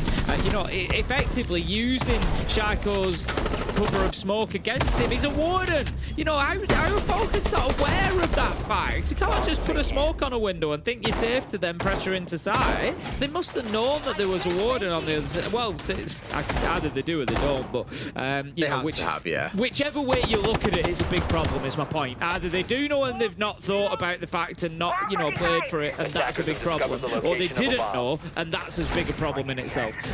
But look, I don't know what's going on with Falcons. That tactical timeout is going to have been something special. We're going to have to see a big change from what we've seen in round 7 and 8 to what we see now in round 9 if they want to start taking some of these rounds, because Team Secret, by contrast, I said both of these teams have come into their, you know, quote-unquote statistically worst side on this map. Secret are better on the attack, Falcons are better on the defense, so it's a question now of who can deal with and improve on their weakness as the best and the quickest, and right now it's Team Secret. It is. Got to turn it around. Let's see if that timeout delivers any kind of fortune for them. Start on the charge on board. Still, Shaiko really looking to try and make this capital work as well. Seen it quite a few times across the half throughout the day, to be fair, as well. He's tried to make it stick. Spoke a lot about his drone-based play earlier on when he had the Deimos taken away from him. It's available to him, but Clubhouse not really the map for it overall. And it's usually Snails on Flores duty, getting things opened up during their way through various gadgetry, doorways, castle barricades in this case. Always a bit of an impediment. I remember back in the day when you wouldn't really see a whole lot of castle because we just see tons of sledge, whereas obviously sledge is very much out of the meta right now. Still ways of course you can get through these. Gone 6 has of course been introduced, but still enough that it slows teams down, and when they've been as slow as they have, same as we saw between G2 and Falcons earlier on, when a team is slow, just give them more things to figure out and more things to work through, and they'll end up beating themselves. Mowgli's looking to get a little bit slippy again. He's going to get away with it. Absolute freebie. Will he get rid of... Yep, gets rid of Claymore as well. He needs to be careful. There is one in behind him. But he's got cover from bottom red, so he doesn't even need to worry about it. Look, you know, again, Mowgli just being afforded far too much freedom. Solotov in no man's land at the top of those blue stairs. No idea that he was going to be challenged by the Jaeger from below. Again, big problem. It's a top floor site, but you've got to keep your eyes everywhere because Secret will punish you if given the opportunity. That's a small update for you, by the way, as we had something being played off stream at the same time as this was our 5th place game. We had Genji versus Wolves. Genji have won the series 2-1, winning map 1 7-1 and map 3 7-2. So very dominant on the 2 maps they won. The middle map was 7-4. But congrats to Genji, I guess, who find themselves finishing in 5th place. They get some SI points. There was definitely stuff to be played for in that one. Noah manages to pick up a double, and Falcons, it just goes from bad to worse. You know, this is now the 3rd round in a row where they've suffered at the hands of a lack of intel and a lack of preparation of where they're going to be attacked from, and now getting 2 of them sprayed down on garage door again. You know, it just can't be happening. One of them a Blackbeard. It's just, you know, it's wild. Shaiko manages to pick up Noah, clears out garage catwalk. That gives Falcons something to build on here. 2 versus 4, but Secret, they're just going to sit deeper into sight here and try and force him on in. And there's also the castle barricades. They can't move through the window too easy without breaking it out, for example. You know, spraying towards this little rotation to try and get themselves vulnerable to be able to get and try and make a plan happen. But they know what's going on, Tim. There's a C4 in the back pocket of the mirror. Adrian's got rid of that, and from below there is someone. Secret have just got everything figured out here, and Shaiko might get himself a couple of kills, Tim. He won't get all 3, that much is for sure. Secret make it 3 rounds on the bounce here in the second half. Yeah, they're looking super comfortable on the defense. They've gone for the full rotation. Church gym, CCTV. like I said, it's easy to pick up on mistakes, but the team on the other side always has to punish them. Otherwise, it doesn't look like a mistake. And that's been what Secret have done really well here. You know, they've tried their little moves. They've tried creating these little opportunities. It's been Mowgli every time. And he's done a great job at capitalising on them, sneaking down main stairs from being in logistics, getting himself here up blue stairs from being down in the basement. And he just, again, too easy for Noah to take down a Blackbeard on that door. You know, and it's something Secret have done really, really well is force these errors out of Falcons. Unfortunately, I don't know how forced they are because it's because of a lack of intel. It's a lack of, you know, due diligence being paid by Falcons essentially here. They keep walking into problems like Solotov, you know, not knowing that Mowgli's down in the basement. Falcons have to get better with their drone use. They have to get better at their map clearance. They have to get better at controlling the way this is playing out for them on attack. And right now, I just don't think that they've got time to do that. You know, they're on short order now. 2 more rounds and this is done. I'll be very interested to see whether they were aware of that second score post shell out in strip. I'm just going to say it now. Just store it in the back of your brain somewhere. And when Doom comes through and gets a triple kill in bar, just remember that I mentioned it in the prep phase and wonder why Falcons haven't looked at it. I think they're going to go pretty fast this round. I'm looking at uses, for example, and I'm just thinking, okay, there's a blitz on side. They really want to push something aggressive here. Whether it's a roamer, whether it's in towards site, I'm not wholly sure. But looking at where everybody is in the bottom right corner of your screen now, seeing where all the Secret players are stashed up, to me, I'd just like to see them honestly just go and smash site to pieces. It feels like the play. Give it a go. Like, well, everything else you've tried has fallen apart so far. Why not try a bit of a rush here and see what works out for you? Looking for that entry, see how it's gone so far. 3 rounds in a row, it's been Mowgli, so Secret coming out well on top overall. 5-4 when we look at the entire map, but it's about that consistency and that momentum that they're carrying at the minute. Let's not forget, this is the map choice of Falcons. We have spoken about the stats of Secret on Nat Haven Labs, but we feel that it's something that they've saved for a moment such as this, and we'll be confident in going there. Falcons just take their foot off the gas a little bit, and as you said, it was a very quick start to the round. 4th entry in a row going to Secret though. Noah managing to pick up Leakafak, and that's the Grim. Such a big loss of utility. Not ideal, and we know how pivotal that is to Falcons. One of their most played operators. You know, I speak about Dockerby a lot. Guess what? Grim's also up there as well. Mowgli's one who's come across him. It's not quite going to be Doom, unfortunately. He is now starting his move, though, inside the pool table, as you can see, which now means Falcons just do not have any control of this one. They're in a 2 versus 5. Battered from pillar to post here on the attacking side. Outclassed by Secret, it's fair to say. 2v1 here inside of Moto 2. Can they get anything? Yep, Usus gets 1. But there we go. Savage straight off towards the side. Gets that shot down. And Mowgli into a second. Secret now up to map point. They just don't look like they'll be stopped at the minute. Don't Secret is the reality. No matter what Falcons try, like I said, I don't think, you know, Falcons Siege has been the best in this second half on the attack. Historically, it should be better than this. You know, they're at about a 55% win rate on attack, so they should be picking some rounds up at least. But, you know, as it stands, that's an absolute minimum of overtime now for Team Secret. And they're going to be kicking on from there and looking for that 5th and final defensive round. And honestly, at the minute, I don't see Falcons stopping them. Let's try and look at the positive.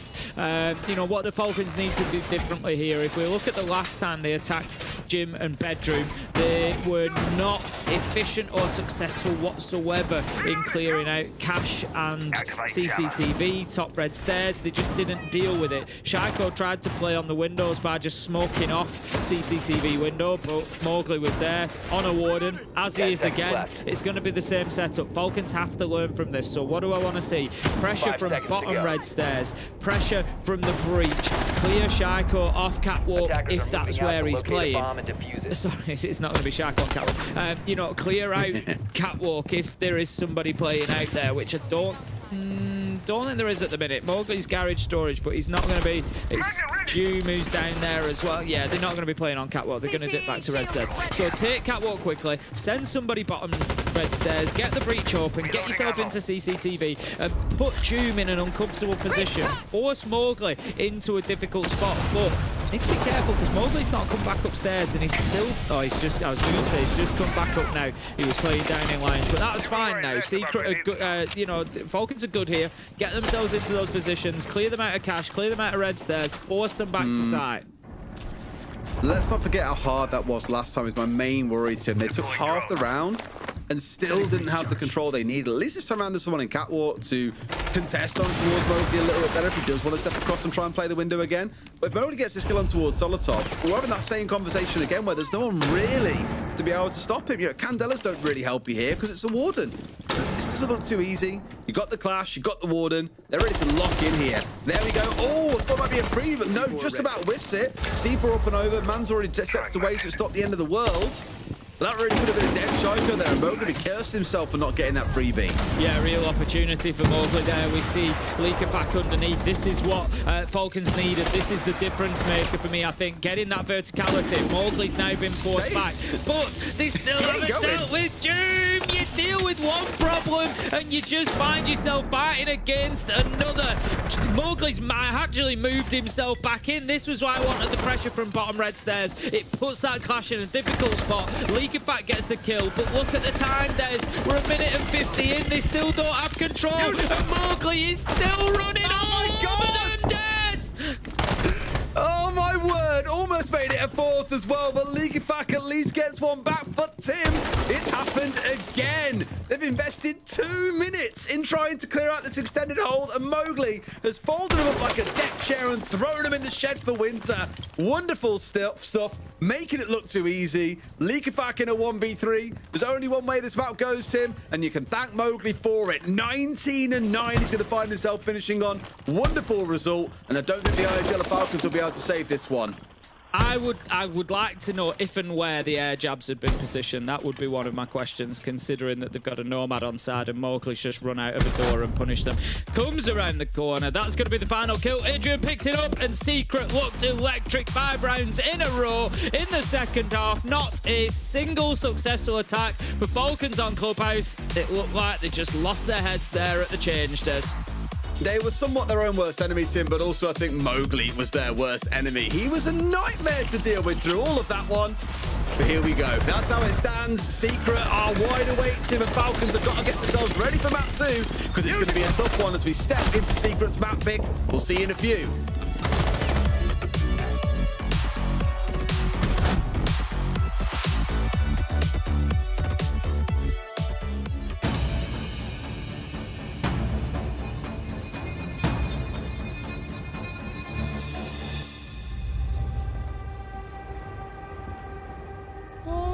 Au-delà des mers, là-bas sur le ciel clair, il existe une cité au séjour enchanté.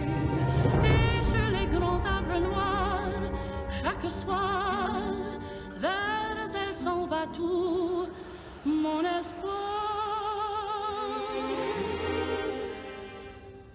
J'ai 2 amours. Mon pays, Paris, toujours, mon cœur est ravi.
friends. Team Secret victorious in a map number 1. Team Falcons teetering on the edge here in this opener on Club. I was a big believer in the momentum. I said it multiple times. I felt like Falcons would go and thrive because they had just beaten G2. I felt like Secret would be cold and it would take a bit of time just at the beginning of the stage. The same reasons, right? Why they would be a little bit cold, and effectively it started that way. 3-1 lead for Falcons, and then a turning point. You can't let him heat up, can you? It's as simple as that. And then Mowgli just starts pouring kills. He starts being alive. And look at this once again with the Warden through the smoke. Look at this in attack, in defense. Always there. Multi-kills onto multi-kills. And that one, I will just let you enjoy that one. What a crazy multi-kill. Yeah, Mowgli has been absolutely phenomenal. This is an old graphic of Mowgli. This is before the stage, heading into stage 1, where he had never beaten this BDS/Falcons roster. He'd never beaten Shaiko. He actually went negative all the time in his entry, negative in KD. And I said it in the pre-match. Once he broke through, once he got that first win, that ceiling was smashed. And look at him inside of this game. Didn't lose a single entry kill. From -27 in KD and -10 in entries, he goes 19-9 with 4 entry kills, 100% cost. And that is the Mowgli we needed to see for Secret to completely take Falcons off guard. For Secret to come in with the same pace, the same aggression that enabled them to win 2-0 and 2-0 against G2 and Falcons last week. We talked about the guiding hand of these IGLs on both sides and the players that need to show up. Mowgli was definitely one of them for Team Secret, but it is one round that really stands above the rest in round 8. So it's not only about skill, it's also about tactics. How did Mowgli use his Warden? Well, here, Shaiko is gonna go and aggress the gym bomb site, abusing the smokes to cover him. So he sends that first smoke on construction window and the second one on server, and he feels he's clear, right? Well, no. Mowgli is on Warden. Mowgli uses the Warden to kill Shaiko there, a free kill. And what was crazy there is just the end of the round, right? They play around this so well.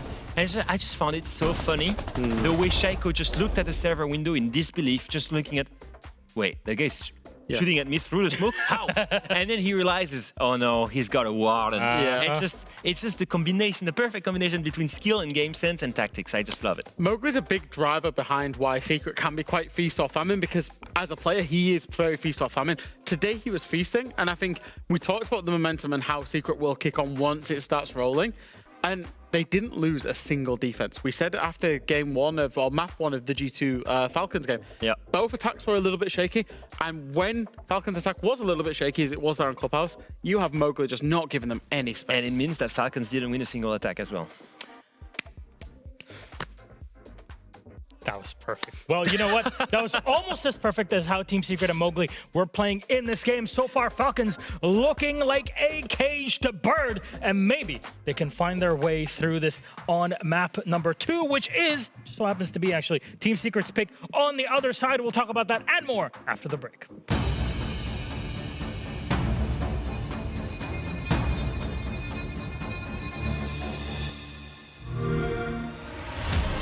You know how they say, it's not the destination, it's the journey?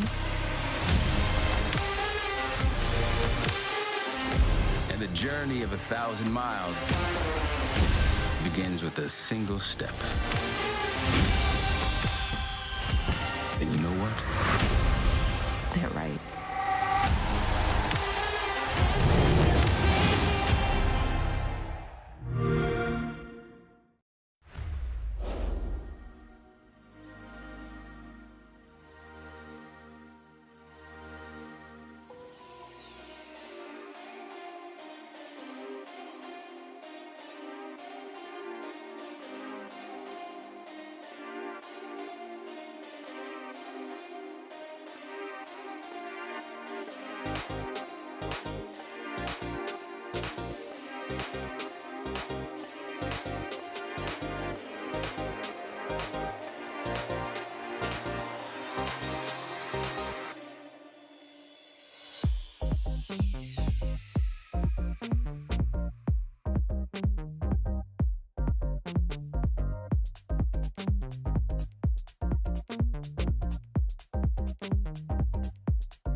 Friends, we are in. It is our final matchup of our playoffs in Stage 2. And what a way to get through it. Team Secret are leading the pack here 1-0 against Team Falcons. And map 2, Nighthaven Labs, just so happens to be Team Secret's pick, is up next. What's the story for this one? Well, we have not seen these two teams play on Nighthaven Labs since EWC. Oh. And they both ended their last game at EWC on that map. On one hand, Falcons got eliminated by Space Station on that map. Secret, they took Space Station to that map, they beat them. And afterwards, they took G2 to that map, all the way at EWC Grand Finals, and they won their title on it. So on one hand, Falcons got first rounded because of that map. On the other hand, Team Secret won their first international trophy because of that map. And so we're there. It's no surprise that Secret picks it if it's open, because it should be a comfortable map for them, much more than for Falcons. And with the current momentum that they have, and if Mowgli can carry on what he showed in their first game, Secret might take this to 0. I'm really excited for this map, because the way that I think about these two teams is I think about both of them, and they've just put on a terrific clubhouse for us. Nighthaven plays out very similar to Clubhouse, with breaches, with executes. It's quite perfect. There's not necessarily too much freedom that you get. Yeah. And I love it when players have the same routes because they execute them to perfection. You know, Shaiko does it very often. Mowgli just did it in the last map. So I want to see more of that from both of these two teams. I will say it comes down to, again, Secret when they get onto their defensive half, because they're going to be starting on attack as their map pick. When they get onto their defensive half, how dominant can they be? Teamwork, leadership, individual play. Both of these teams have it all in spades, but Secret are leading, and they're looking to take the crown away from their opponents. And look, we are ready for our second map. Perfect timing for it. Let's see if they can close it out, or will Falcons take it to map 3, or Casters await? All yours. Thank you very much, Milos. Indeed, it could be our last map of the stage, Tim. And we're going to Labs. I think a surprise pick for many, because Secret over the last year haven't won this map, Tim. They're 0-3 on it, but they picked it out here, I think, knowing what they're coming up against Falcons. And Falcons are probably standing here thinking, oh, crap, we did not expect this. Yeah, I think, like you say, maybe I expect a team like Falcons to come in kind of prepared for anything, but I would always also say probably more prepared for some things than others, and I think this might have been on the lower end of the prepared scale. So look, let's see what we get in the bans. Secret come into this real hot out of the back end of Clubhouse. 5 rounds in a row. I'm interested to see whether that continues at the beginning of this. It was also 5 entry kills in a row at the end there. If those are stats that Secret can continue piling on top of, then Falcons are going to be on the back foot right from the off. They have got to choose the side, so they take the defense to start with. And the bans that come through will be Hibana and Thermite from Falcons, so breaching already going to be an issue for Secret, who take away Kaid and Mirror. Really interesting pair of bans as well, where typically you see like double hard breach like at range, or you see double hard breach against the wall like a Thermite and a Maverick, for example. Very typically more the range just being taken away, whereas here now you'll see got the Ace on the side, and we have Maverick. I mean, the last time, just to kind of touch it, that these two teams played this map was actually against each other back in stage 1, Tim. It was an 8-7 banger of a game, ridiculously close. Mowgli dropped a 20 bomb as well. Secret just couldn't quite get it over the line in round 15, despite getting the entry in it. And it was Falcons who were going to take the win. So maybe some level of expectation of what they're going to see from each other. But I also want to see if we're going to see a little bit of Solus, for example, coming out of Leakyback on this map as we get into different sites. Perfect map for it, absolutely massive. Good way to take away some of that intel game away from Secret and slow them down a little bit. Won't start on it in this round up here on the top floor. Not really too much hunting to do, I guess. It's pretty direct to sight for the most part on this top floor. But let's see what Secret bring to the party with the bans that have taken away those 2 hard breaches from them. Shock Horror, it's Savage on a shield. Yeah, I mean, looking at Solus, I think storage is a great site to bring Solus for. I think we'll probably see it if Falcons find themselves making it to the 3rd choice site. Maybe a little bit of basement, but it might be more difficult to get the value there, although you will have a good idea of everything going on above you, so I could see how that might work. We will keep an eye on that, see whether Leak Effect does bring that along or not. Falcons just need a good start here as the top and bottom of it. They've got to slow Secret down. The problem I've got, the concern I've got if I'm a Falcons fan, is look at this aggression coming in straight away. The Glass just getting straight round there and having a peek directly on in from Catwalk door. Savage on the shield, manages to pick up Leakerpack. 5 versus 4 already, and the bad streak continues. Shaiko does get one, uses the other though. June with an answer, 3 versus 3, and this is crazy in the first minute. It is, but Falcons have rallied here, Tim, and shut down a lot of this aggression. They've finished off Doom as well with the great play smoke coming out from users. Looking like they can hold on. Adrian and Noah are the ones to try and resuscitate this round, get things going back again. We have got 100 seconds worth of siege still to play, though. It's crazy that it's all happened so soon, because now we've got a lot of time for Secret to figure out how they can save this. We really got to try and force a 2v1 somewhere, but if Falcons are sensible, they won't let that be the case, and they'll close this round out. I'm also looking to see, of course, how Secret perform across here. It's, you know, not quite a perma ban, but very close to it for them. It's something that they ban out an awful lot of the time, and of course we will continue to ask questions about that map choice, and they're certainly being punished here in the first round. Shaiko managing to take down another 3v1. Adrian will find himself cut down on electrical door, and that wasn't a great start from Secret. When I look at it and I think, right, you know, there's one of two things happening here with Secret picking labs. It's either and I really can't see it given that there's an additional 150 SI points on the line. You know, you could look at it and think, well, then maybe, you know, they've got Munich Major to think about as well in, you know, just over, what, about 3.5 weeks time. So, you know, maybe not wanting to give too much more away on other maps. So, you know, let's play the perma ban. You know, we don't need to worry about it too much. But there's 150 SI points on the line. So, you know, I don't think you're going to take that gamble. I think you're going to want to make sure that you're getting them won. So that says to me that it's the other option, which is that Secret have been away in that, you know, 84 days since they last played this map, and they've been working on it, and they've been trying to broaden the map pool, and they're thinking, yeah, this is the time to roll it out. We're going to go and get them 150 SI points. We're coming in hot. But given the way that first round went, it doesn't really feel too much like that. They were very unconvincing. They didn't manage to really take any map control. They weren't hold of Catwalk for long. Falcons were able to consistently fight back into every area and take them down. And Secret just looks a little bit lost at sea there. They're going to be attacking this time onto the basement. They don't have the Solis to go up against. That answers the first of our questions. They do have the Buck and the Rams, so there's going to be a lot of vertical play. So Secret need to get confident control of this entire map. Absolutely. We'll see, of course, if they can find that. Already starting out quite early here with a direct line in towards site. Noah's here on the book. Bang, bang, bang. Ball is opened up. No real big concern. Of course, C4 can fly, or a swing can also come. Chaiko asking questions. Adrian giving the answer. Already taking away one here. It's a good start for them. That means no more active tricking onto any walls anywhere. They get rid of those bandit electric charges. They are not coming back. Drone racing across kitchen there. Not going to find any defenders in there, but there is one inside of storage. Got Brede to deal with in there. It could be difficult for Brede. He's got a shotgun, but got shields that could be running at him. And if he gets spotted out here, could be a reasonably easy process to deal with him. And that leaves only 3 left alive.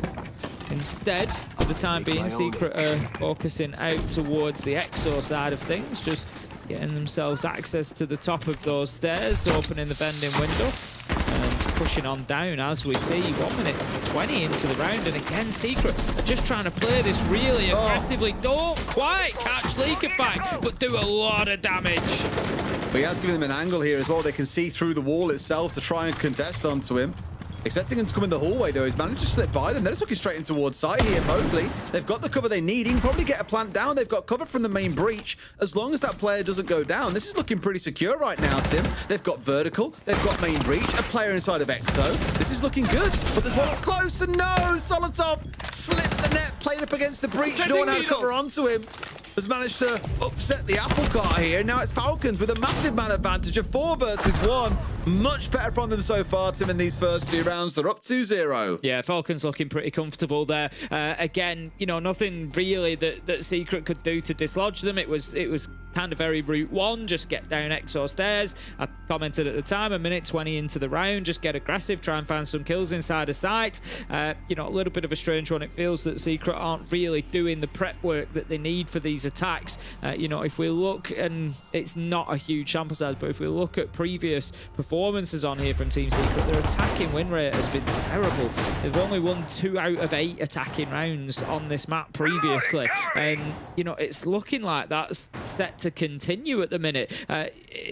But for both teams, defense is much the stronger side. It's much like we saw against Falcons and G2 earlier on. We saw you know, these sort of battle of who can attack the best on Chalet, and it's going to be the same here. It's whoever can win the most attacks is going to be the one to win this map, and right now it's not looking like 10 Secret. seconds left before insertion. It isn't, no. However, it is only 2 rounds, and what I will say is, looking at the last time they played, Secret started out with 2 attacking round wins and then lost the next 4 rounds in a row. We've seen this crazy back and forth nature between teams all day long. Like, look at our previous map, right? Secret absolutely stonewalling on the second half. We thought Falcons were the ones that were running the show until we got on towards them being on the attack, and then it looked really lethargic and out of sorts. We could yet see the same again here. It could almost be an exact repeat of what we saw in our previous map. So I wouldn't count Secret out just yet, and you never know how Falcons might do on the attack. For me, that's where my concerns and my worries are, is how proficient will they be after how poorly they did on Club. Gonna have the Maverick working immediately. We saw Breeday's attempts last time. We'll see how Adrian does this time.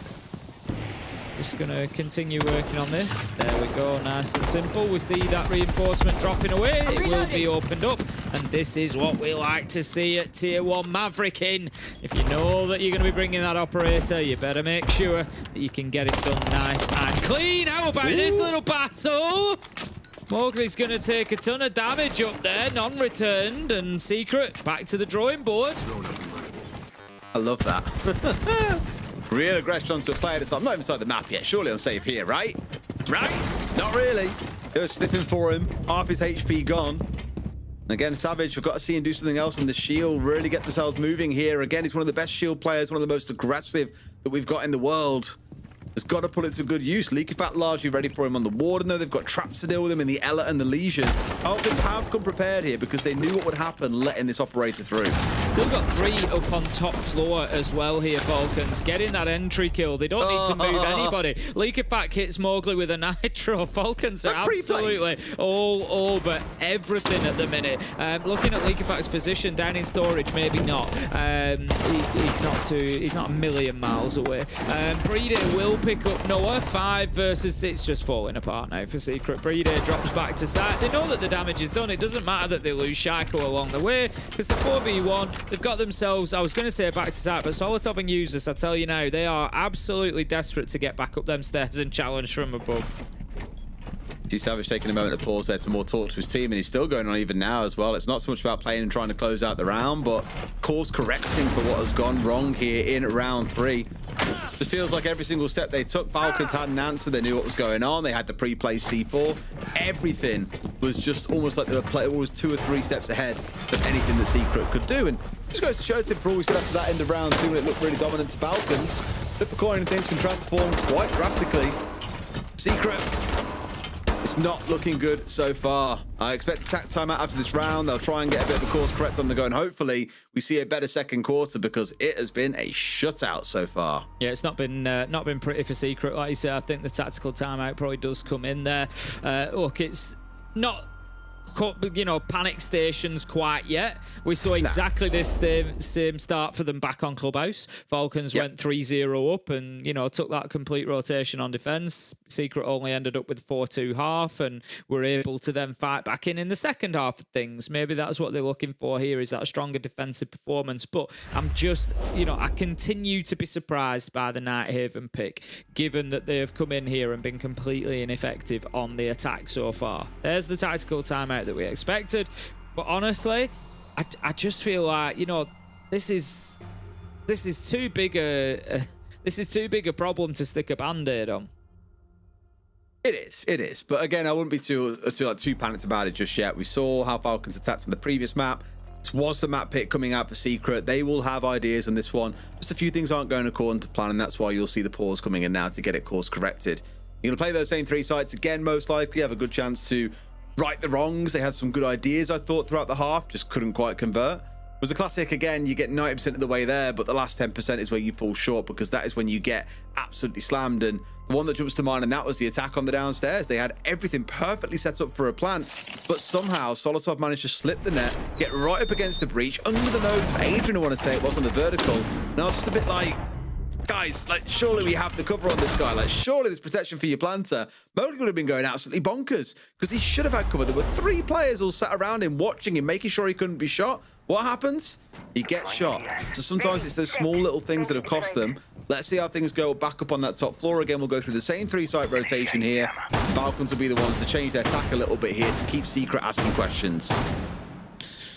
We've had a bans come through. Maverick has been taken away. We've seen obviously a lot of Maverick use consistently every round from Adrian so far, and it's been how they've dealt with that Kaid ban and, you know, the Hibana, the Thermite ban. It's just given them the opportunity to come along.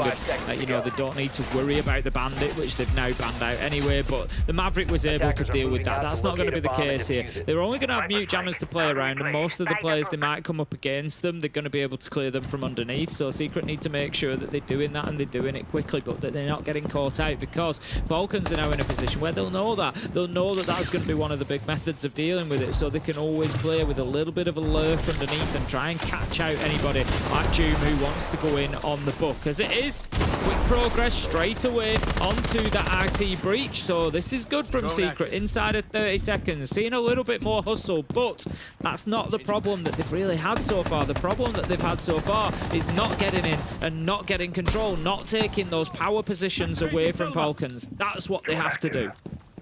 We come back to what we heard again and speaking about in his segment that he did with the analysts, where they had a little chat about a couple of rounds, how things played out.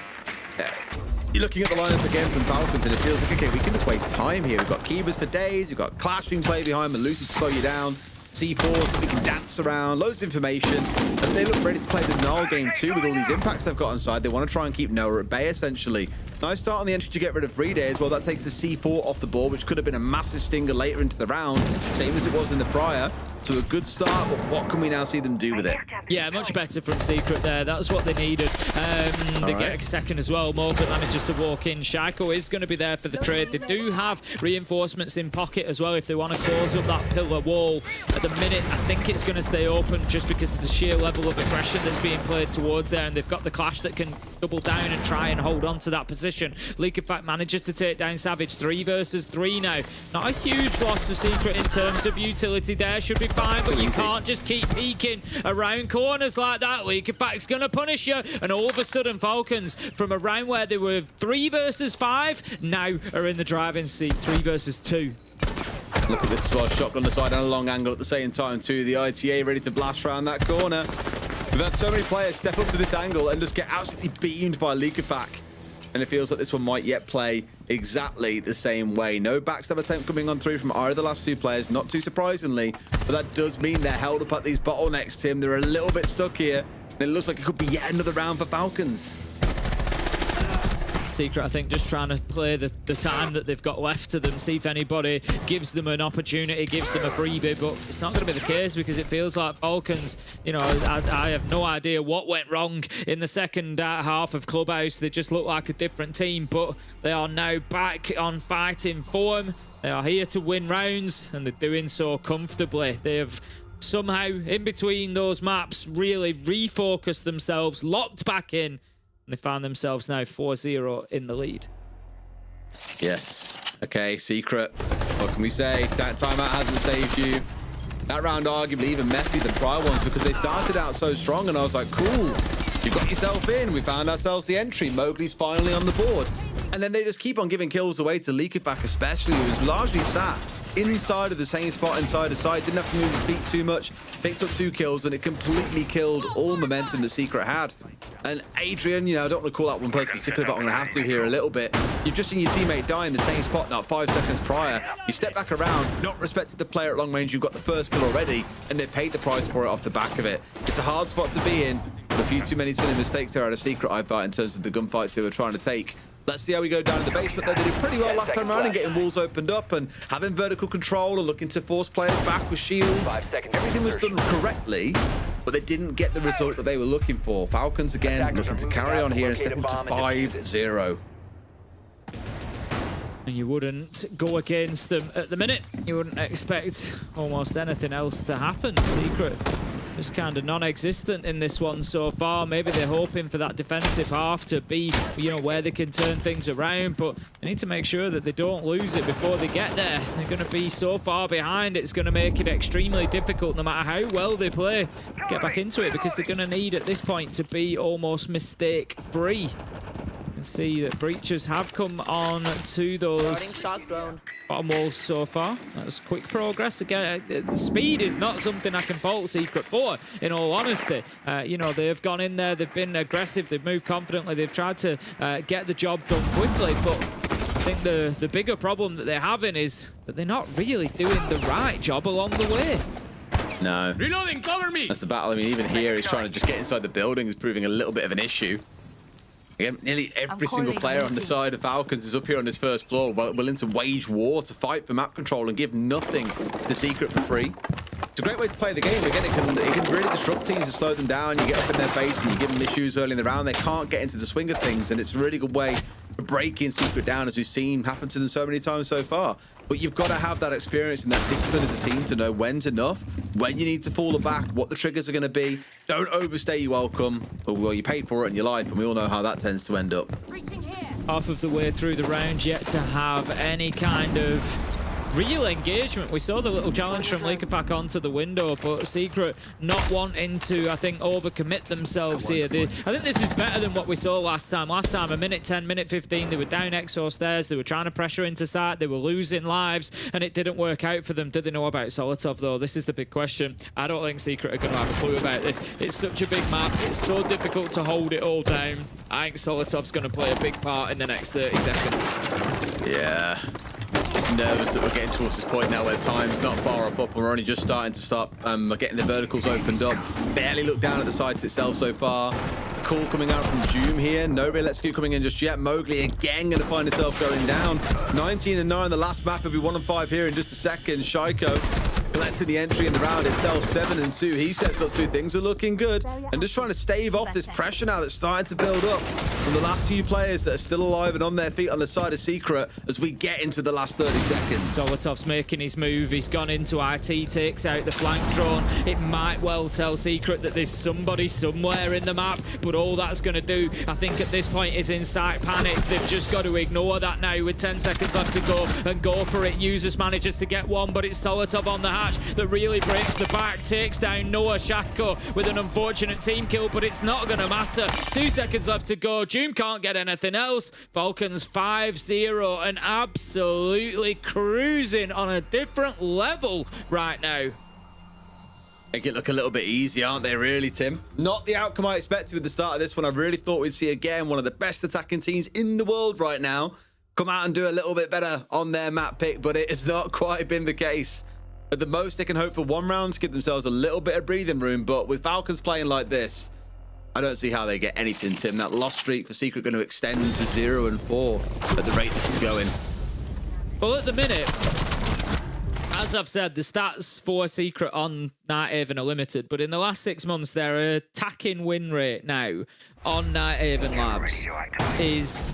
It was 2 wins out of 8 rounds. It's now 2 wins out of 13 rounds. Like, yeah, it ain't looking pretty. And it's, like I said, you know, we are, I'm certain, going to come back time and time again to the map choice. They are the ones that have picked this map to come and play. And it's just a little bit of a surprise to see them still on their attack so far out of their depth. You know, it's, you would have expected to see an improvement on that. But if anything, it's got worse since the last time that we saw them play it. Defensive rate, much better. You know, we know that it's a map that defenders quite often will favour.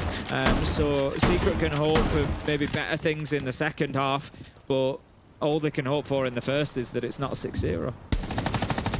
Just weird, isn't it, really? Like, just not all what we come to expect, but it's the way that it builds up sometimes. Let's see if they can get anything out of this final round. Certainly not hopeful. I mean, looking at the kills across the entire team, it's a pretty torrid affair. 8 kills across 5 rounds. Ugh. Not even 2 per round. That is how dominant it has been by the Falcon side. They've looked absolutely fantastic. One more round here and they get a 6-0. 6 bites at the cherry to close out map 2 and send us through to border to decide who gets those 300 SI points. Arcade opened up. That's going to be about all for the time being. Mowgli on the shotgun vendetta combo. Can always be a good one for the Deimos. Just allows him to extend that vertical capability if he's going to be tracking underneath. And needs to be a little bit more careful about managing the engagements, of course. But for any time that a track is active, he's going to be on the vendetta anyway. Nade goes in, just trying to force a little bit of movement there, and does very well. Solotov forced by the track and the nade into the line of sight of Mowgli. Manages to get the kill. That leaves him with an advantage at least. Secret take the first and the second as Leakerpack is down, and it's all piling on now. Secret have figured it out, but it's too late for them really, Des. They may be going to get one round on the attack. They could have done with figuring this out a good few rounds ago. A little bit of breathing room in the second half. Ain't going to hurt too much though, Tim. It just means they've got 2 lives which to survive when we get into the half. It looks like this should be theirs. However, there is 60 seconds to go. It is a 4 versus 2. We've seen them lose a 2-man advantage already, Tim. Surely not. This is your time to win a round, not to throw it away, boys. It's not looking great. At least a track on towards Shaiko coming out. They know exactly where he is. And if they want, can choose not to engage. Adrian, what are we doing? Why are we stepping in for a fight on Shaiko? They've got a track on, sure, but you're talking about Shaiko, my man. Nowhere they let it come down to this. A 2 versus 1, and Juma's got to recover this. This is a round that should never have been lost, but it's only gone that way. Shaiko has deleted them. A 6-0, and very little breathing room for that Secret to now play with. Well, I fell into Secret's trap, didn't I? Absolute bait, Tim. For a Straight second, from the fish market. For a second, I really thought that they'd sussed it out there on that last attack, that they'd maybe got something going, but no, they've proved me wrong. Falcons 6-0. It's surely a matter of time until they pick up an attack. Falcons' attacking win rate on Nighthaven isn't fantastic either. It's 35%. But that's, you know, they just need to get one. Secret, much better on the defense here, but I just can't see them holding Falcons at bay for an entirety. But you know what? We didn't expect them to go 5 rounds in a row on Clubhouse either, and they did. So they're going to try and get that done. I think we're already looking towards border as that decider. I think it's going to be a hell of a map, to be honest. Secret are trying to keep themselves active. I'm sure it's the least of their worries, but they're trying to keep active the longest current win streak in World Siege, which sits at 9. This could be their 10th win if they're able to secure it. But, you know, also fighting for that 150 additional SI points. Winner of this game gets 300, loser gets 150. And that's obviously going to be the foremost thought in Falcons' mind if they do take us to border. You're saying if, like, it's not all but a guarantee, Tim. Granted, Falcons have yet to do well on the attack in this series. 10 seconds. I would say today, because of course they did pretty well against G2 earlier on. I'm just remembering how bad they looked on Clubhouse when this had switched. Surely we don't see a 6-6. It just can't happen, right? Right. I've seen 5-1s come back that way, you know. I think we all remember a very, very popular game on this exact map. It happened in Sao Paulo. It was a pretty fantastic way to close out an incredible series. Very, very emotional day. It was brilliant. I don't quite think this is going to be able to trump that one, Tim, and have a 6-0 comeback. That feels like we're asking a little bit much. But we've spoken before on the desk as well about how some players look at Mowgli here. A demon on the defense, a little bit less so on the attacking side. Is this where he comes alive and turns that 2-6 into something quite spectacular? We'll find out. Thelma Charge going to go onto the wall momentarily, I would have thought. Just waiting for a little bit of positioning to happen here, which is going to be Shaiko moving around.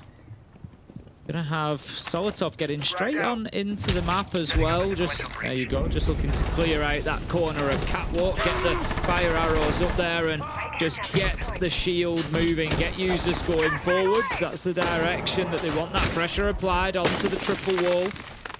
Clears out the keeper barricade. This elbow position, if you've got an Azami on side, is so key. And the fact that Falcons have cleared that out quickly is really good. Starting point. Chaiko is in on the hunt, hoping to find anyone tucked away anywhere. Not want to offer themselves up just yet. We hit that halfway mark in the round. For the most part, this is a very different game plan already from Secret, where they're ducked quite far back and have largely given quite a bit of the map over towards the side of Falcons, somewhat invited them in here. They've got a couple of C4s to play behind, sure, but look at the difference in how Falcons played their defense. They were so aggressive in towards Secret all the time.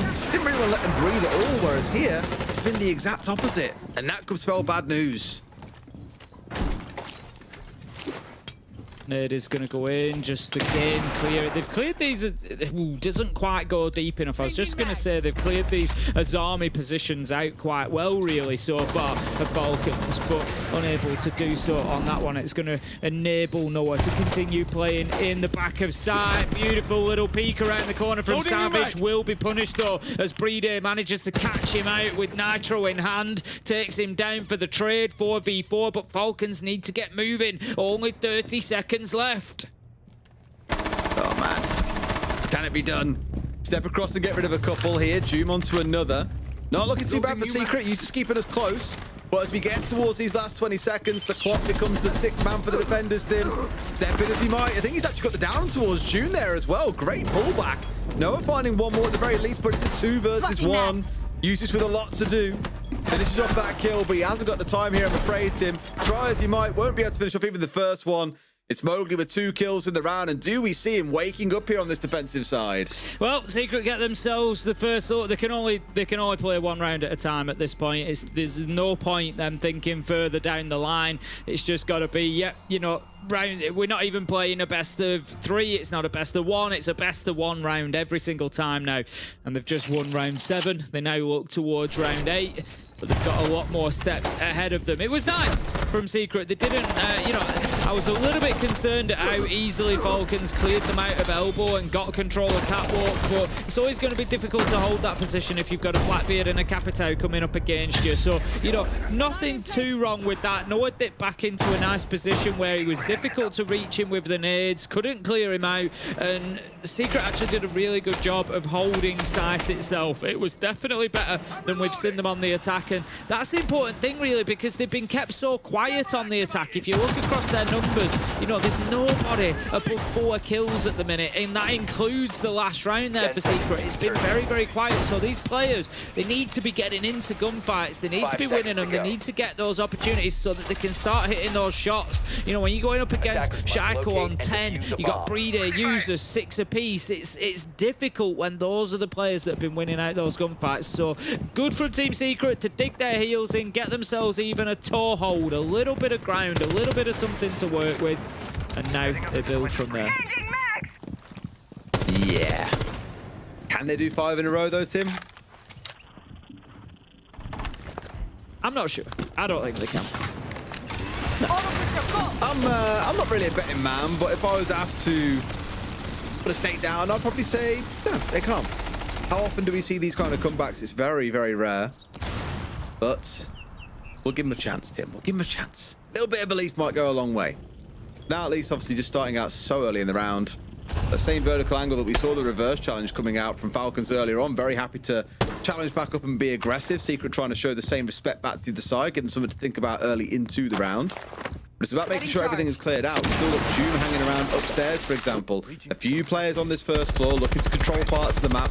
Force Falcons to have to come and fight and take it away from them. But that's a key entry. No other one going down. Falcons into a man advantage, Tim. Looking good, given there's still 2 minutes to play.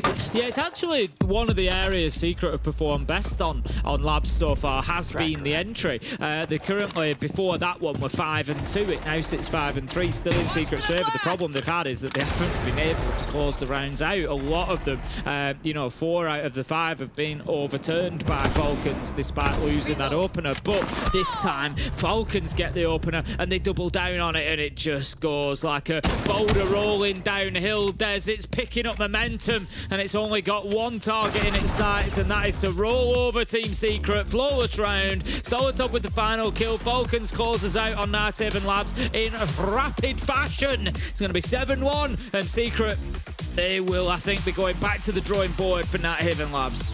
What was that, Tim? In rapid fashion, was it? Rapid fashion. Rapid fashion. Well, Tim, rapid fashion, we're going to a break. Back in a few. Loading new map.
Well, you blink and you miss it, because Team Secret got absolutely rattled on map 2. I keep on jinxing things. Did you hear what you said? What the I hell said? is wrong I with said you? this could go to this could go to 0.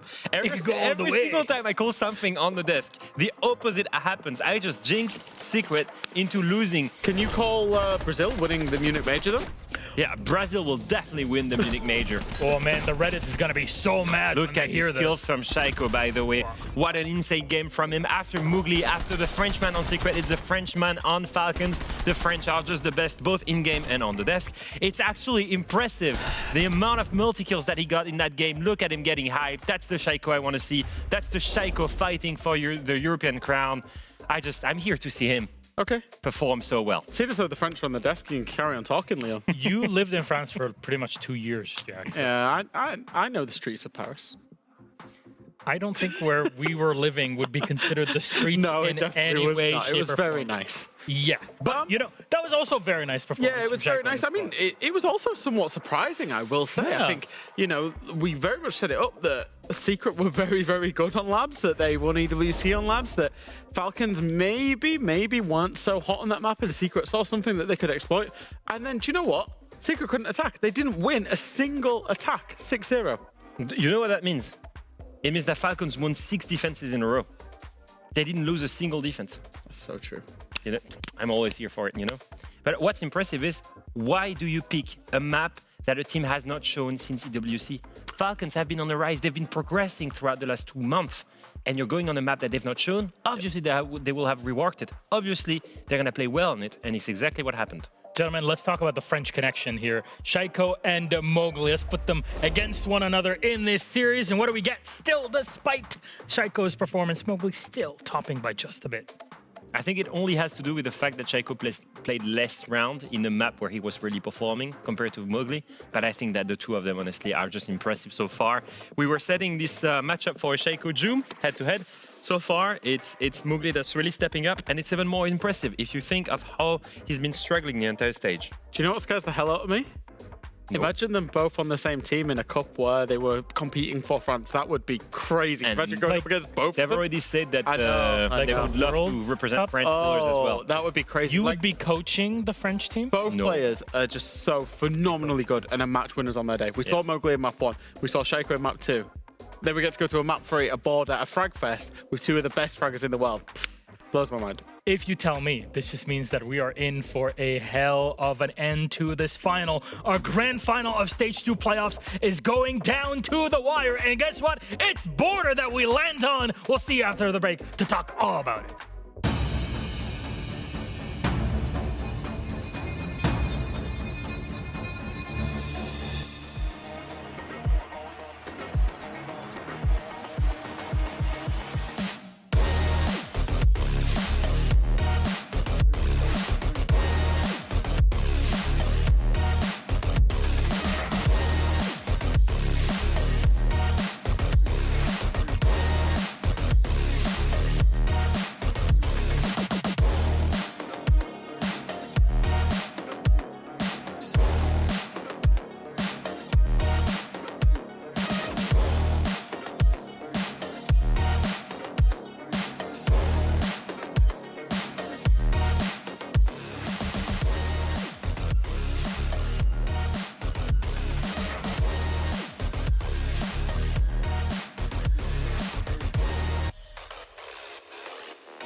Welcome back, friends. Our final map in this EML Stage 2 is about to begin. You can tell spirits are high here in the studio, and so are our players awaiting. Team Falcons versus Team Secret on our third border. What sets things apart? Checo on his phone. He's tweeting. Okay, he's dropping double digits. He already did. He's warming up, looking at Twitter. That's it. Our Shaiko is back at the highest level. He learns how to play 4-4-4. It's going to be so good. 4-4. No, look, both of these teams are incredibly competitive on this map. I think it's worth saying. And I think Border lends itself to a perfect decider for these two teams. It would have been the decider last week. It is the decider today. For Secret, their playstyle is going to very much revolve around, I would say, shields and executes. That's one of their real strong suits, is how fast they can execute. They can play the default of Border, the taking of Break Room and CC and Top East and working across from there.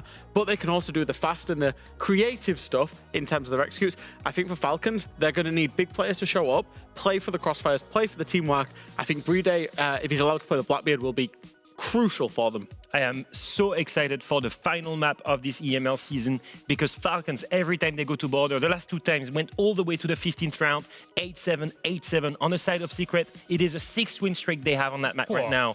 And if you take in comparison, they've got a 9-win streak overall.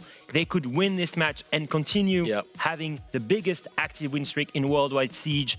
Either or, it will be an amazing game of fraggers in this match. That win streak for Secret is crazy, by the way. We just checked it, didn't we? And it goes back all the way to EWC 2024 qualifiers was the last time that they've lost this map. And that is, you know, Secret of old as well. That's not New Secret. New Secret have never lost this map. Gentlemen, still, you cannot take away and discount map number 2 and how one-sided it was. How do you come back from that mentally of what's been happening? With Likefak, look at him. Look at how active he was. He keeps on calling stuff with his team. He's doing his job as IGL, as captain for his teammates. He's there calling for them to grow the motivation. I think they're with the momentum right now after what happened in Labs. He's really trying to fit into that. And you've been there, Leo, when you've been on the tough end of a big loss. You know, it was quite frequent during your career. I was, you know, like not EML Grand Finals, but on the tough end of a big loss. Yeah, when that happens, I think inside of a best of 3, when that happens, it's just about resetting and it's just about considering this now ultimately a best of 1. The previous 2 maps didn't happen. Secret won 1, Falcons won 1. It was both on each other's map pick. But now you just focus all eyes front on Border. They cannot be Secret, cannot be going into Border still thinking about Nighthaven Labs. If they are still thinking about Nighthaven Labs and different things they could have done, it could be over before it starts. Falcons, pay attention. It's going to be about the CC. It's going to be about the East Stairs. That's going to be the main 2 areas where the fight is going to happen. Who wins the first gunfights? Who wins the first few rounds? And that's going to determine, are we going all the way in overtime for the final map of this season? And who's going to be taking the European crown? Speaking of all the way in overtime, let's have a chat with our casters joining in and getting ready for our final map of this stage. Gentlemen, it's come down to this. We all expected it. We got what we wanted. How do you see this going, Des? You can't answer that, Milosh. I don't know. I genuinely don't know until we get into it. You can look at stats. You can look at the last 2 maps. I don't think it stands for Toffee, to be honest with you. This is one of those where I can't call it before. Toffee? I just want to get in and see who kills who more. Yeah, never heard that before. It doesn't mean Toffee. No, I've heard it, but these 2 might not have. No, we have not. We learn something new every day. It'll be a humdinger of a game, won't it, Ace? It'll be a humdinger that much. It's the problem with Border. Look, you can't. It's a toss of a coin. There's going to be gunfights at every boundary. There's going to be attackers that just can't get inside the map. Who knows which way it's going to fall, honestly. Yep, Falcons carry some momentum, but Secret have now got a point to prove. This is anybody's.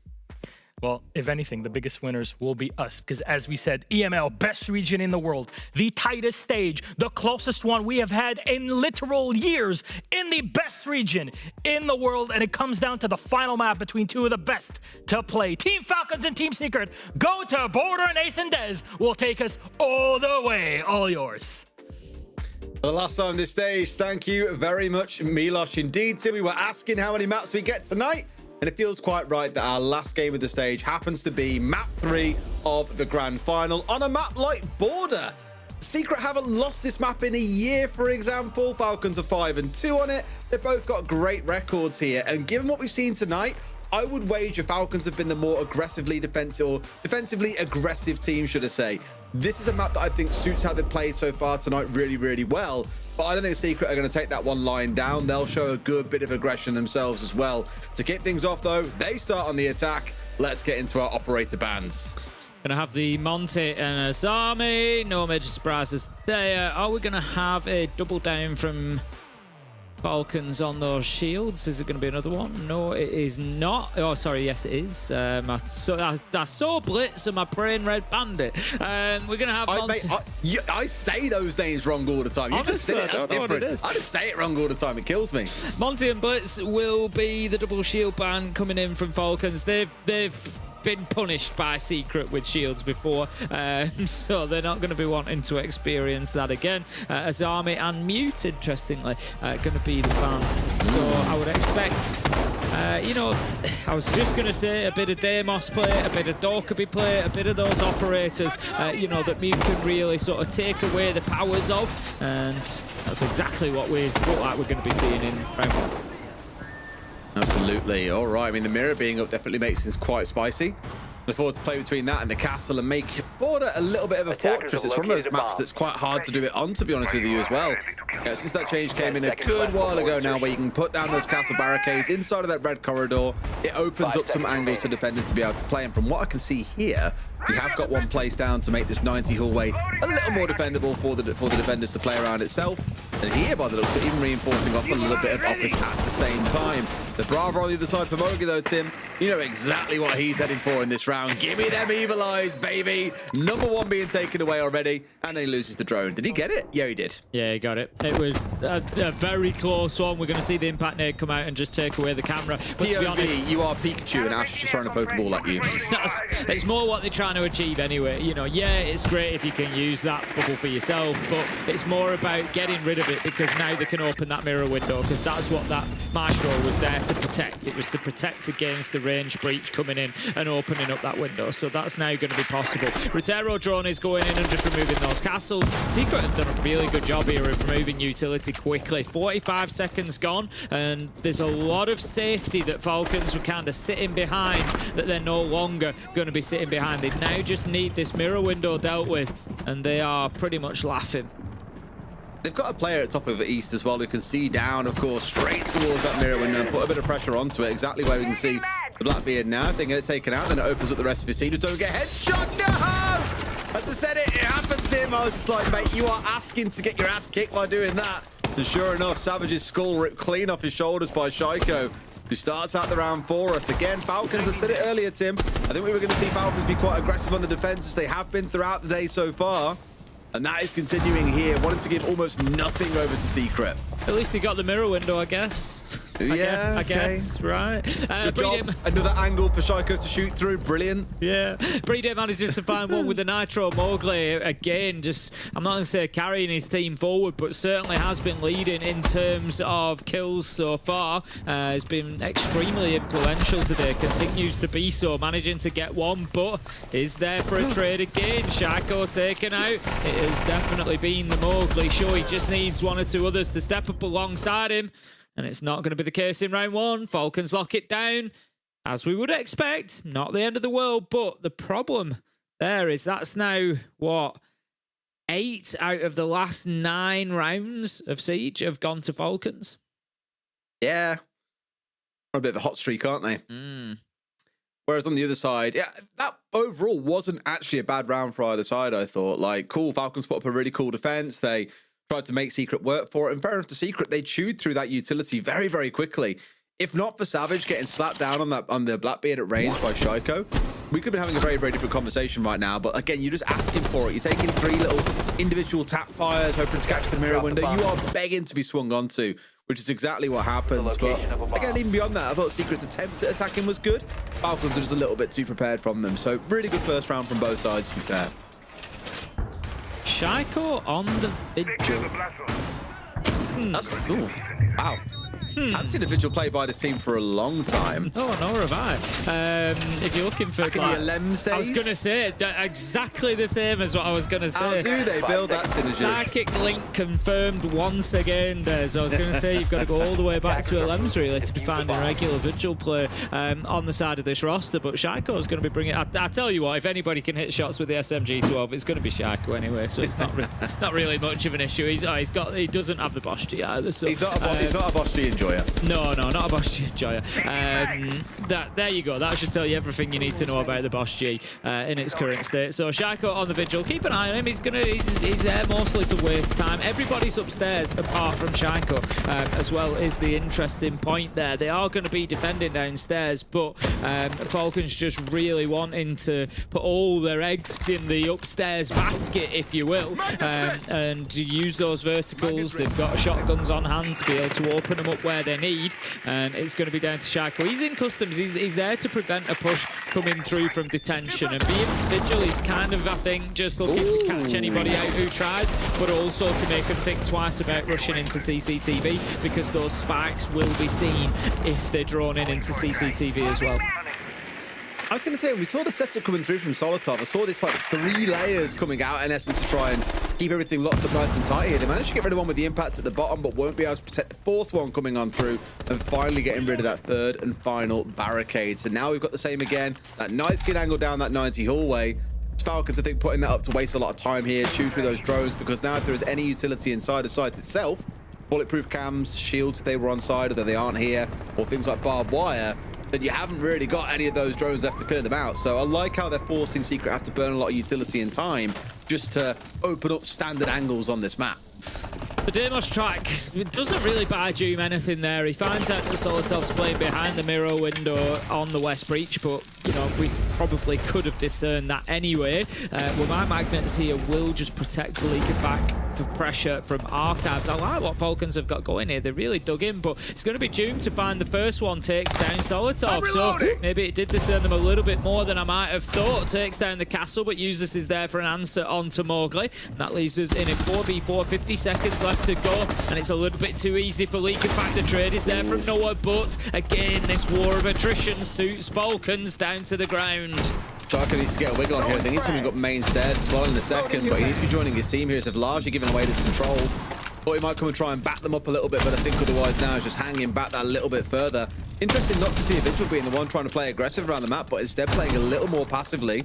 Instead saying, you know what, have that top floor, there's 20 seconds left. You drop through this hatch, you're dead. And so they're ready here for what Secret are about to throw at them yet again, Tim. That clock becomes the 6th man for the defenders. Maybe not quite like that. Definitely not like that, Tim. Triple for Noah. That's a good way to see it falling on away from you. What can Shaiko do here? Not an awful lot, it turns out. Secret, Noah especially, grabbing that one.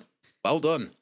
Yeah, I'm not really sure what the play was from Falcons at the end of that round there. Absolutely beautiful cover from Noah. You know, it just goes to show why being on the flank watch is such an important job. He's completely shut that one down. Double kill for him, and it closes out the round for Secret. Good stuff from them. It was a nice attack. They went in, they took top floor control, they dismantled what Falcons were trying to do. It was good from them. Like I said, Falcons' attempt with Shaiko, I think more was about preventing kind of, not necessarily a rush, but just trying to deal with that horizontal push, kind of making sure there was no pressure coming from detention, from customs, from supply, from all that sort of area. And it's kind of like, just pop him in there. He can keep himself off the radar. He can keep himself off the drones. They might think he's in CCTV. They might think he's downstairs. And, you know, to a degree, I guess maybe it did its job. Nobody came in through there, but it also meant that, you know, his position through most of the round was wasted. So Secret had the advantage then in terms of numbers up on the top floor, able to get the job done. So good round from them, 1-1, and honestly, it's exactly the start that I expected. We've seen,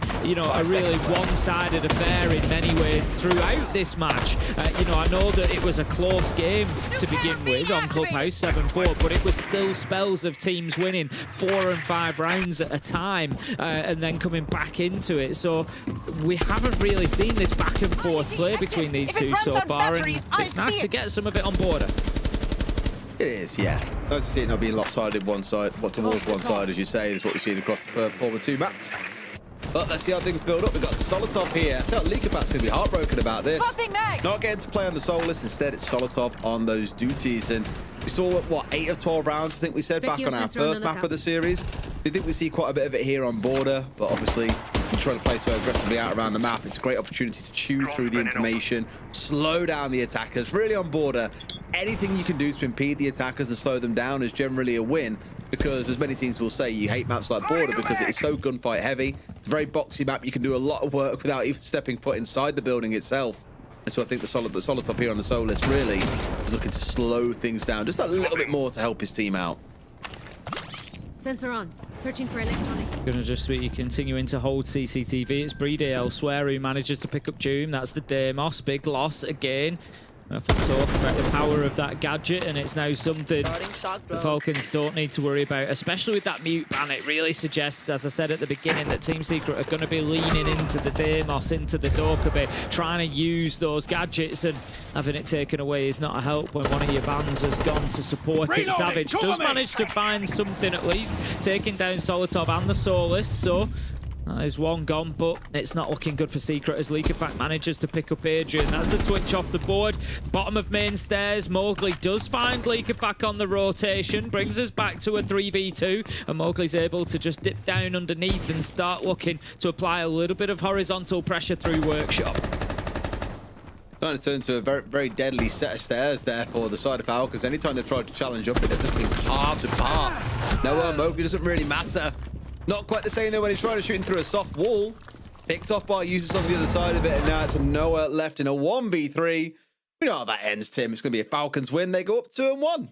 Yeah, the Secret seemed to sort of give up on that top floor clearance. Mowgli was up there. It was, you know, he ran up there and he was just about sort of challenging towards Armory or towards kind of underneath default cam on elbow, but it never really happened, and he went back downstairs and into Workshop, and then Adrian joined him down there as well, and they've just seen why you can't do that. Users is up there in Fountain, just moves across to the Archives hatch, gets himself a cheap kill onto Mowgli, no problem, job done. And so yeah, Secret, you've got to commit to it really. I think time was probably the factor. It forced them away. They couldn't just keep you know, trying to play through those mirror windows, and that's why we've seen the mirror ban come out, because it's just been burning so much time against them. I think that's a good shout from Team Secret. Maybe it'll buy them a couple of rounds. It'll certainly buy them a little bit more time in this second half, and Falcons by contrast take away the Deimos. Not having the mute, not being able to stop those tracks, they've suffered to it a little bit so far, and they decide they don't want any more of that action.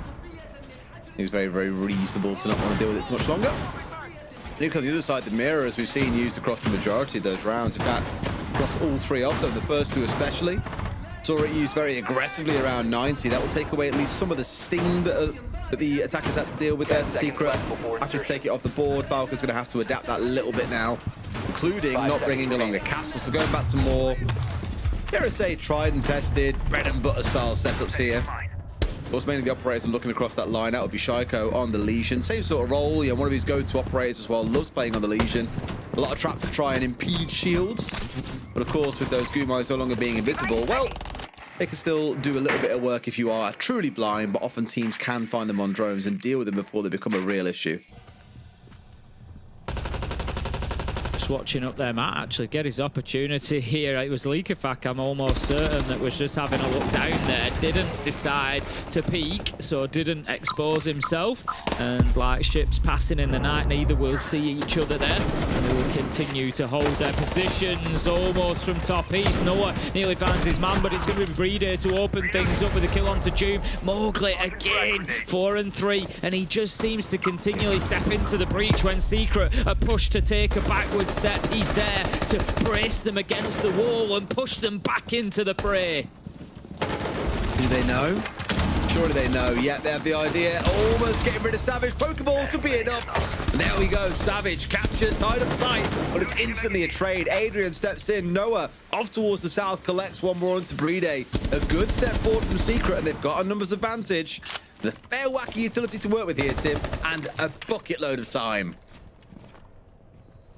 Mowgli again, just going to hold that angle. He's had quite a lot of joy on both sides of the coin, really. Holding the pixels, we've seen him hit a couple of nice shots, but then taking on those swings and getting aggressive has also paid off for him at times. Solotov is going to take out the drone, 2v3. Him and users both just locked back inside a site, waiting for the fights to come. But the problem that they've got is they're trying to burn out the round. There's 1 minute 10 left on the clock. There is an awful lot of time for the attackers to use here. Secret can just kind of cajole them, just push them around and wait for those opportunities to arise. But how about that? Solotov, it's a beauty of a double but. Has Mowgli got an answer? If anybody can, surely it's him, Des. Oh no, not quite. Solotov, a massive 3K to close the round. And that's them up 3-1. Just in a spot where it looked for a second like, oh, great. Secret in control here, got a 3 versus 2, got 100 seconds to work with, loads of utility. And then Solotov pulls out one of those moments, Tim, just one of those magic moments that we spoke about a lot for G2 yesterday. The hero plays, as we call them. When a player steps up big when you need him most, you know, strategy can be on point, but sometimes you just need players to pop off and do something a little bit crazy. And this couple of kills out of Solotov was exactly it. Takes all the sting out of the attack and wins the 1v1. Beautiful stuff. Like fired up as always. And a tactical timeout coming in from Team Secret as they hit that 3-1 deficit. Rather than round 3 this time, it's round 4. But Twister's going to have some input here and try to change the trajectory. I'm just looking at the stats for these two teams on border as well. We would expect, realistically, attackers generally. It's not, I wouldn't say it's like wildly attacker leaning, but we would expect them to do pretty well. It's once they get inside the building, that's the important point. If you can get yourself established and start building an attack from there, you'll usually do a little bit better. But it feels like it's been a little bit scrappy at times for Secret, trying to get established. They're losing people along the way. I'm not saying they're not getting in the map, but they're not always getting that confident control where they're going in, getting a kill, taking over a couple of rooms, getting back on the drones and starting building from there. It just seems to be that Falcons are taking the fight to them. So everywhere they go, it's like gunfight, gunfight, gunfight, gunfight. And they're never like building that beachhead and building that attack on from there. But if we look at previous Falcons, only a 50% defensive win rate historically, 56% on attack. It's not a great map for them overall, despite the fact that they tend to go on and win it. You know, whereas we look at Team Secret's rate, 60% attacking win rate, 68% on defense. So Falcons are doing the right thing here. They're collecting rounds whilst they can until Secret get onto that stronger side for them, which is going to be the defense. So make no mistake, it's going to be a different looking second half, I think, and Falcons need to make hay while the sun shines. Absolutely. Well, now is the golden time. You've had that attack timeout. It's the one that you get in the entire game. Try and get something going, because I can imagine they're feeling the fear of God a little bit here. Border being one of our most attacker-leaning maps, you need the majority of rounds really coming off the back of it. So far, they've collected a measly 1. At least here they're cooking some at them. I'm loving the look of the lineup they've got. They really want to hit. Falcons hard here. Smoke's being deployed. Guys inside the window. Stepping inside the building. Will they get away with anything? Looks for the one, but can't quite find it. If nothing else, actually, it's kills going the other way. 2 to Falcons so far. They've staved off most of the aggression. And I can only imagine Secret look on here. Like, what else do we need to do to get around over the line? Below here. Yeah, certainly not finding the answers at the moment. They do still have a shield on side with Savage just trying to work his way across with the fuse. Also has 4 of those cluster charges, so can get those going in from above. But again, confident control. They need to get in there and they need to get these kills on the top floor. They've got 2 that they're up against. Find those kills, start using those gadgets, but again, Savage is just being chipped away at, and then he's going to be taken down with a headshot from Shaiko. Leaves now Doom in a 1v3. He's on the secondary because he's the class. He doesn't want to be roaming around with the sniper rifle. Beautiful shot on Shaiko. Absolutely slams him. 1v2. This becomes a little bit more doable. Plenty of time for him to work with. Yeah, falling back towards the site, though, which is the main worry for me. Now, with the rifle, can get some verticals going if you so sorely want. Of course, makes a hell of a lot of noise doing it, though, Tim. I can barely hear my ears. Like, they're ringing out now. They know exactly where he is, though, know what he's up to. So if the Falcons players are sensible, which of course they are, they shouldn't be giving him anything on the vertical here. Don't give him a 1 versus 1. You play for the crossfire. Same as you've seen them do all night long. And this one is yours for the taking. Doom just being so careful about his approach, though. Knows that he's got a golden chance here to clutch up big. Does he see his man? Yes, he does. Now forces out the 1v1, but he's got to win this one, Tim. Solotov's already won a 1 versus 1 in this game. Can he find another? Of course he can, Tim. They're up 4-1, and that solely is off the back of Solotov yet again. You got to feel for Doom there. Does everything right in that situation. Gets himself back into it and almost turns it around, but just cannot get it done because he comes up against that 1v1 monster. Solotov, so far, as you say, second in this game. And he is just one of those players, one of those clutch players that's going to drag those rounds over the line for the team. Brilliant stuff from him, and that puts a serious lead on the side of Falcons at the minute. 4-1. Like I said, do not despair, Secret fans. There is a better second half coming from them when they get onto the defense. Is there, Tim? Yes. Is there, Tim? Yeah, there will be, mark my words, a better second half defensive performance from Secret. The question is, can Falcons get themselves enough nuts stored away for the winter, Des, so that they can get it over the line when the darkness sets in? Sadly, Tim, winter has already come, and it looks like a Falcon. They are absolutely slamming Secret. 4-1 on the defensive border, of all things. The reason why I don't think you're going to see a particularly strong half on them, again, is Falcons attacking on this map. It's definitely nothing to turn your nose up at. They might not be one of our one of our strongest attacking teams, but still very, very proficient on a map like Border. They're going to look even better. Secret in their 6th round are going to try and hit this one hard. Again, we've got the Sens on side, we've got the Ying, we've got the Dokkaebi, we've got another shield charging as well, Tim. They've got all the right tools, but like we saw last round, right tools doesn't always guarantee the desired outcome, and that's where I feel a bit nervous for them. Gotta see them do something special. Oh dear. Ooh, I was like, Solotov, surely not. Going to be Bathroom and Tellers that they're looking to hold on to.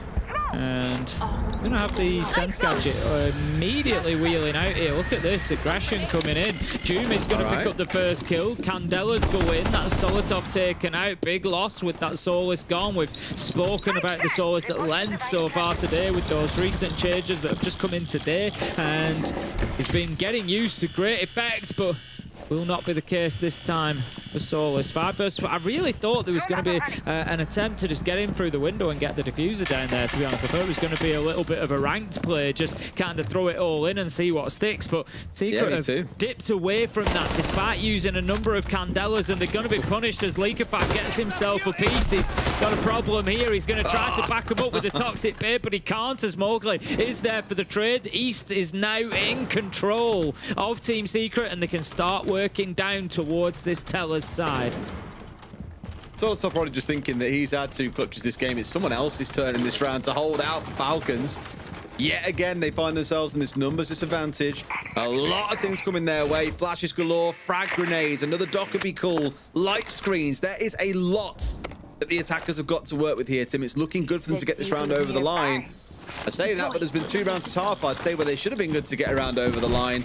Then they got clutched up on by Solotov, but the plant is going down. No C4 to stop this one, Tim. It's looking good.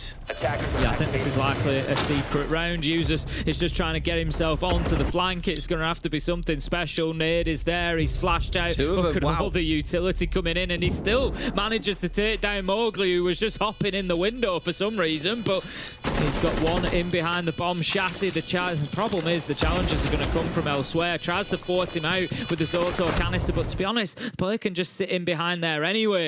And as he moves across to go for the kill, he's going to be taken down. Secret get the round 4-2. Honestly, I don't think that's the end of the world for Team Secret. No, I was about to say just then, like, you're probably disappointed you've only got 2 rounds, but you'll take it. Especially given with how many of those rounds are quite dominant towards Falcons. You know, Solotov again winning out 2 1v1s. Those moments you look at and say, we could be looking at a 4-2 to Secret, and suddenly it feels like a successful attacking half. It has been close to the wire, but all that matters are those numbers at the top of your screen. 4-2 right now, with Falcons going onto the attacking side. Do we see another dismal attacking performance, or the Falcons show us what they can do? I think we're going to see more of the latter, but we'll find out once things get underway. A Warden ban coming out, Tim, generally is pretty indicative of what you can expect. Yeah, not too much of a surprise there. Not wanting to suffer to the smokes, to the glass, to the Ying, to one of the many problems that can stack up that Warden can deal with. We just see Leakerback getting cornered here. You can see straight away the reaction from Secret was great there. You had Savage, Doom, Mowgli all working together to kind of push Leakerback and make sure that that position was a no-win situation. And it was just it was all round a much better attack from Team Secret, able to get in, get that diffuser down, create space by getting those kills much better. And honestly, I think we're going to see a little bit of a different beast come out from them now that they've got themselves on the defense. I think the big question to me, at least, maybe I'll be proved wrong, but the big question to me is, can Secret get this done in regulation with a 5-1 or better, or are we going to be heading towards overtime? I don't think we see OT personally. I think we're just seeing a little bit more like X factor coming out from the Falcons players tonight overall. And I just think we're probably going to find that they're a bit warm after the previous map. And after that very successful first half, I think they can probably see this one over the line and done. Nothing crazy or explosive here. No shield rushes, no Candela spam, none of that nonsense. Even with the Warden ban coming on through, me probably also leans in towards the fact that you'll see that come a little bit later on down the line. For now, much more of a kind of very standard Falcon style setup. You've got the Dockerby and the Deimos pairing coming on that we're used to seeing. A Heartbreacher coming out there. The Sens really is the one thing you look at and might say, that isn't Super Falcon, sure, but it's more map specific here. It's why you're seeing it being wheeled out. See what they can get done with it. Watching for the run out, just making sure that they don't get caught out. Almost trying to bait it by getting the player on rappel and see if anybody will take a nibble. They don't. Solotov takes down Mowgli, which is always a great start for Falcons, but Noah is there for a little one-tap return, picks up the head of Solotov, leaves us now 4 versus 4. Dockerby down is a big loss for Falcons, especially with those phone calls in pocket. Might not be the end of the world, because we're not going to find this being a heavy roam kind of site. So Secret, you know, they're not going to be playing too far away where those Dockerby phone calls are maybe going to disrupt them, but still a big loss. Key one worth noting, of course, if Falcons win this, they're the ones that are currently outside our top 10 teams in the global standings. A bunch of other teams sit above them right now. They're the ones that have got the most work to do compared to Secret and G2. They win this one, I think, without even getting any points at the major. You get at least 50 from turning up. But they'll get 300 points. That would basically guarantee that they will be at SI. They're basically almost guaranteed now, but it would most definitely lock them in 100%. So it still means quite a lot, I think, to Falcons to get this one over the line and see things done and not have to worry about what happens at Munich. We know how their curse at events over the last year has stung them more times than once. In fact, 3 times they've been in grand finals and not been able to quite get the job done. Ingo's 3-day nice and deep. He's trying to find a spot that is safe to plant in, Tim. Not quite able to get away with it either, as Doom is nice and close. It's not looking too pretty. Looks like this first round may well go the way of Secret. Yeah, as expected, I think, really. Like I said, Secret are always going to have a big fight back in on border and continue to prove that. 4-2, Brede low health. Leakerback trying to move up his stairs, just get something going. At this point, Team Secret are full and back to site, apart from the one left out in CCTV room, which is Noah. And don't think there's too much hope here. Secret are going to give them absolutely nothing. There you go, Brede taken down there, drops at his feet as well. That's unfortunate, but natural kill will be the final one to take out the last man. 3-4, we see ourselves on the scoreboard now, and Secret, the fight back begins. Very interesting. Granted, first round, I'll wait until the second till I kind of form any major judgments, to be fair, but again, Secret have defended really well. They're largely held back, and that thing that I spoke about earlier on where Falcons have been more aggressive in pressing out around the map and trying to challenge all the time, that has remained true, where Secret have been a little bit more dug in. The way that we've seen them play, you know, back on Nighthaven is a great example of that. They do play a little bit more passively overall, I think, and that's not strictly a bad thing. As you've shown there, they can play a more turtle setup incredibly well. Got themselves a couple of kills, hunkered down, played forward from there. Different play styles aren't a bad thing, but it does give more opportunity, I'd say, towards Falcons to be able to exploit that. I really want to see him capitalize on the fact there's a Warden ban that's come on through here. Nothing in that first round lent in towards it. Now might be a good time to roll out a Ying and see what you can get done. I'd like to see kind of, you know, more execute heavy play coming out of Falcons, creating a bit of space, putting the diffuser down, like you say, using that utility, but using it. I always talk about this selling. What are you selling your utility for? You don't want to give it away for free. What do you get? Let's get it used. Let's get the Candelas in there and create a bit of space to put the diffuser down, not just put them in there to back people up a little bit and then don't follow it in, and nothing really comes of it. Get in there, get aggressive behind it, take the space, take command of it, and get the diffuser down. We've only seen one plant so far on board. It came from Savage at the end of round 6, and I'd like to see Falcons maybe just going down that road and thinking. We have a look through sort of previous rounds. No plants on that even Labs, only one on Clubhouse. It's been, kind of really devoid of rounds being won in that way. So, maybe it's a way to just sort of shift the paradigm a little bit. Which is really funny because these are our two best planting teams in the league as well. Like, Secret plants in 1/3 of their attacks, which is balmy. Falcons in about 1 in every 4 or so. But as you say, we've barely seen any so far today. So to start here, always the focus is going to be on East Stairs, and that's exactly where Falcons have been prying on a little bit of pressure. Candela's being used very early on, as well as a phone call, it's worth stressing, but no one's inside the map at this point. This is a lot being used by Falcons just to try and get a little bit of pressure into the map. I'm not quite sure this is the play, Tim.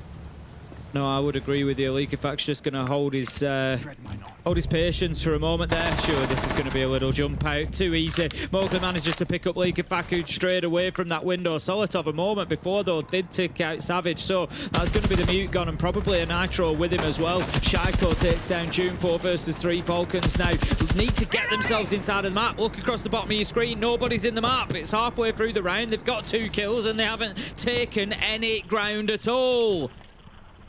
Starting to make it happen now as another phone call's going to come on through here as well. Mowgli's on the mute jammer. Really should have known about that one, Tim, but they didn't hear the phone call, relied on that information far too heavily. They paid the price for it. Shaiko almost getting a shot off, but just not quite able to beat his adversary on this occasion. We're down to a 3v3. No utility left for the Ying to hit site with here, Tim. This can't be too pretty, and Solitov, bit of a whiff. Does finally get away with the kill, though, into a 2 versus 2. Another one of those rounds, Tim, where it's anyone's to win. Mowgli currently sat 10-7, really dominating things for Team Secret. Maybe just needs that little bit of backup, and Noah could be exactly that. Manages to find the kill onto users. Breeder is going to try to throw this down. I said I wanted plants. He threatens to give me one, but then comes off looking for the fights instead. Continually trying to play with that sound, but it's Mowgli who manages to pick up the final kill. Team Secret level things up 4-4. And all of a sudden, Des, as I suggested, it ain't looking too pretty for Secret right now. Sorry, for Falcons. It's looking fantastic for Secret. Ain't it just? Yeah, it's another Mowgli thing again. Like, just... Yeah. We swap sides and he goes a little bit nuclear. It's crazy. I don't know what it is, but really kind of flips the switch when he changes sides at the best of times. That's now the... I want to say the 4th round in a row where we've seen a 3K or better from a player on Team Secret. Yep. Really have woken up. They've now won 3 of those last 4 rounds. Have warmed themselves into the game. If I was Falcons, I start to feel a little bit worried here because, again, if not Solitov winning those 2 clutch rounds, you'd be at match point now and down 6-2. That is actually the sign of, despite how dire the scoreline looked in the first half, how close Secret would be to winning this game already. Solitov has had the opening kill in the last 2 rounds, but Falcons just haven't been able to convert it. So that's something for you to keep an eye on this round. The Falcons come away with that entry. If they do, are they able to then secure the round? Because so far, Team Secret have shown, despite playing with a man disadvantage at times, it has still been possible for them to get it done. We seem to have somewhat of a web being built by Noah on the Denari. Those trip connectors just being put around CCTV, try and keep him in position. We, of course, have had a little buff to them today. The main element of it, they have changed, so it comes back online immediately when line of sight is gained, rather than having that small delay that we saw. But the main change is that the damage has gone up to 20, so that just changes things up a little bit. Maybe their lethality as well. No, you've lost your barbed wire. You have to do a lot of work and stack a lot of them together to be able to get an insta-kill, but it's still a good deterrent. Of course, every point of HP does help, but at this point, Denari is gone. So all that chatter about him, it stands for nothing, Tim. Yeah, I'm really... It's such a little thing, but... You sounded so depressed. I just don't know why you'd throw an impact nade at a drone. I don't know. You've lost your barbed wire on that window. I think, you know, maybe at this point you think, oh, nobody's coming that way. I don't know. I don't know why you lose that utility for that reason. I thought you were on about like feeling really sorry for the drone there, like it was defenseless. No, I don't care about the drone. I just don't know why you throw an impact nade at it when it's sat in your barbed wire. Don't worry, Tim. We'll bury the drone in the garden later tonight. Well, it looks like Secret are going to be buried in this one. Breeder manages to get himself a double Doom and Savage taken down. Falcons just looking to get some momentum built on the attack. They haven't won one yet, and if they can just get anything going, Solotov picks up Adrian, and look at this, Deimos tracked. Doc could be phone call. There was just nothing else going to happen there. Solotov gets that final kill onto Mowgli, closes it out. Team Secret, that's the first round that they have lost on defense yet. Puts us at 5-4. If things continue through 10, 11, and 12, as they have done through 7, 8, 9, it'll see us in overtime, Des. As if this one was ever going to end anywhere else. Yeah. I'm confident in saying it. I'm confident. All right, we'll see. I'll say the line now. I'll say it. No, you don't need to say it, Tim. You can wait 3 rounds. I'll say it. Tim, don't say the line. You can say half of it. Which half? I'll let you pick that one. I'm trying to figure out what is half. Sure, I mean, if you include my name at the end, then you have to slice it. No, I'm not going to do that bit. I was going to do the beginning. We're going to round 10, Des. We've got a few more to play.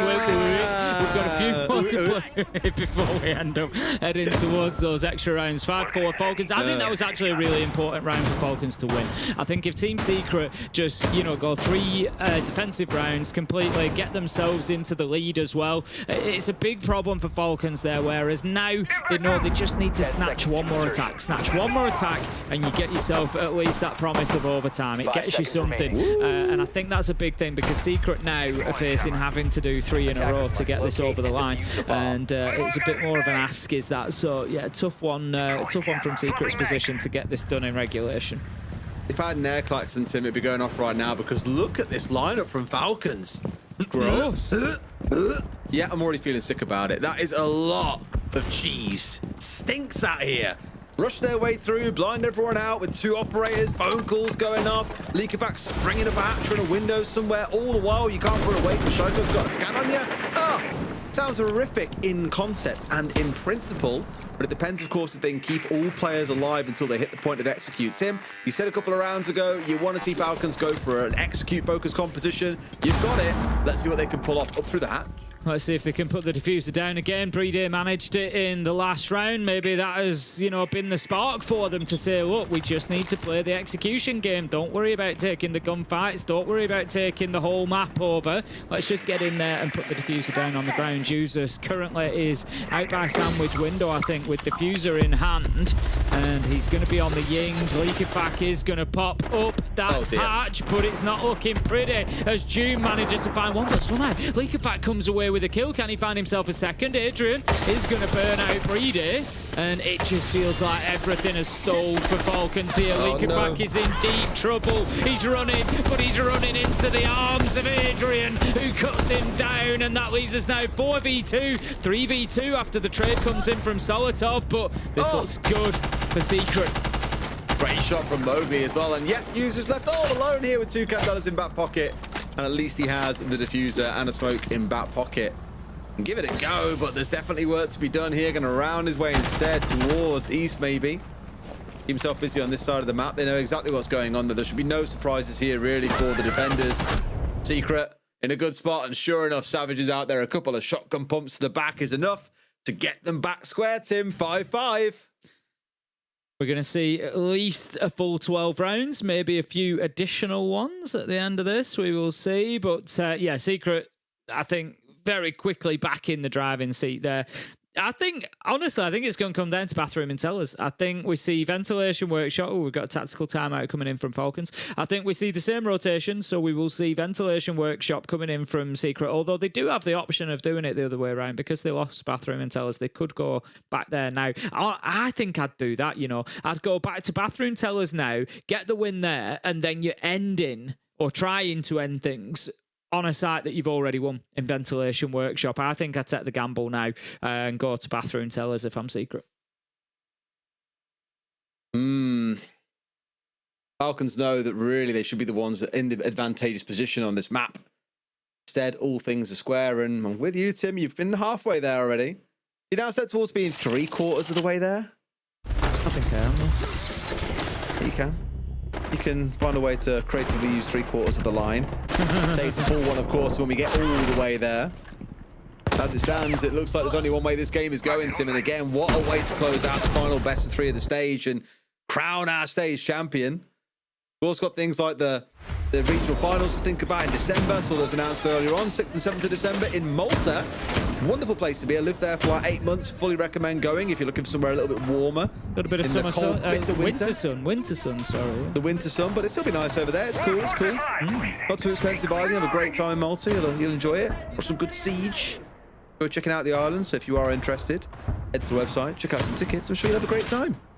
10 seconds to insertion. Let's see who's going to be having a great time out of this. 2 rounds for one of these teams to be able to grab a hold of this and take those extra 150 SI points. As a reminder, what's at stake here? This is, of course, the Stage 2 playoffs. Both teams being in the grand final have already qualified to the Munich Major. That is locked in. That's not going to change. But the big difference here is there's a little bit of money as well, extra for the winner, but also probably more of the focus is those SI points. Everybody wants to make sure they are qualifying to SI. I think at the minute I'm right in saying it may have changed since Falcons won earlier and guaranteed themselves 150 rather than 100, but Secret were the only ones in the top 10 out of these 2 teams when we look at the SR standings in terms of points. I don't think Falcons had made it into the top 10 at this point, but it may well have changed now. They've got the additional 100. They'll have crept up the table considerably, I would imagine, but do not be fooled. They will be looking for that full 300, and that is going to be the major prize awaiting one of these teams. So here goes the Doka call, and here goes the entry.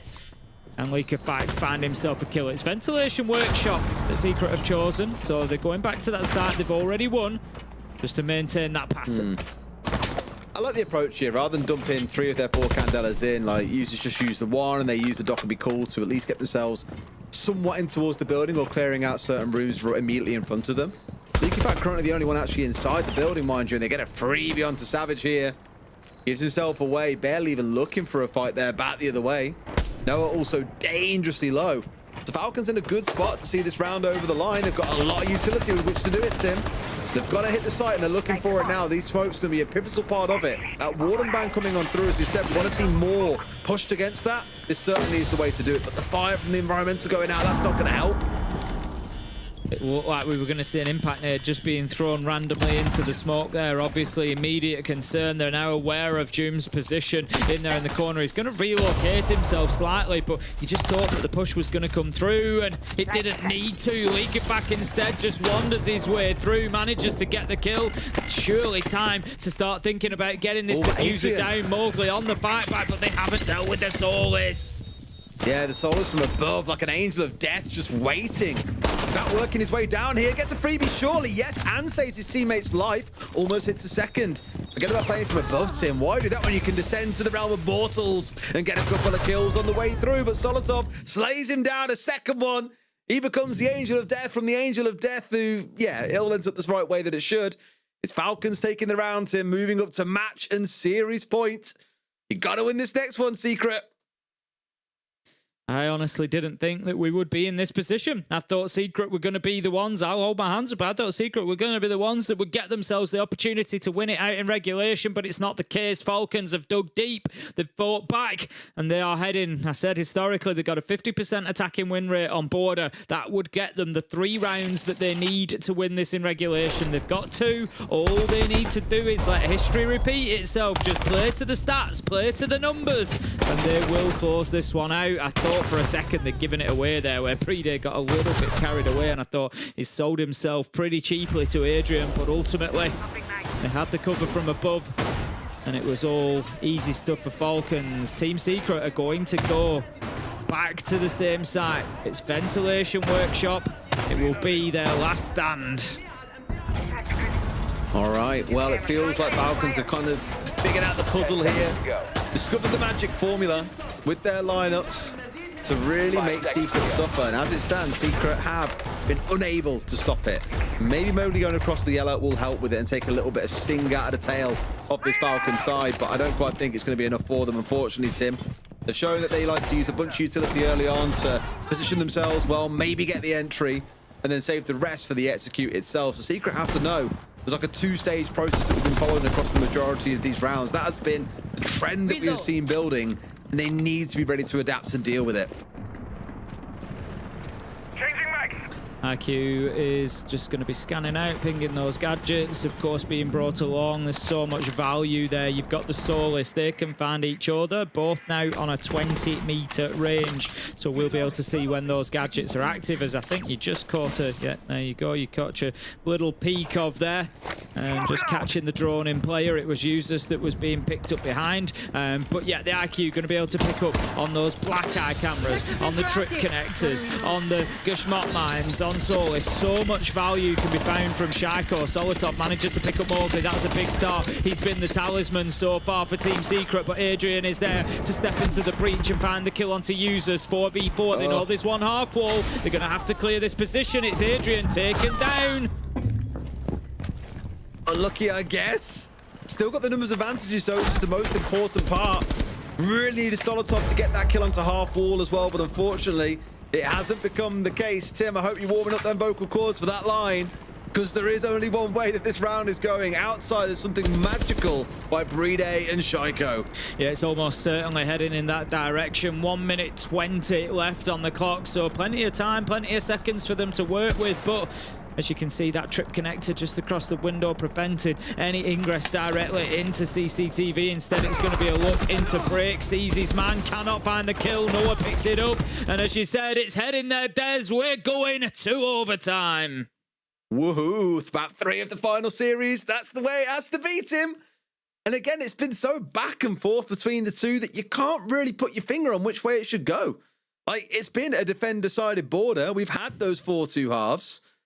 But it has felt, at least to me, I don't know about you, but at least to me, it feels like Falcons have offered a little bit more on the attack. They've had a stronger idea. It hasn't always worked out, but I think their execute-focused compositions have generally been pretty good. And that is where I worry a little bit for Secret as we step into this next part. I'm not quite sure who starts on the defense. I imagine Secret, given they chose to start an attack. In fact, no, they may even go attack again. Okay, I actually don't know. We're going to find out now. It is Secret on defense. Okay. Here we go then, let's get into it. Round 13, a maximum of 3 more to decide who comes out top of the pops. Number 1 in the stage 2 of EML. This is the last matchup that we will see before Munich Major. We've almost got all of our teams decided around the world. I think there's still a couple of Brazilian teams just left to be confirmed.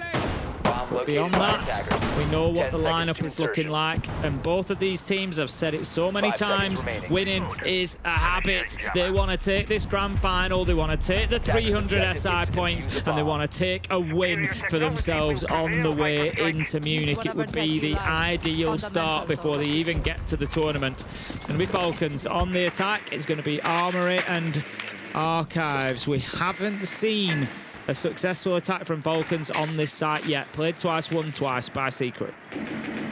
Yeah, I mean, speaking about the 2 remaining LATAM teams to qualify, it's NIP versus Loss and Liquid versus W7M to decide who gets those final 2 spots. Still lots to enjoy on that front, but for now we've got to see how this one concludes. 3 rounds of fun, or terror, depending on which side you tend to lean. Noah down to half HP, being quite cheeky here, trying to hope to find someone out on the balcony. Both teams, I think, have been really, really conscious that we've seen, like, Nomad's brought along an awful lot as well to help deal with potential runouts or aggression. Because both sides are now starting to expect and respect from each other that aggression is the name of the game on this map. Oh, I think he just... No, I thought that Doom had seen the drone there, spotting him out, but I'm not sure he did. He was in his ADS. Could be a big problem because he won't necessarily know that the aggression is heading his way. Surely he sees it that time, goes across clear as day at his feet. So no excuses now for Doom getting picked up unexpectedly. Don't be called does come in.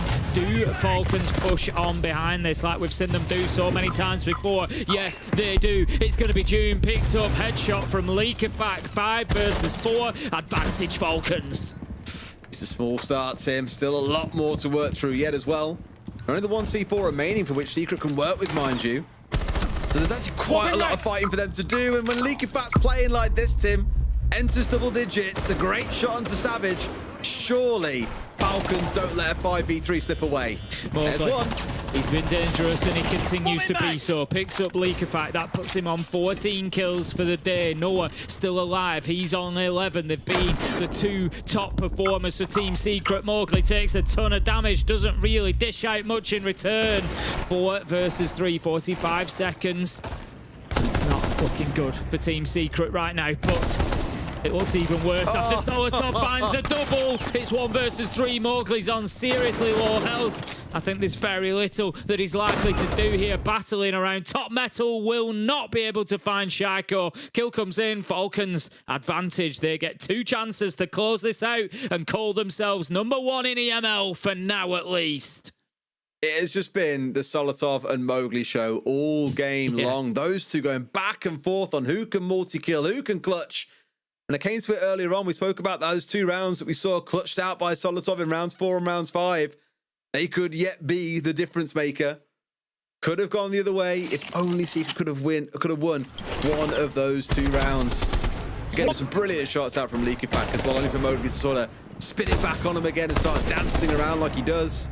Wonderful stuff to watch. Now we, of course, get to switch and see how Falcons defend against a Team Secret attack. And I think Falcons, from what we saw in that first half, were pretty convincing on the defense team, quite aggressive in their defense as well. It took a few multi-kills coming out from Secret to get a couple of rounds over the line back then. We weren't even sure they'd get any. So at least things are looking okay. I think Falcons could well wrap this up 8-6.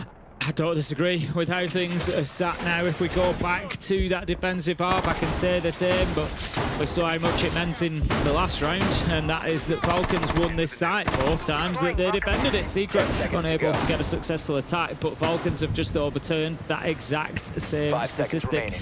We do have the Frost mats being brought along. Interesting choice. Look, in fact, we did see a wild popularity for Frost at one point in the pro play, but seems to have dipped off a little bit. Has been edging towards Capcan over the last sort of month or so, but Frost being brought back to the table, and honestly, might not be a bad shout here. Team Secret maybe not going to have it in the forefront of their mind, and it's so easy to worry about being in those gunfights that you just stray into one of those Frost mats.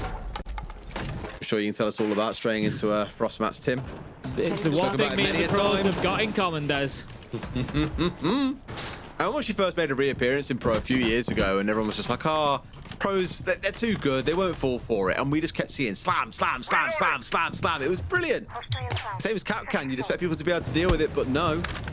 Savage looking ready to make a bit of a move here towards the waiting room too. Make his push on forward and towards the lobby and see if he can get something cooking. Nade in his hand coming up top as well. They're really trying to put the hurt onto Leakerback, who as of yet hasn't been pushed away. His teammates around for support too. Now backing away. Secret starting to put this pinch on towards East Airs and on towards 90, but Shaiko with a crucial entry here, Tim. Is that going to be what decides? Is this what gets the ball rolling towards the Falcons win? Yeah, East Airs might not really count for much. That nade is going to be a good one, though. June manages to pick up Breeder. There was absolutely nowhere that he could move. It means that they know that there's one below. Shaiko's been backed into a corner, but we know how dangerous he is when that's the situation. 4 versus 3 as Mowgli manages to find Solotov. This one looks like it's headed for the only place it was ever destined to go, Des, which would be 15 rounds. But Shaiko says maybe not. Falcons find the answers. It's all up to Mowgli. If anybody can, it's him, but he can't. Shaiko gets the final kill. Why is it always him? Falcons secure top spot in EML. Why is it always him, Tim? That damn Shaiko. Always finding himself in crucial spots. What a great series you've had, though, between 2 of EU's best. Of course, G2 finishing in 3rd place. These two giving us one hell of a show all the way through to the overtime of the 3rd and final map. What a way to close it out, but it's Falcons taking all 300 SI points. Yeah, it's difficult to argue against them being the top team. There's been several, big team performances from Secret, from Falcons, from G2. One of them had to take it, and ultimately it was them. Well, that's it, Tim. We are wrapped up. Let's go to break. When we come back, our decks will close up the stage for you. See you in just a few.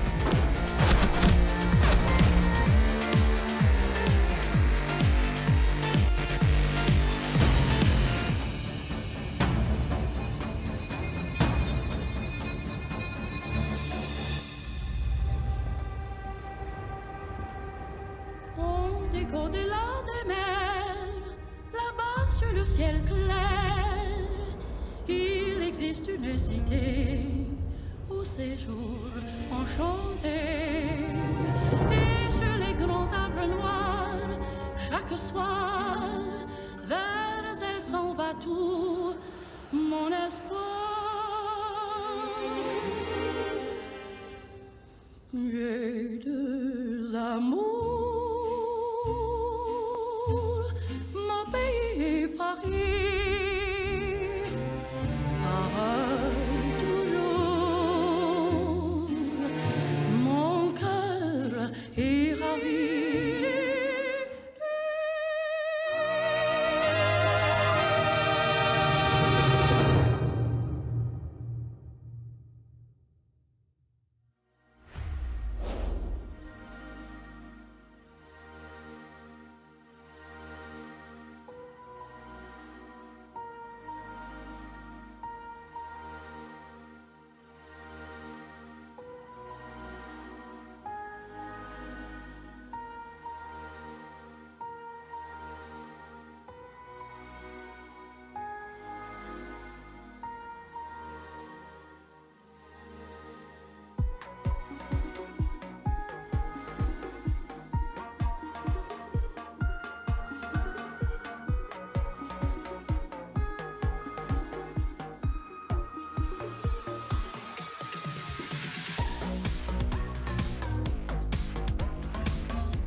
Welcome back, friends. It is done. Can you believe it? Team Falcons are our stage 2 winners. The #1, the best to ever do it. What a way for them to end it. And, well, we cannot have any other way. We have to talk to the man of the hour, Likefak, joining us on the interview.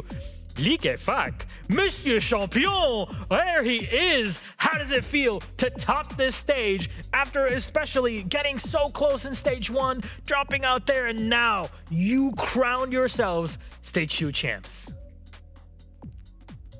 We can't hear you. Oh no, we don't have your sound. Are you muted? I'm back. Hello guys, yeah, no, it feels so good. All the work we put during the stage, after the Esports World Cup, the loss we did, and getting the revenge on Secret for the grand final, just amazing. Honestly, can you tell me a little bit more about that journey? Because I think it must feel amazing after what happened at EWC for you guys to work so hard and come back with such a resurgence and winning that title. What did you guys do to reach that level in a span of 2 months? I think it's a lot of work, a lot of like work as a team, outside the game, inside the game with a lot of scrim. Everyone was like ready, like I don't know how to say it, but even the scrim, every scrim was good to play.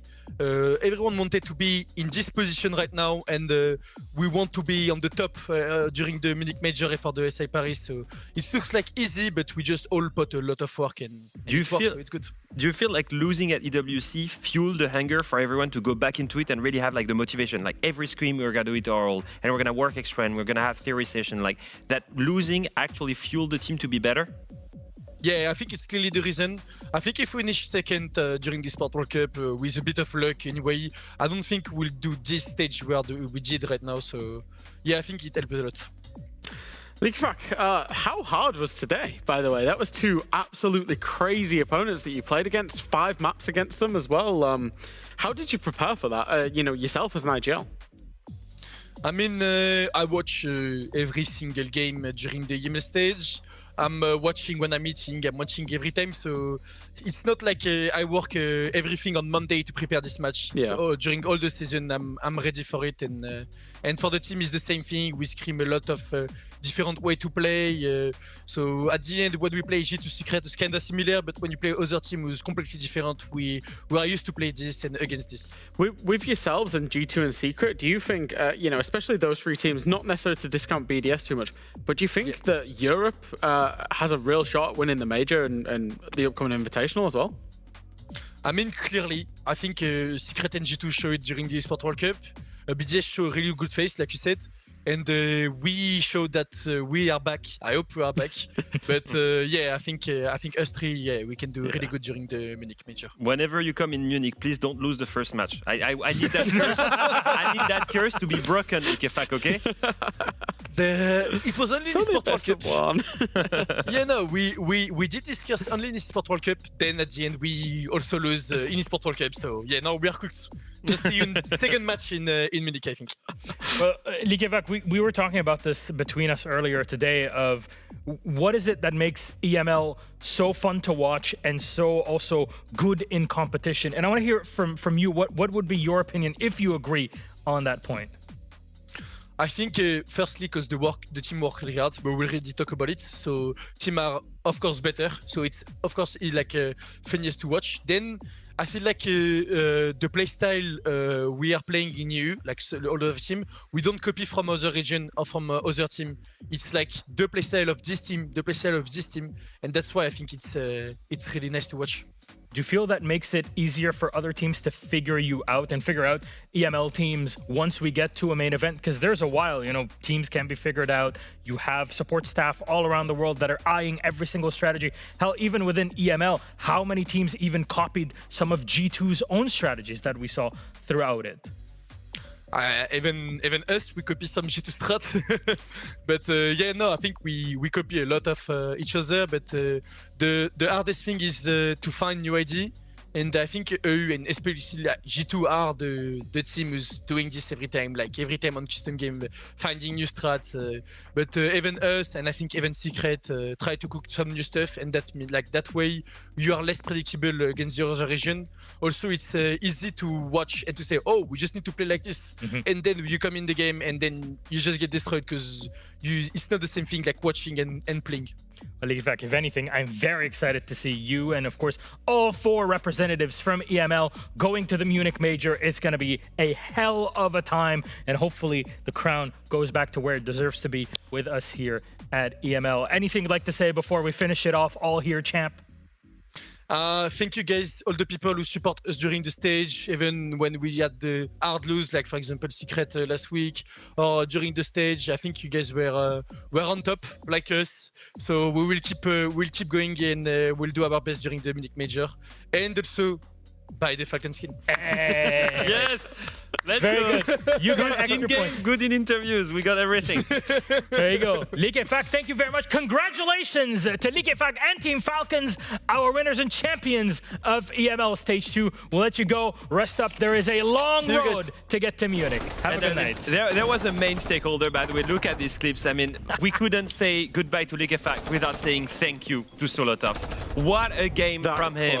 What a game. And it was a head-to-head. It was a head-to-head between him and Mowgli. The entirety of Border I felt like I was watching a 1v1 between the two of who could get the nastiest clips. It just kept on going, kept on happening. He was so consistent with the gunplay, and you needed him to step up. What an overall map for him. And what was so funny is, obviously, we do have the privilege of listening to the team comments from the teams, and Solotov was saying to him, guys, stop leaving me in these 1vx's, guys. Like, I'm getting them done, but wow, like, stop leaving me in them. He was incredible today. I think, you know, the big hitters really on the side of Falcons especially showed up. Mowgli on 40 kills and then across on the side 3 maps. I mean, just as a reminder, Mowgli used to struggle hard against the core of his team. He's really stepped up once again. Mowgli was probably, looking at the statistics, the weakest player on the side of Secret for the entirety of Stage 2, while he really came alive in that grand final, proving to everyone how he deserves his spot on this roster. Do you know what's crazy to me? I'm just thinking a little bit more holistically. Congratulations, of course, to Team Falcons for being the Stage 2 champions. A little bit more holistically about the 4 teams that we've got representing us at the Major. BDS went very close with G2. On another day, G2 were out yesterday. G2 again went reasonably close with Falcons. And then Falcons and Secret have just put out an absolute barn burner. I'm very excited about our 4 teams attending the Major. Like, every single one of them. Because I think they can really put Europe on, on the front foot, and especially the 3 teams, Secret, Falcons, and G2. I think we've got 3 favorites. Well, gentlemen, let's take a look at our playoffs bracket to show these 4 teams that have made it through this gauntlet of a stage, the closest one we've ever had in the tightest region in the world. Team Secret, Team Falcons, G2 Esports, and BDS will represent EML, but honestly, you see the performance of Wolves and Gen G throughout the stage and how they've gone in the bracket. It was pretty impressive in its own right. Yeah, I think that we've seen the clear top 3 of Europe, but I think we've also seen the emergence of new challengers in our region, challengers that are able to push any team of the big 3 to a 3rd map. BDS have done it to Falcons, BDS have done it to G2 as well. They're proving that they can grow, and I'm in love with the fact that this project has not removed a single player and has progressed steadily all the way as a long-term investment to make it to the Munich Major. All I'm waiting for now is more international prize from these guys, but overall, our region is looking so strong, and I'm super excited to see us play at Munich. It's just like, bring on Munich. Just, can we skip forward a few weeks?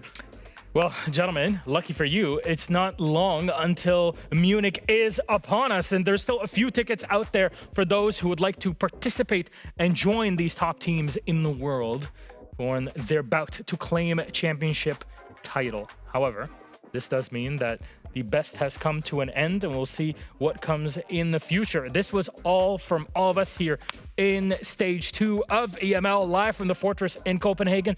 Gentlemen, it's been an absolute pleasure to be back on here by your side, and big thank you to both of you for putting up some of the best and analytical segments I have ever seen. And I say this as an old man that has been in this game since pretty much day one. It really does add a lot to the production quality that we have, and I'm very proud of the product that all of us, as a huge team, not just us that are a camera. There's so many that enable this product to be what it is. And of course, Anne that was here in stage 1 and joined us lovingly in stage 2, all the content that's happened. I'm so proud to be part of this region and genuinely bring it on. Like you said, Jack. Thank you all for you that have been watching at home. We'll see you all in Munich. It's going to be a hell of a time. Until then, have a wonderful night. Good night. We love you. Don't forget to wave, guys. You can wave at your screen.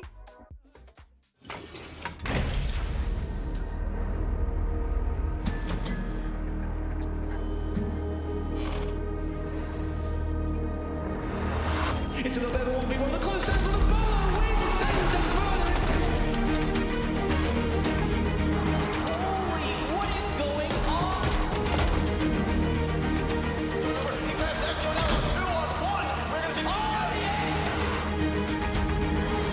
Sei efetivo? E vem tentando plantar, mas saiu de guerra. Prioritization,